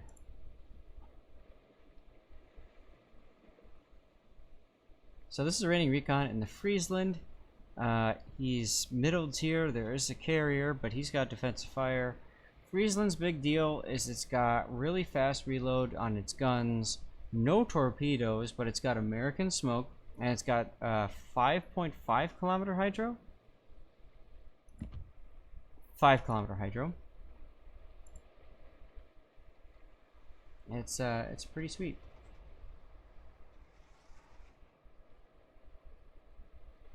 Yeah, so make sure you do hit exclamation point ticket, guys. We'll be doing a drawing either after this game or the next, depending on timing. Let's see if I can speed things up till you get to your position. This is Sea of Fortune. Silly Wang, he's got the 5.5. Yeah, it's easy to mix those up, isn't it? The Hydro gives you a little bit of sense of a confidence here in pushing into a cap and stuff. You can see now he's choosing to smoke up on the outside of the cap, slow down, and he's got the ability to shoot at the Iowa now.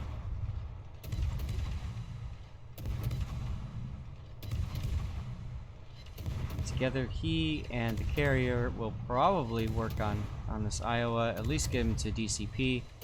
He's on double fire. He just took a dive bomber hit, so I would expect him to DCP soon. This is asking for radar from who, would you say? Des Moines over here? Possibly. In a competitive environment, I would say definitely, but in randoms, I don't know. I find a lot of radar cruisers don't use radar unless they can shoot something themselves. Right, crew? Yeah.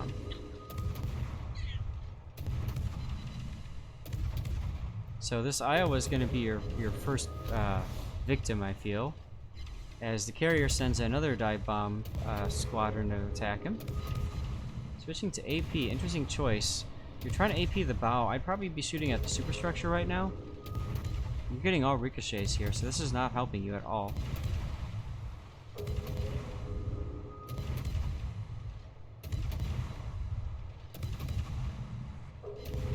Comp the Iowa for donating the ship, right?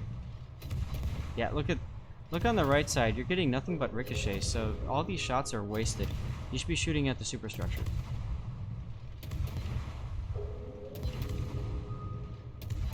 Daddy always struggle with the Friesland. If you run into problems, my recommendation is just go with what you know works. You're gonna continue to bounce on his armor. I'd be shooting up higher. Like I'd be aiming about here-ish. Yeah, you're starting to figure it out. But you waited long enough for him to get a heal off, so it'll take you a little bit longer to get the kill now. There you go. Hey, it's the wreck of the Edmund Fitzgerald again. Thanks, Deadweight, for that recommendation.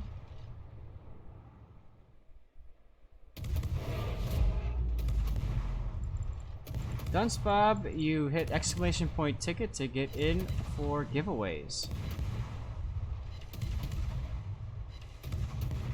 Just mailed me one of the games in the Des Moines. Nice. Angle and smoke, it's harder to hit. Absolutely right. You got whacked a couple times by that Iowa. You didn't need to be.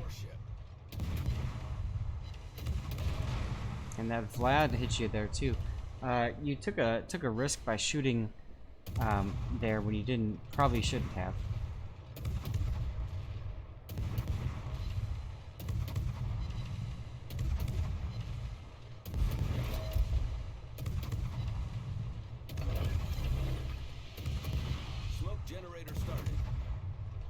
Smoke is fine here because you can just farm.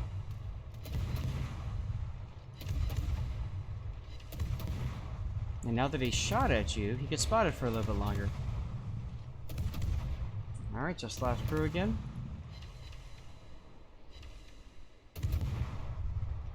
Here we go, AP again. Now this time you're going for the side. Take a look on the right side. Look at...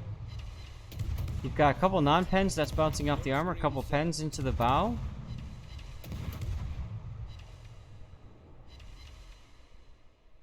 Shoot the Frederick. Never mind. I'd have... never mind. I was gonna say I'd have HE loaded in case he turned out, but he didn't.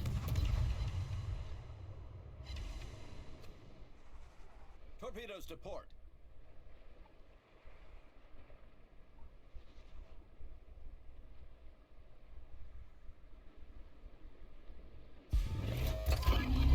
Hydro allows you to detect him, but then you're on Hydro too by the Drake. So this is, look at your gun stats on the right. Ricochets, non-pens. You almost got yourself killed in that one salvo. You need to be aiming farther back. You're aiming right onto his gun, which isn't going to do anything. Aim for the superstructure or the bow, not the guns.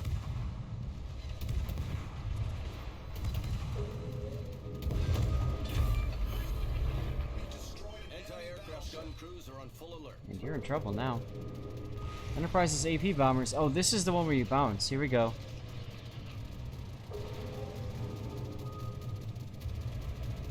$32 HP.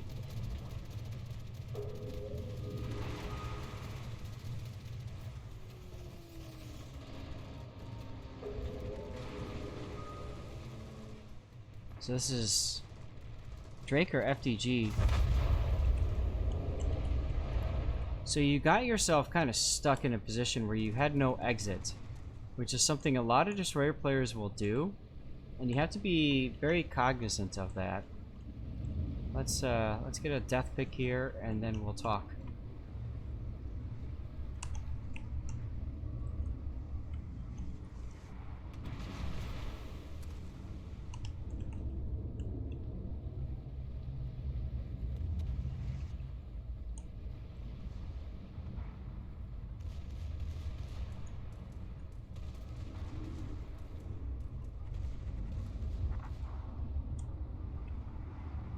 Also, you're not running dead flags. That's interesting.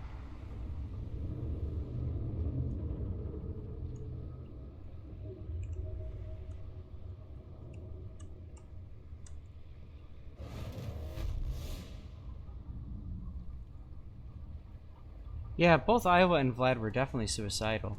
It's unfortunate that you weren't able to come out of that engagement living.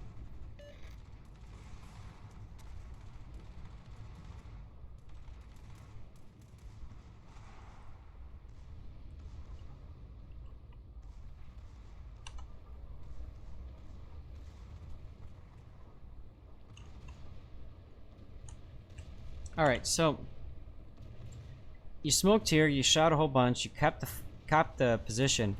At that point, I probably would have sailed away. You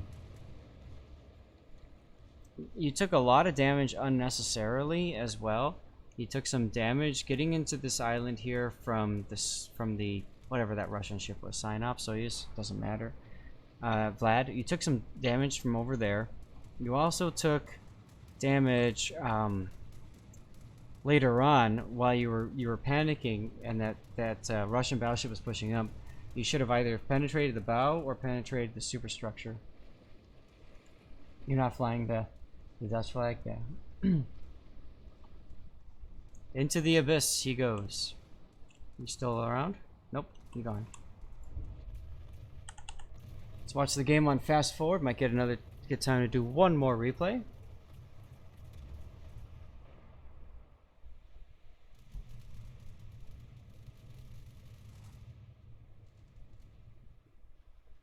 Kaba's doing work over there, man.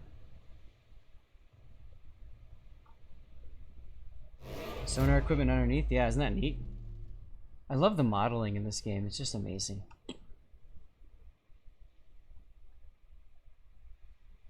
Guys, don't forget that to make sure you hang out tomorrow when we cast the finals of King of the Sea. You'll be able to get King of the Sea containers by watching Raptor stream on the World of Warships channel, and I believe you can also get it from watching my stream at my channel as well. At the very latest, I do have special codes to give away to all of you, so it's definitely worthwhile watching on my channel as well. And we're just kind of watching Data's view here, so Data just kind of, I don't know, maybe tabbed out and waited till he died, or the game was over or something. Or...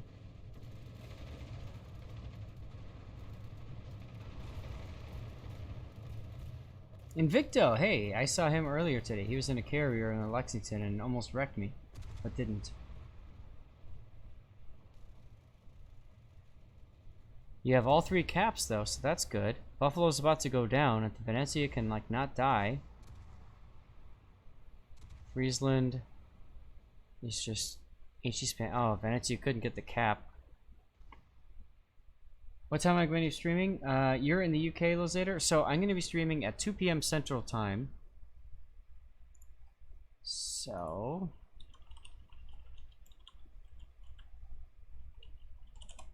So in the UK, that would be 8 o'clock p.m. your time, so 2000? Something like that? Okay, guys, last replay. Get good! Get good! We'll go from there. Data, thank you for sending in that replay. That was fun to watch. And we're going to go to one of my favorite ships in the game, the Kitakaze. There's a big heart right there because the Kitakaze is just a lot of fun. And then we're going to call it. So if you haven't already hit exclamation point ticket, last chance to do so. After this replay, Puddin's going to do the drawing, and then we'll move into rating somebody, and that'll be it for today. Hey, something cool happened. Larswind, thank you for the follow. Appreciate it. And Talk, this is your game.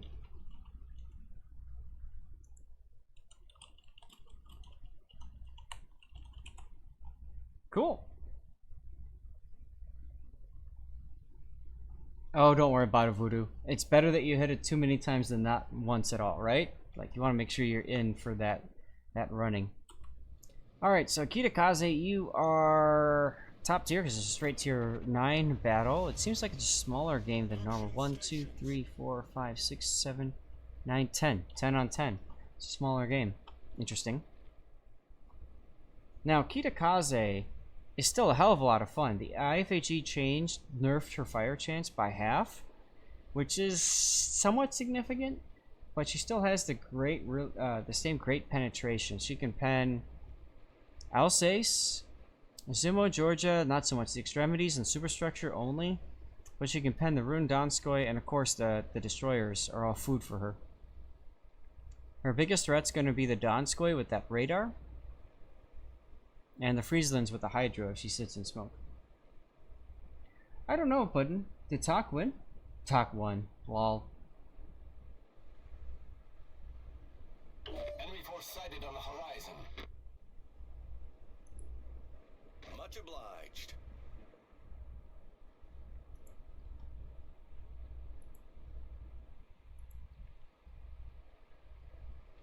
Alright, Voodoo Popeye, I got your game for next time.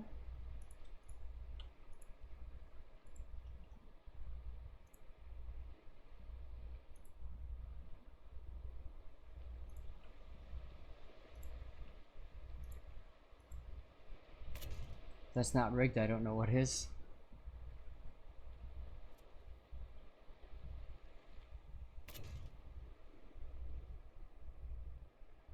Hey Voodoo, no problem Popeye. So tomorrow is the next time I'm streaming for King of the Sea, starting at 2 p.m. Central Time. Excuse me. 2 p.m. Central specific time. Voodoo Popeye, where in the world are you located? Now, something important about the Kitakaze is she's a fat boat, and so the last thing you want to do is be caught sitting broadside in the cap, and just found out why. Problem solved, sir. Voodoo Popeye, you're in Europe. Okay, so I just did a conversion for UK time, and I think Europe Europe is CEST, right? So that would be CEST. 9 p.m. Yeah, it's a 7-hour lead, so 9 p.m.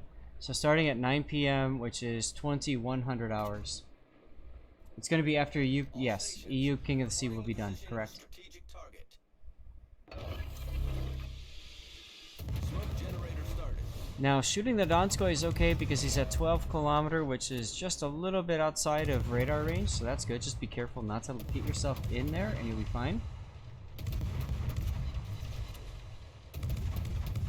And Fletcher spotted. Just hold down left mouse button and win. Screen set.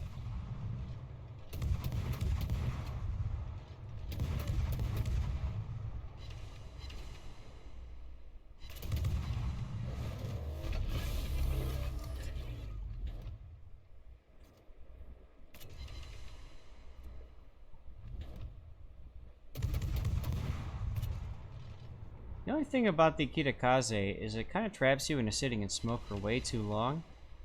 So you gotta be careful of that. Now, if you're trying to torpedo the Georgia, you notice how he's turning? So, that's not gonna work so well.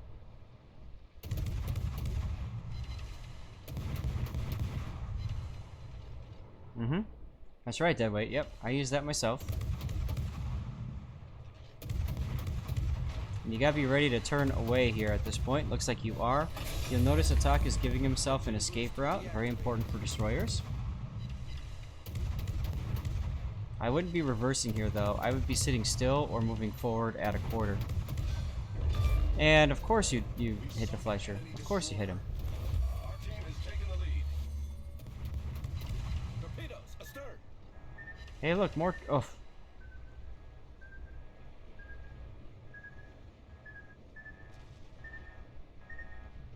Oh, that dodge. Just in time to get out of ACAP as well. As the Georgia takes a couple of torpedoes, will it be enough to kill him? Probably not, because they're Ostergotland torps. You are detected, so you might as well shoot, man.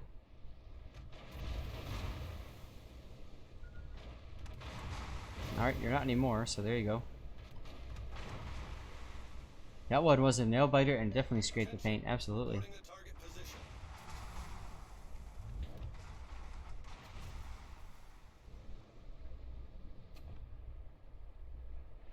Alright, something is still in the cap, so that should tell you it's probably the Yugumo that's still in the cap. Enemy team is down 4 ships. Ooh, Venom.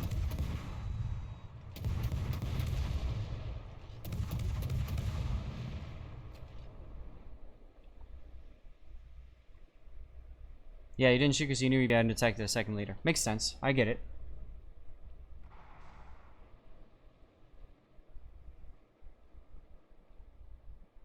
That Donskoy is still there. I think it's both funny and sad that he's still alive right there, but that's okay. I have a feeling you'll take care of him shortly. Ostergotland is pushing into ACAP now. He's got to find that Yugumo if he's looking to make something happen. Torpedoes to port. And there's the Yugumo. Engine boost activated. Donskoy has decided to radar. Always be careful around radar cruisers and make sure you stay away from their radar range. Might as well reload booster.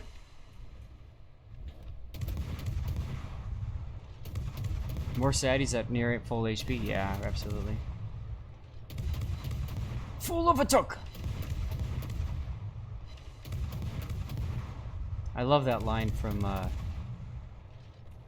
which one was that? Was that the first Lord of the Rings? I don't remember. College angst. Oh, there we go. Donskoy goes down with a devastating strike. Nice. I'm not sure why you didn't use your reload booster there to pump another round of torpedoes in. But you didn't. Talk, you can share if you want. Watch carefully now as you kill one, if not both, of the destroyers. There's one and there's both. What do you know? I called it. Our victory is in sight. It's a hell of a game to end on. Wow. You should have, but it doesn't matter in this case. Yep.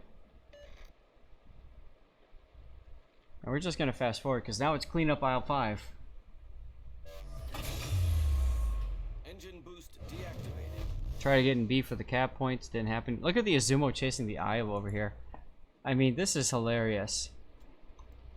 And the Azumo's name is USS Missouri Steel. Also hilarious. Lord of the Rings 1 and 3. Okay, thank you, Baritone. I knew somebody here would know that.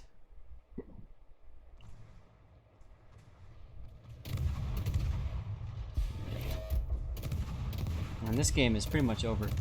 So we should think about who to raid. Who is up right now?